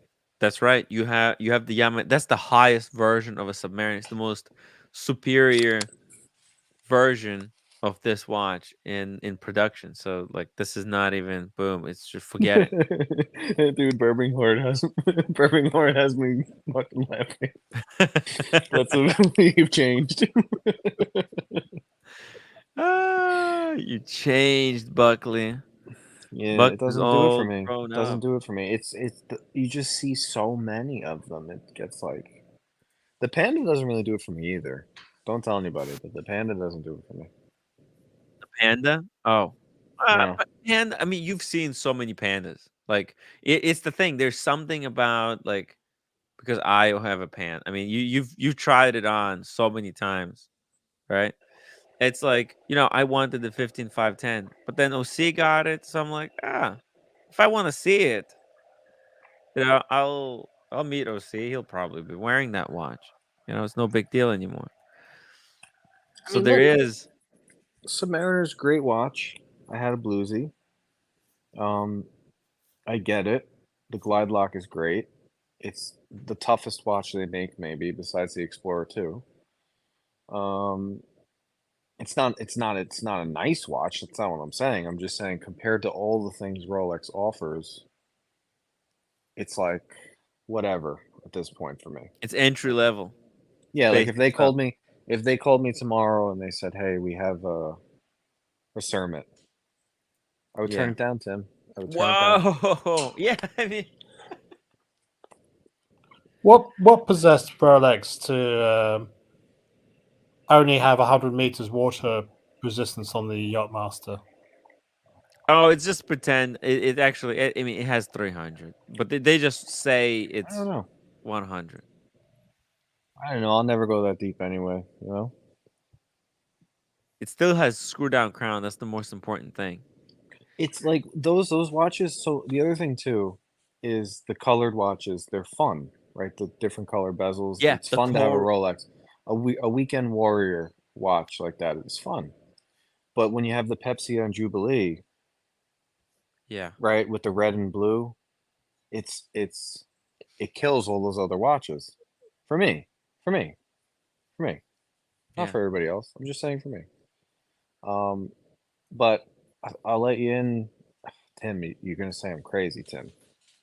Yeah. Kojak, Daniel Katz, they're gonna say I'm crazy. You ready? Yeah. Out of my 4 watches, number 1 is the Datejust. Wow. Yeah. Number How do you like 4, that? number 4 is the Red OP. Number 2, Yachtmaster. Number 3, Pepsi. I know it's crazy. I know it's crazy. I put the Yachtmaster over the Pepsi. I have not taken this Yachtmaster off, other than I did a week with the Datejust just because I don't know what happened. It just kind of every day I No, picked it's up your and put it wedding on. watch. It's But nostalgia. I'm telling you, dude, Oyster Flex, the white gold, I can't put it down. I love the Pepsi, but it would be third. If you said you have to go to 2 watches, it would not make the cut. Wow. Isn't that something? Isn't that something? The Yachtmaster is actually a sleeper, and that was actually the reason why. Remember, everybody was pushing me and like, say, Tim, you should trade a whole bunch of your watches and get 5167. And I told everyone, are you guys what are you for real? Because for that was 60,000 back then. And by the way, 5167 is still falling. And because for 30,000 I could get a Yachtmaster. And I know that I've handled both of those watches. Yachtmaster is twice the watch the 5167 is. The Here's fact the that it other has a thing. glide lock, it's white gold, it's fucking precision engineering. Here's the other thing too. Yeah. If you have a 7-inch wrist or smaller, let's say you're small G at 6.5 and your 7 inches at 10. Okay. The rhodium Yachtmaster is the move. It's the silent killer. No one ever talks about it. If you have to work a life where you're somewhat professional, you got to wear a nice shirt and whatever. The Yachtmaster 1 in the 40 millimeter rhodium. In my opinion, you could go blue. That is it has so much more charm than a Submariner. Submariner. I think personally that's the way to go. But it's like, do what you want to do. But I think it's yeah. Either that, Tim, or follow what George Voorhees just suggested there. So all the rollers and get the work. Dude, did you see that work, Buckley? Yeah. At Cellini's? The Spock? I tried it on the wrist. Did you see how that looked? You know what's they're cool. A perfect fit. They're not, you know what it is? They're not pretty. Right? Like if you see it, you're not like, oh wow, look, that's a luxury watch. You don't get that impression. You go, that's a feat of engineering. That's really cool. Yeah. It's like a gadget. It's a different thing. It's like, you know what Urwerk should be? Urwerk should partner with 007. That should be James Bond watch, not the Seamaster, right? What do you think?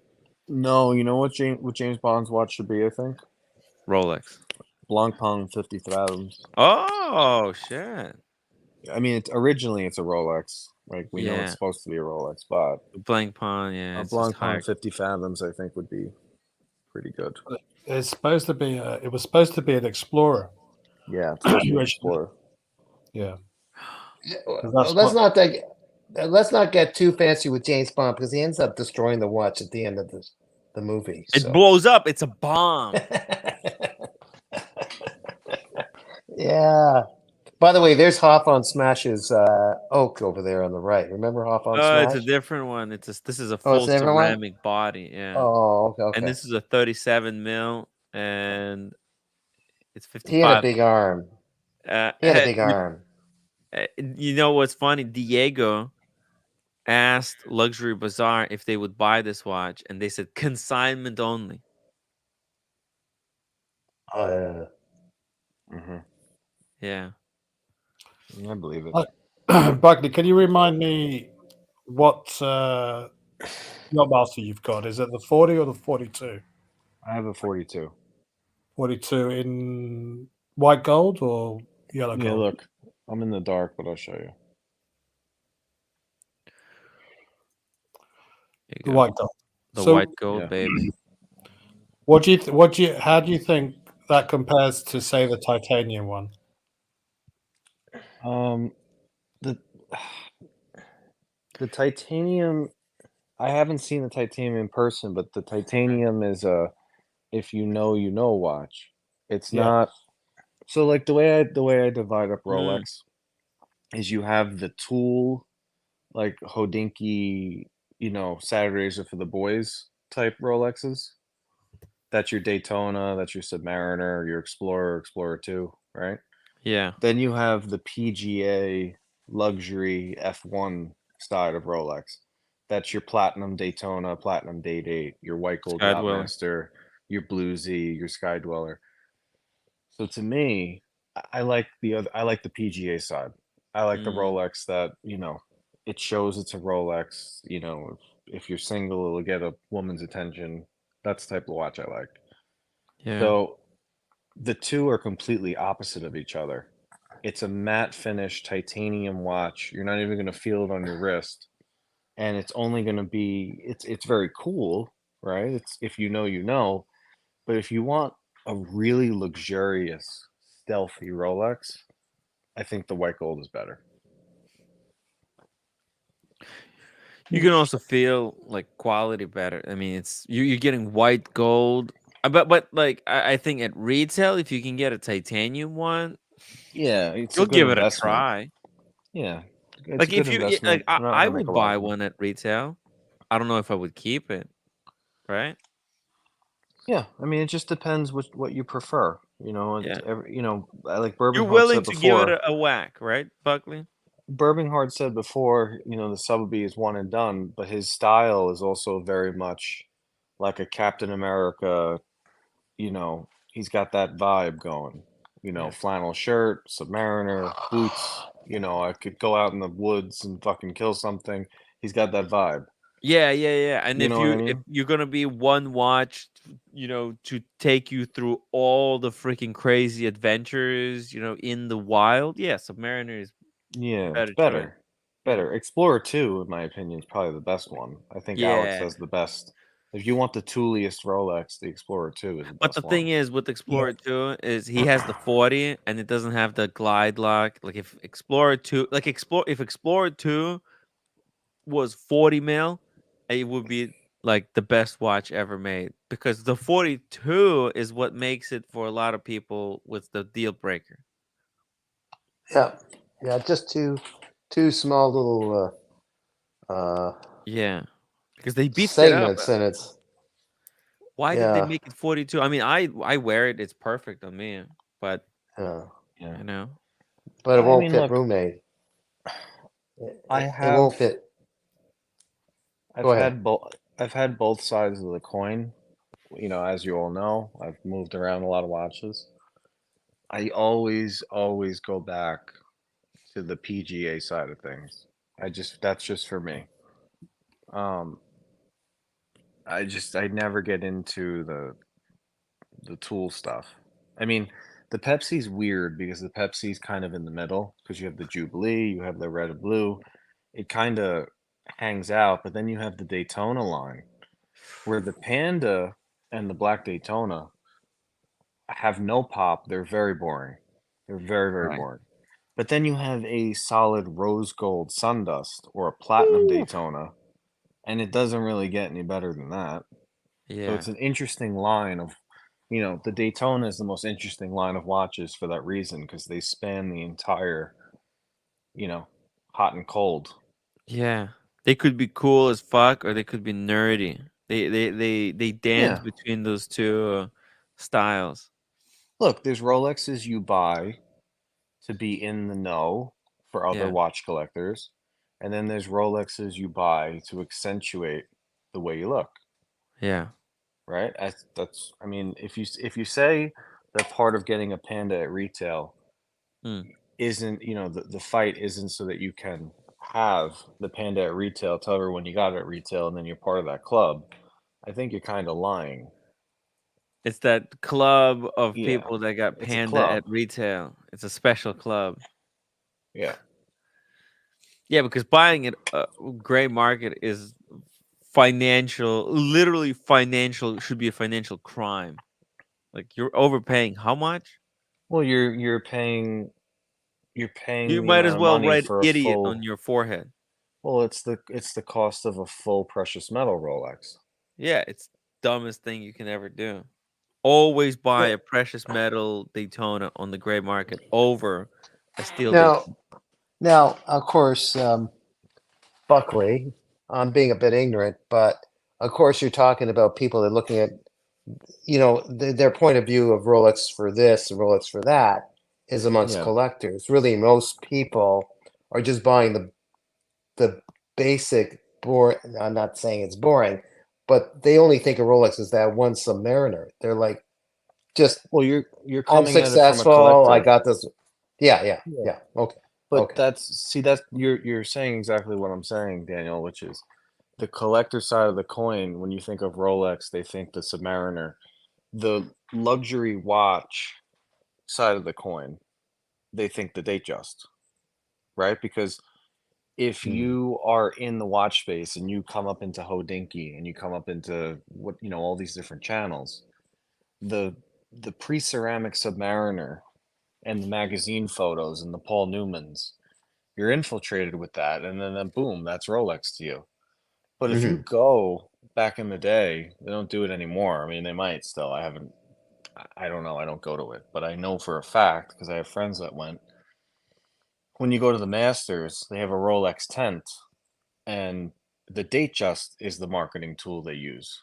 The day date, you know. So it's just Yeah, kind yeah. of where you sit and what your view of it is. Like Yeah. to the wife in my house, she thinks everything outside of a day date and a date just is kind of a waste of time. Wow. Wow. That's how she feels. She's like, it doesn't look like a Rolex. She likes my Pepsi. She thinks it's nice. Yeah. But it's not a serious watch. She likes my Yachtmaster. She thinks it's nice, but at the end of the day, she's like, that doesn't look like a Rolex to me. But that's, again, that's coming from someone who doesn't know watches. People who know watches, they're going to think of the tool side. But majority of people don't know watches, and that's the. Well, that's why out of 1 million watches, they sell 700,000 Datejust. Yeah. Yeah. Well, there was I was watching a video by Jenny L today, and she was saying that on Chrono 24, 1 out of every 24 watches sold as a Datejust. Yeah, I could see that. I think it's higher. It's got to be higher because we have it on pretty good authority that more than half of them that are produced are Datejust in some form. Yeah.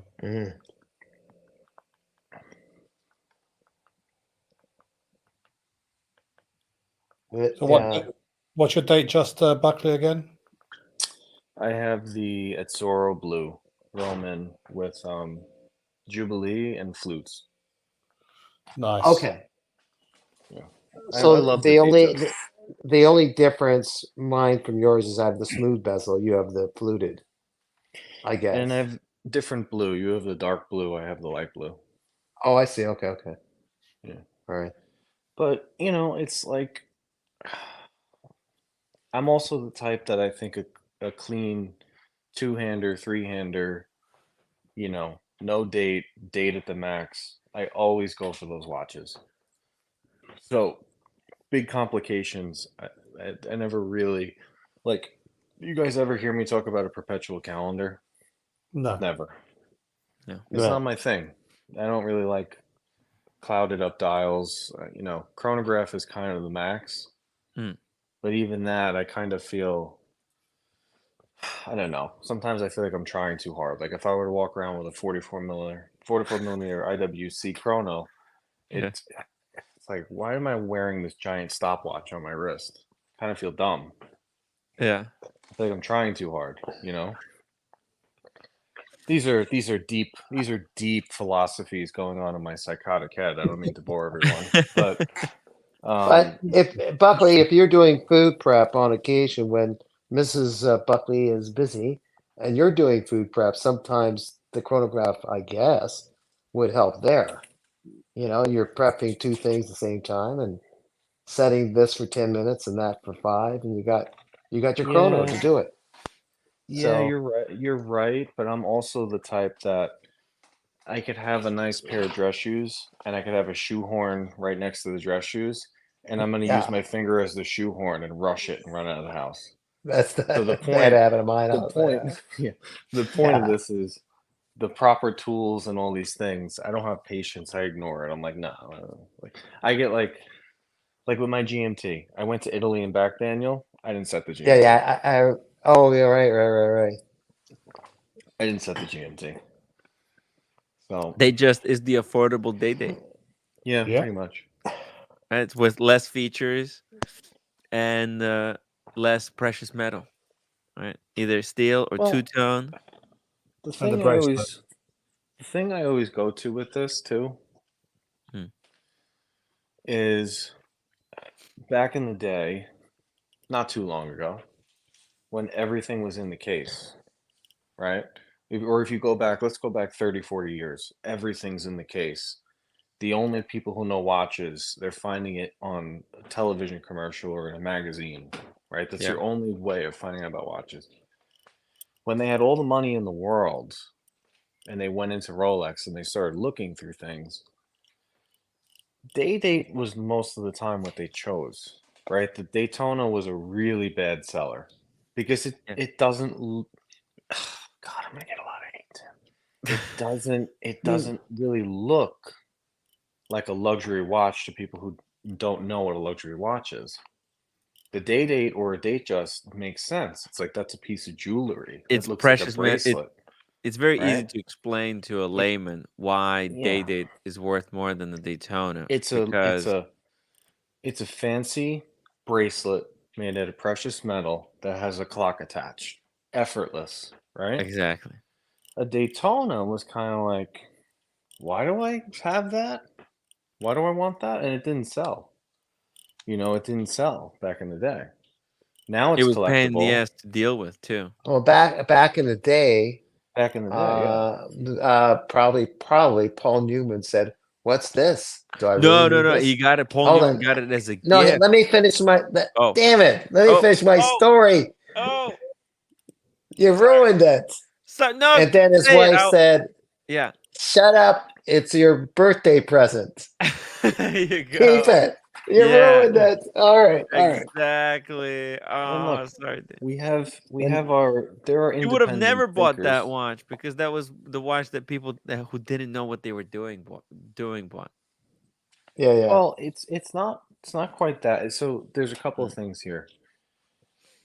There are independent thinkers that their first Rolex was a Pepsi, right? It happens. It happened for Christian Theo Harris's. His dad, it was his first Rolex. George Voorhees, it was his first Rolex. So sometimes people can look past it and they go for it, right? Mm. The Submariner, though, is so popular because we were just pumping them out and giving them to our militaries all around the world. It was just, do you want the Submariner or you want whatever? And they're like, yeah, give me a Submariner. And that was it. It's like, go to war, come back, here's my watch. Like, why would you have more than one watch, asshole? Like, this is my military grade Rolex. Like, here we go. But what happened was that became cool. So now we all want that look. And bringing this back full circle, that Because we look aluminum back bezel. at the images of what those dudes Right. wore. The dude in Vietnam that was jacked with a gun, Yeah. who had an aluminum Submariner on a NATO, a different metal and more proportioned. The guy that's an accountant in Manhattan wearing the ceramic version, it's not doing the same justice. Right? It's not the same thing. Yeah. Ceramic. It's kind of an empty promise, I think. Yeah. It's when I you go, get people like Timepiece Gentleman wearing these things, it just fucking ruins it for everyone. It's like, these watches were supposed to be for cool people who did important stuff, not just flexed it on anyone and everyone indiscriminately. Yeah. I mean, look, I like the whole Rolex line. I could find something from every part, right? So if you said, listen, pick out a Submariner, I could do it. It's a beautiful watch. Yeah. But I think there are definitely lines that are better than other lines, right? Oh, and yeah. I think a lot of the stuff that's super popular right now might not be as popular when the dust settles. Oh, yeah. I think actually what is popular right now could be reversed and will become really unpopular later because it's, or you know what? What's really unpopular today, what's really rare, what people don't wear often, that's what will become really desirable. Like, for example, like brands like Chopard, maybe you listen and you know how everybody drags these brands right now. Maybe, they'll become very, very popular and cool in the future. Or maybe not. Or maybe it's going to be some other different brand. Who knows? It's going to be something that's going to be considered cool. And what's considered cool is not what's mainstream. Well, that's the thing. All this stuff is mainstream right now. Certain brands and certain watches have the heirloom factor, right? Like they can withstand. The coolest thing about Rolex is that those watches that those military guys wore 50 years ago, guess what? They're still freaking working. That's insane. Right. It's a form of time travel. Rolex and Patek and Cartier, Hmm. their brand's future is not determined, I don't think, on collectors because they have that heirloom factor. But an AP 44 millimeter offshore, that will never be an heirloom. It's not. I don't think it's possible. I don't Yeah, think you're going to have someone who is 30 now and 50 years is going to be like, here, grandson, here's my 45 millimeter. Here's my 45 millimeter rubber bezel chronograph from AP. Wear this every day. Worn out rubber. I don't see it. As they I don't croak. see it. Worn out rubber. Yeah. I don't see it. I'll say something that everyone's going to disagree here. I think that I always have a warm heart for the independents, and I think certain, not all, but certain independents in the middle range. I'm talking about Lane, Kadoki, and this new guy coming up, Philippe Pekulik, who It's a people don't know about peculiar yet. fella. Yeah, right. They're gonna be there's gonna be demand for in a better place for them, I think. If they can add a bracelet to these dress watches, all the better. But right now, I think there's going to be something to those pieces. The question is again, does it have to have a bracelet? I don't know. We'll see. The dress watches are becoming more than just a dress watch. They're It's an everyday flipping. It's watch. flipping back. The watches are becoming popular again. But Buckley, you might be right because like from all we know, like look how badly this AP aged. Like That's what I'm saying is fuck, that's ugly. they have the Royal Oak. Of course they have the Royal Oak, and it's really cool for collectors. And the standard Royal Oak, it's definitely an heirloom. It's going to stand the test of time. Doesn't matter. But they make so many things that are on the fringe, and it's not just them. There's a lot of brands. Like Omega right now is completely blowing this. IWC is, they're not blowing it, but it's getting kind of weird. I can't ever see it long term. These are not timeless watches.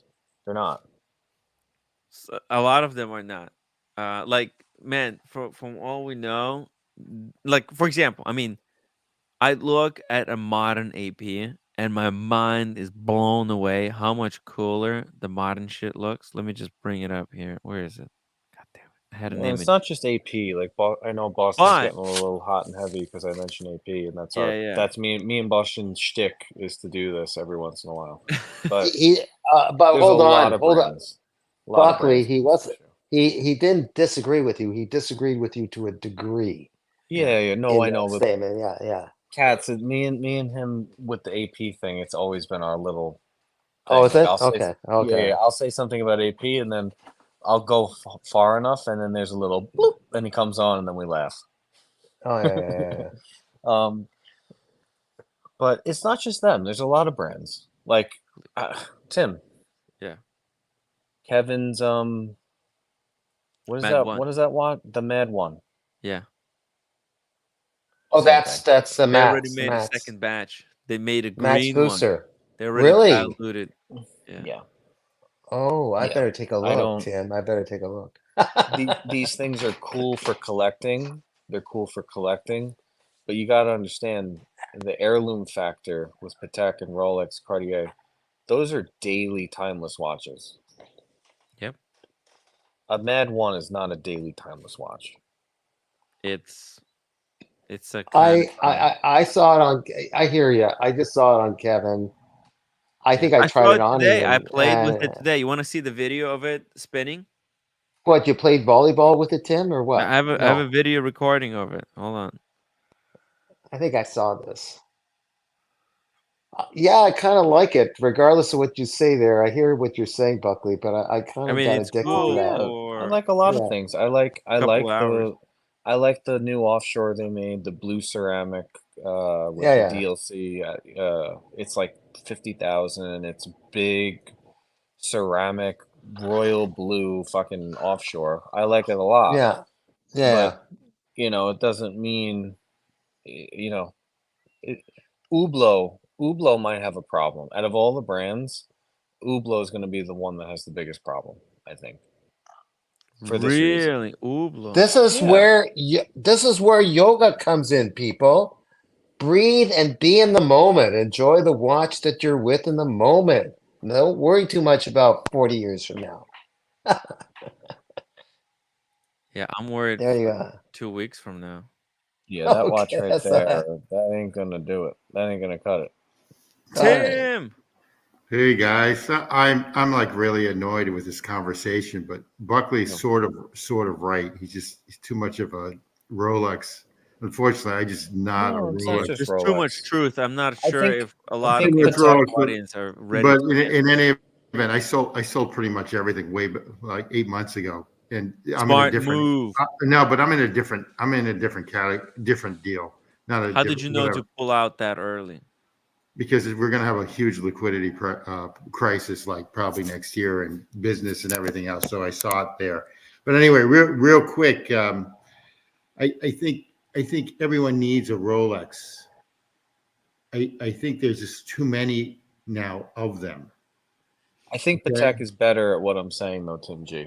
Patek even has it in their branding. So yeah, exactly. When I'm looking now is what I call legacy pieces. So you buy 1 or 2 Rolexes, you're all set there. And then what you do is you like a Patek, like the 60, the one that Timmy always wants. I think that's one of the quintessential pieces, even though it's light as F, 5167.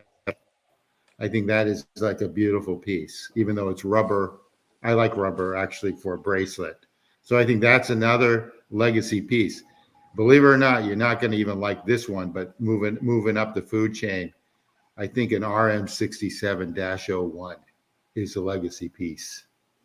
I could see that actually. And it's actually the thing is they don't have the test of time like Rolex does, but I think the 6701 is going to be a really nice piece down the road. I think everyone can wear it, and I almost think it's a good daily, because people don't know what it is unless you know what an RM is. And unfortunately, everyone in this watch community does. A lot of people have hate toward it. I get it. A lot of people don't. I never liked RMs until like maybe about 8-10 years ago. So and they're a new brand. They're considered. I still consider them a new brand. They came out when, like in 2015, 2000. I'm sorry, 4. I don't know, somewhere around there, 2006. Early 2000s, yeah. Yeah, it's early 2000s. And I thought they were ridiculous. And a lot of the stuff is plastic, and the tourbillons, $500,000, ridiculous. But I think you can, if you have like 5 or 6 Rolexes, you keep a couple of them, and you eventually then can sell them. What's nice about a Rolex is that the currency, even in bad times, you might lose a couple grands, but the thing is, you still have them. But I mean, how many Cyclops dials do you need? Okay, something I like. I love Rolexes. They're beautiful, but I agree. The motif of a Cyclops dial with a magnifying dial. Okay, and they invented that. Is something that it is something though distinctly Rolex. Oh, 100%. 100%. Tim, I agree. I'm like with Rolex, you got to think with what I'm saying with the timeless heirloom. A Starbucks is not a timeless heirloom. It's a fun watch for a collector. No, I agree. I agree with you.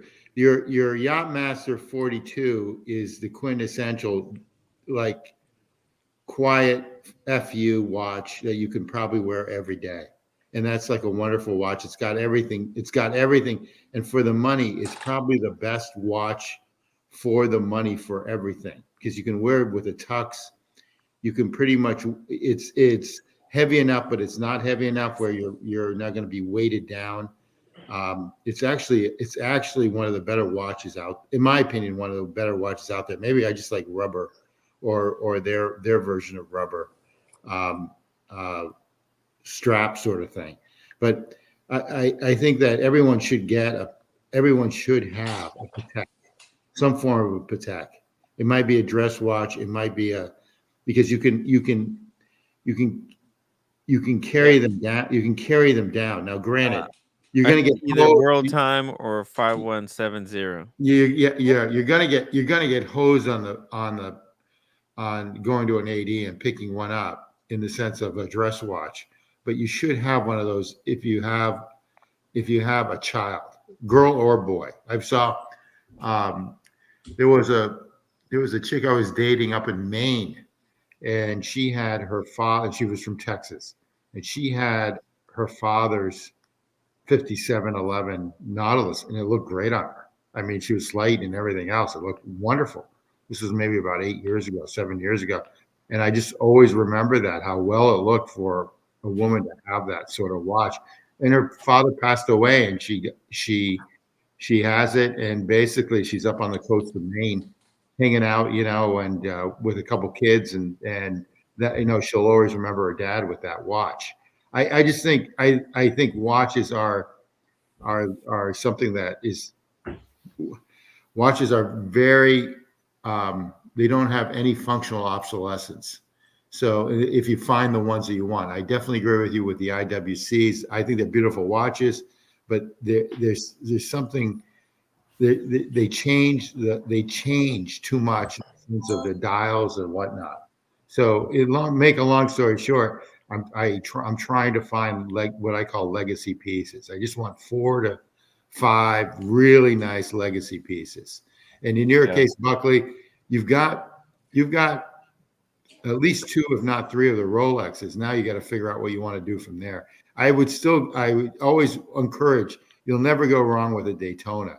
I don't care what color it is or whatever. If you ever want to sell it like 20 years from now, not only will you get your value out of it, it's something that I missed the mark on.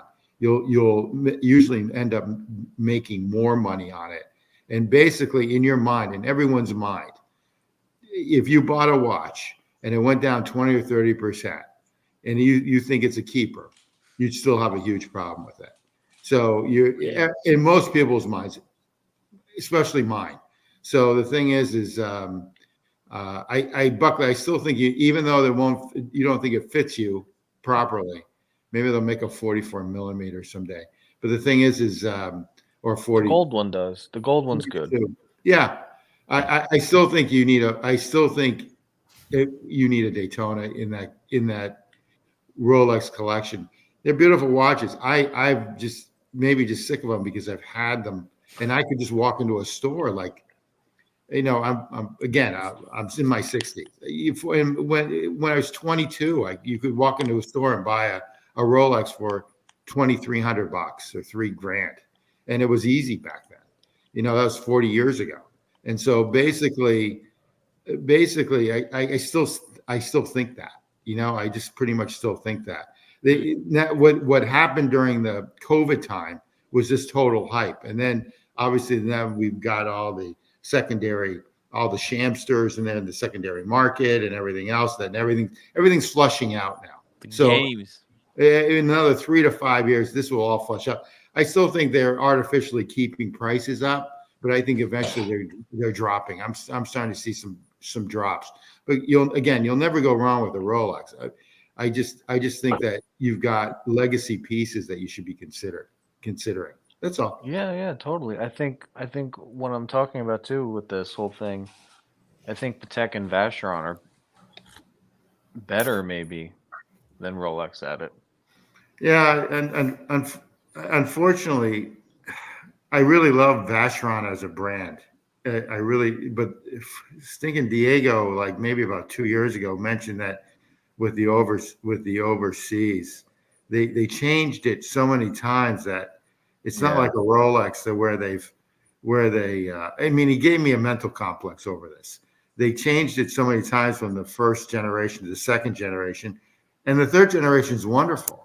I mean, if they got their date right on the overseas, with making it the same color of the dial instead of making it white, that would probably, that's annoying to me, but it's actually a wonderful watch. But the problem is that generationally, it jumped like weird steps, where a Rolex hasn't really jumped weird steps.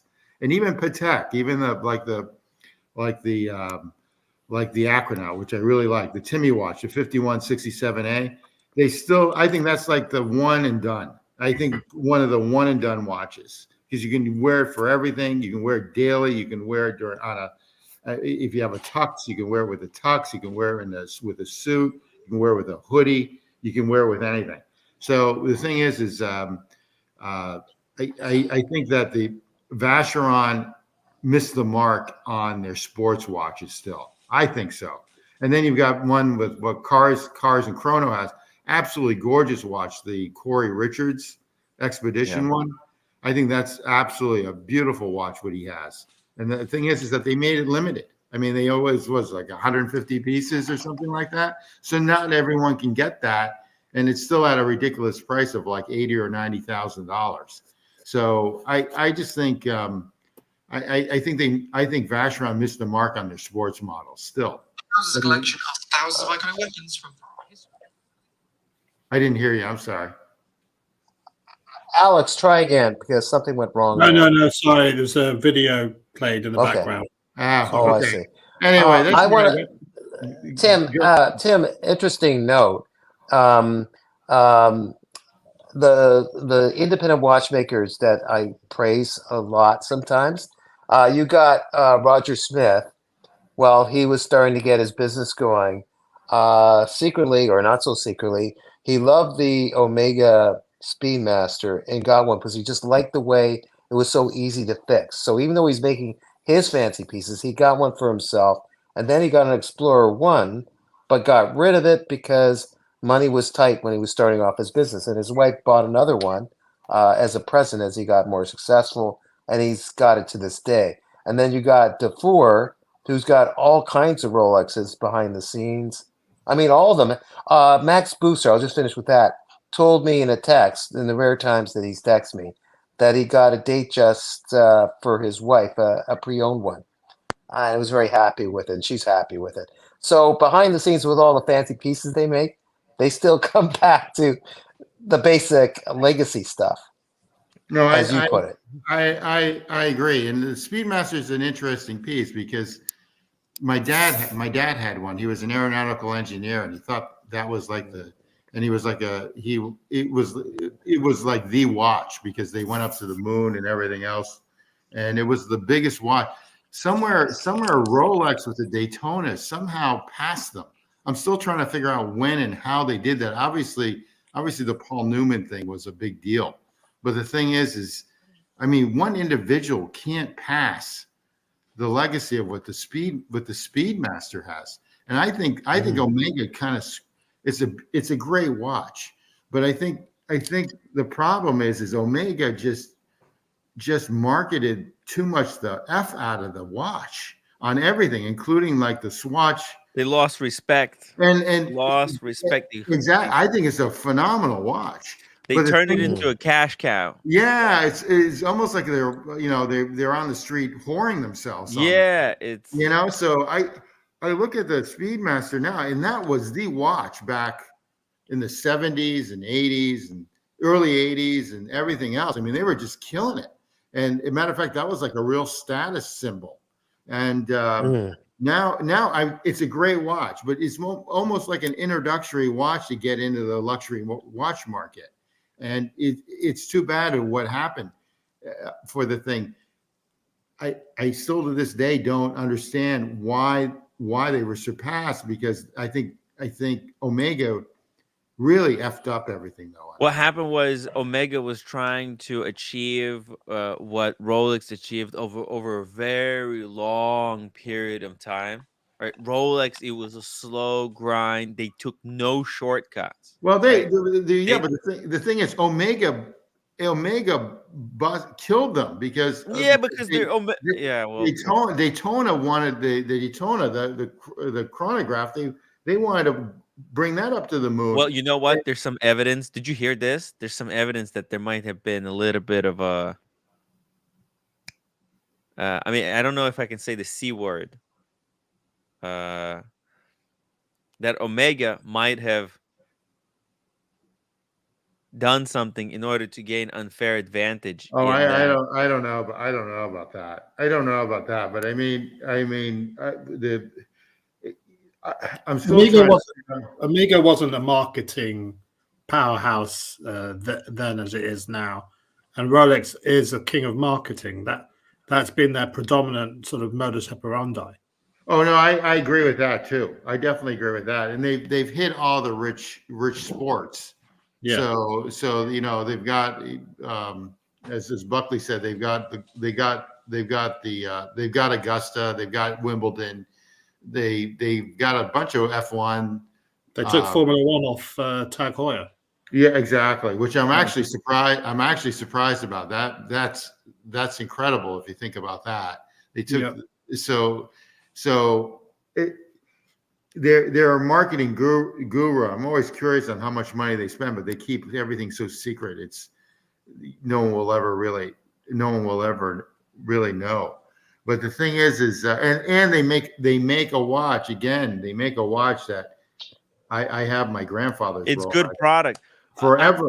I mean, Buckley, the sucker is incredible. And think about not only is it a good product, they created an entire secondary, like a vibrant secondary market, basically solely on their product and their product alone, right? Was it like Chrono 24, Buckley? You said that it was what sold like every 2 seconds a day, just. I didn't say that. Anyway, somebody said that on Chrono 24 a day just sells every 2 minutes or every 2 seconds. No, I said that 4% of sales on Chrono 24 are Datejusts. 4%? Yeah. So 40% or 4%? 4% of all watch sales on Chrono 24 are supposedly Datejusts. Oh, okay. So if Rolex, I'm going to leave. I just want to say, if Rolex is the best marketing machine out there, I'm going to phone them on Monday and see if they can help market me out for a partner. You'll never get an answer. Can you get me a nice lady, Rolex? Okay, guys. All right, buddy. Anyway, I think time to move on. I'm off the show, but nice talking to everyone too. So it was a pleasure. Hey, we're just gonna wrap it up here in 4 minutes. Okay, I'll stay. 5-hour show. Oh, you're wrapping it up, Tim? Okay. Yeah. We're gonna wrap it up. Any final? Oh yeah, let me read this. There's some super chats here. If you guys have any final questions, Stephen Monash, $4 super chat. Thank you so much for the super sticker. That's some coffee. Thank you. We got Unhappy Caseback. Hey, Unhappy Caseback, I got a complaint about you. I got a bone to grind with you now. Unhappy Caseback. Just be careful, man. People complain about what you were saying in the chat. Apparently, it wasn't up to the PC standards. Anyways, just watch your back. In 5 years and a half, the men are trans will price. In 5 years, when half the men are trans. This is what I'm talking about, man. This is kind of Will prices rise or fall? You can see how people could misread this. There's some snowflakes. That's okay. Yeah, but we're all laughing. We're all laughing, so let them stay. I think it's going to be down. It's just we had a lot of new people, influx of new people in the viewership. I mean, what the hell? We got 192 people watching. This is unheard of. Yo, Boston Collector. Hey guys, see, it worked. It worked. It worked. No, I had a tequila tasting for some friends tonight. So. Oh, are you lit? Very nice. Oh, are you Any lit? which brand are you spruiking, Boston? I mean, Casa Azul is good. Had some different mezcals.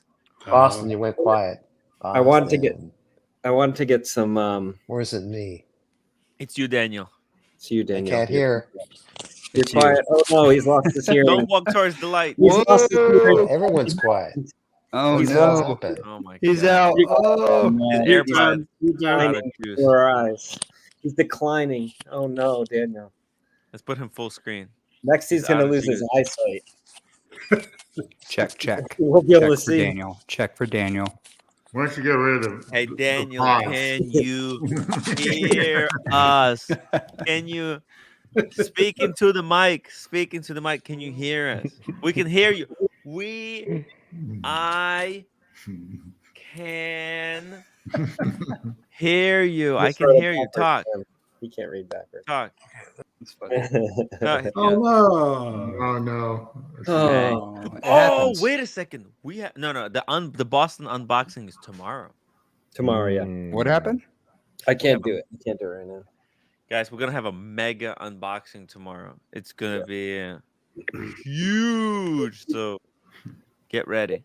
It's a gonna big one. be. I'm excited. It's gonna be insane. The biggest unboxing, I think, right? Of the live up there. stream's history. I don't know about that.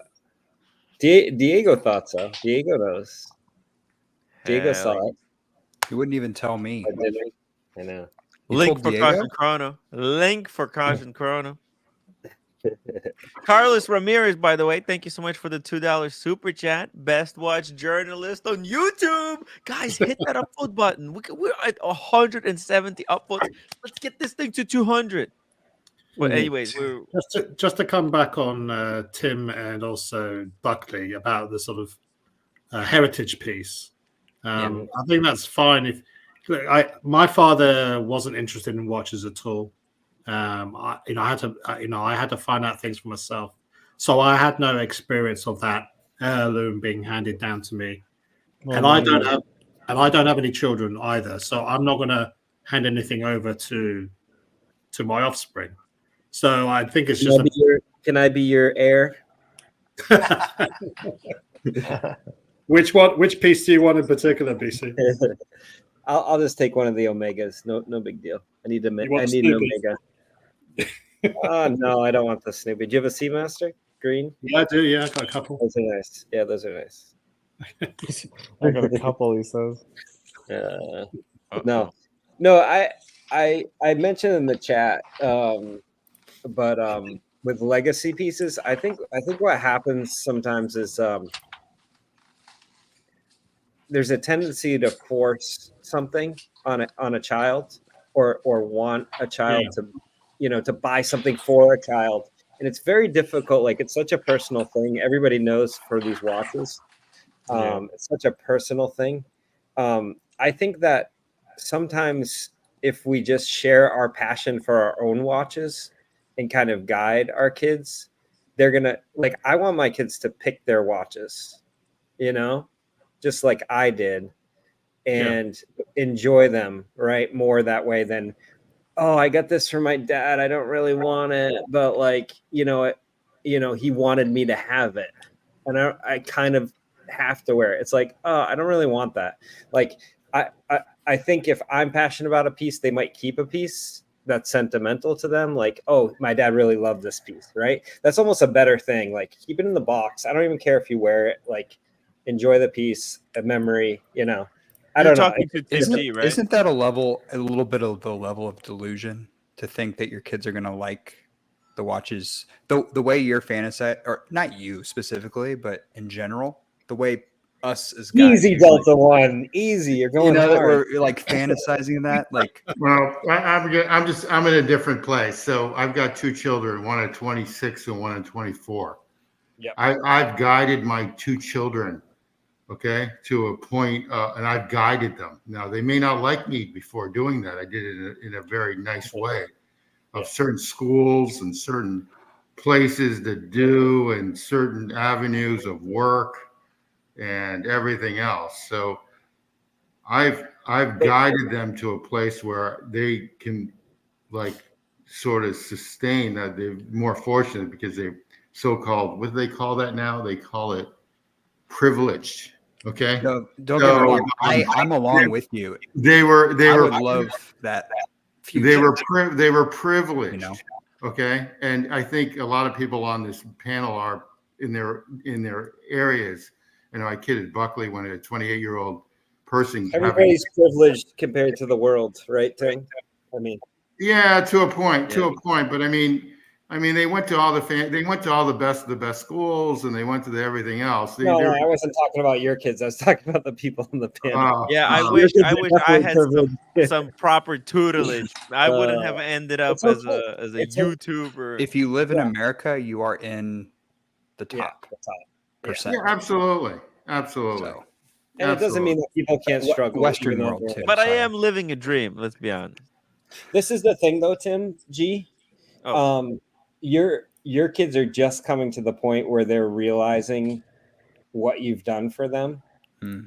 Like it takes like 26 to 30 to like figure out, hey, I'm in the real world now. Like what my parents did to put me in this position is really cool, you know? And I think you're entering that. And I think that most people don't get into watches until they're like mid 30s to 40s, you know? Very few people get it very early unless they... I agree with that. I do agree. I agree. I think definitely that agree with that. there's still time for them to kind of get into the hobby and get into stuff. And I think that the more that you can kind of share with them your passion, the more they're going to like potentially pick up that passion.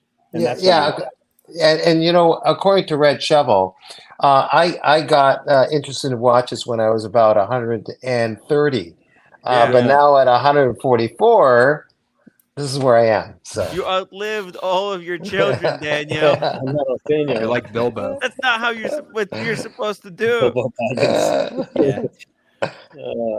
If you want to buy watches for your kids, guys, guess what?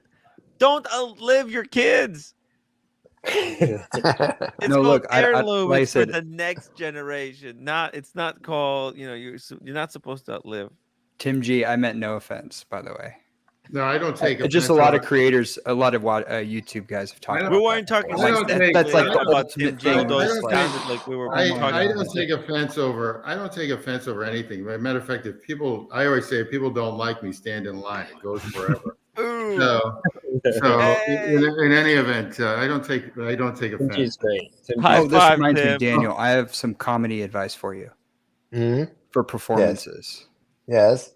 So when you perform and you're on stage, the last thing you need to care about is what the crowd thinks. You need to not give an F. You just you. Yeah. And you kill it. You're So like, when's the next stand-up comedian like show? Should we put you in New York at like the Comedy Corner or something on whatever and see the gig? I mean, if I could get in, I'm just working on finalizing something. It's only for now another thing that no one's heard, 6 minutes, and I'm just trying to smooth it out with the help of my people, who also remind me, don't give a fuck of what the audience thinks. They're giving that same thank you, Double Crown. Yeah, I'm getting that that phrase from other people too. So I got that from The Subtle Art of Not Giving an F, Mark Manson. Yeah, I'll send you the great link. book. It's a good one. Okay. It's really good, really good. You might as well not give an F about the audience, because I think the audience might not give an F about you, Daniel. So hey, that's right. That's right. I stopped giving F long time ago. Oh yeah. All right. Oh dear. Okay. Is it time to end now, Tim, or what? Hey, let's wrap it up, guys. Yeah, I'm out of here. Great show. Let me drop the After link if somebody party. wants to join us on the after show. We'll do a short after show. Oh, by the way, before we end the show, shout out to the captain. I believe someone contacted me and informed me that it's his birthday today. So happy birthday! Oh man! Captain. Oh, Captain, great guy. Yeah, we met him at the New York Watch Time.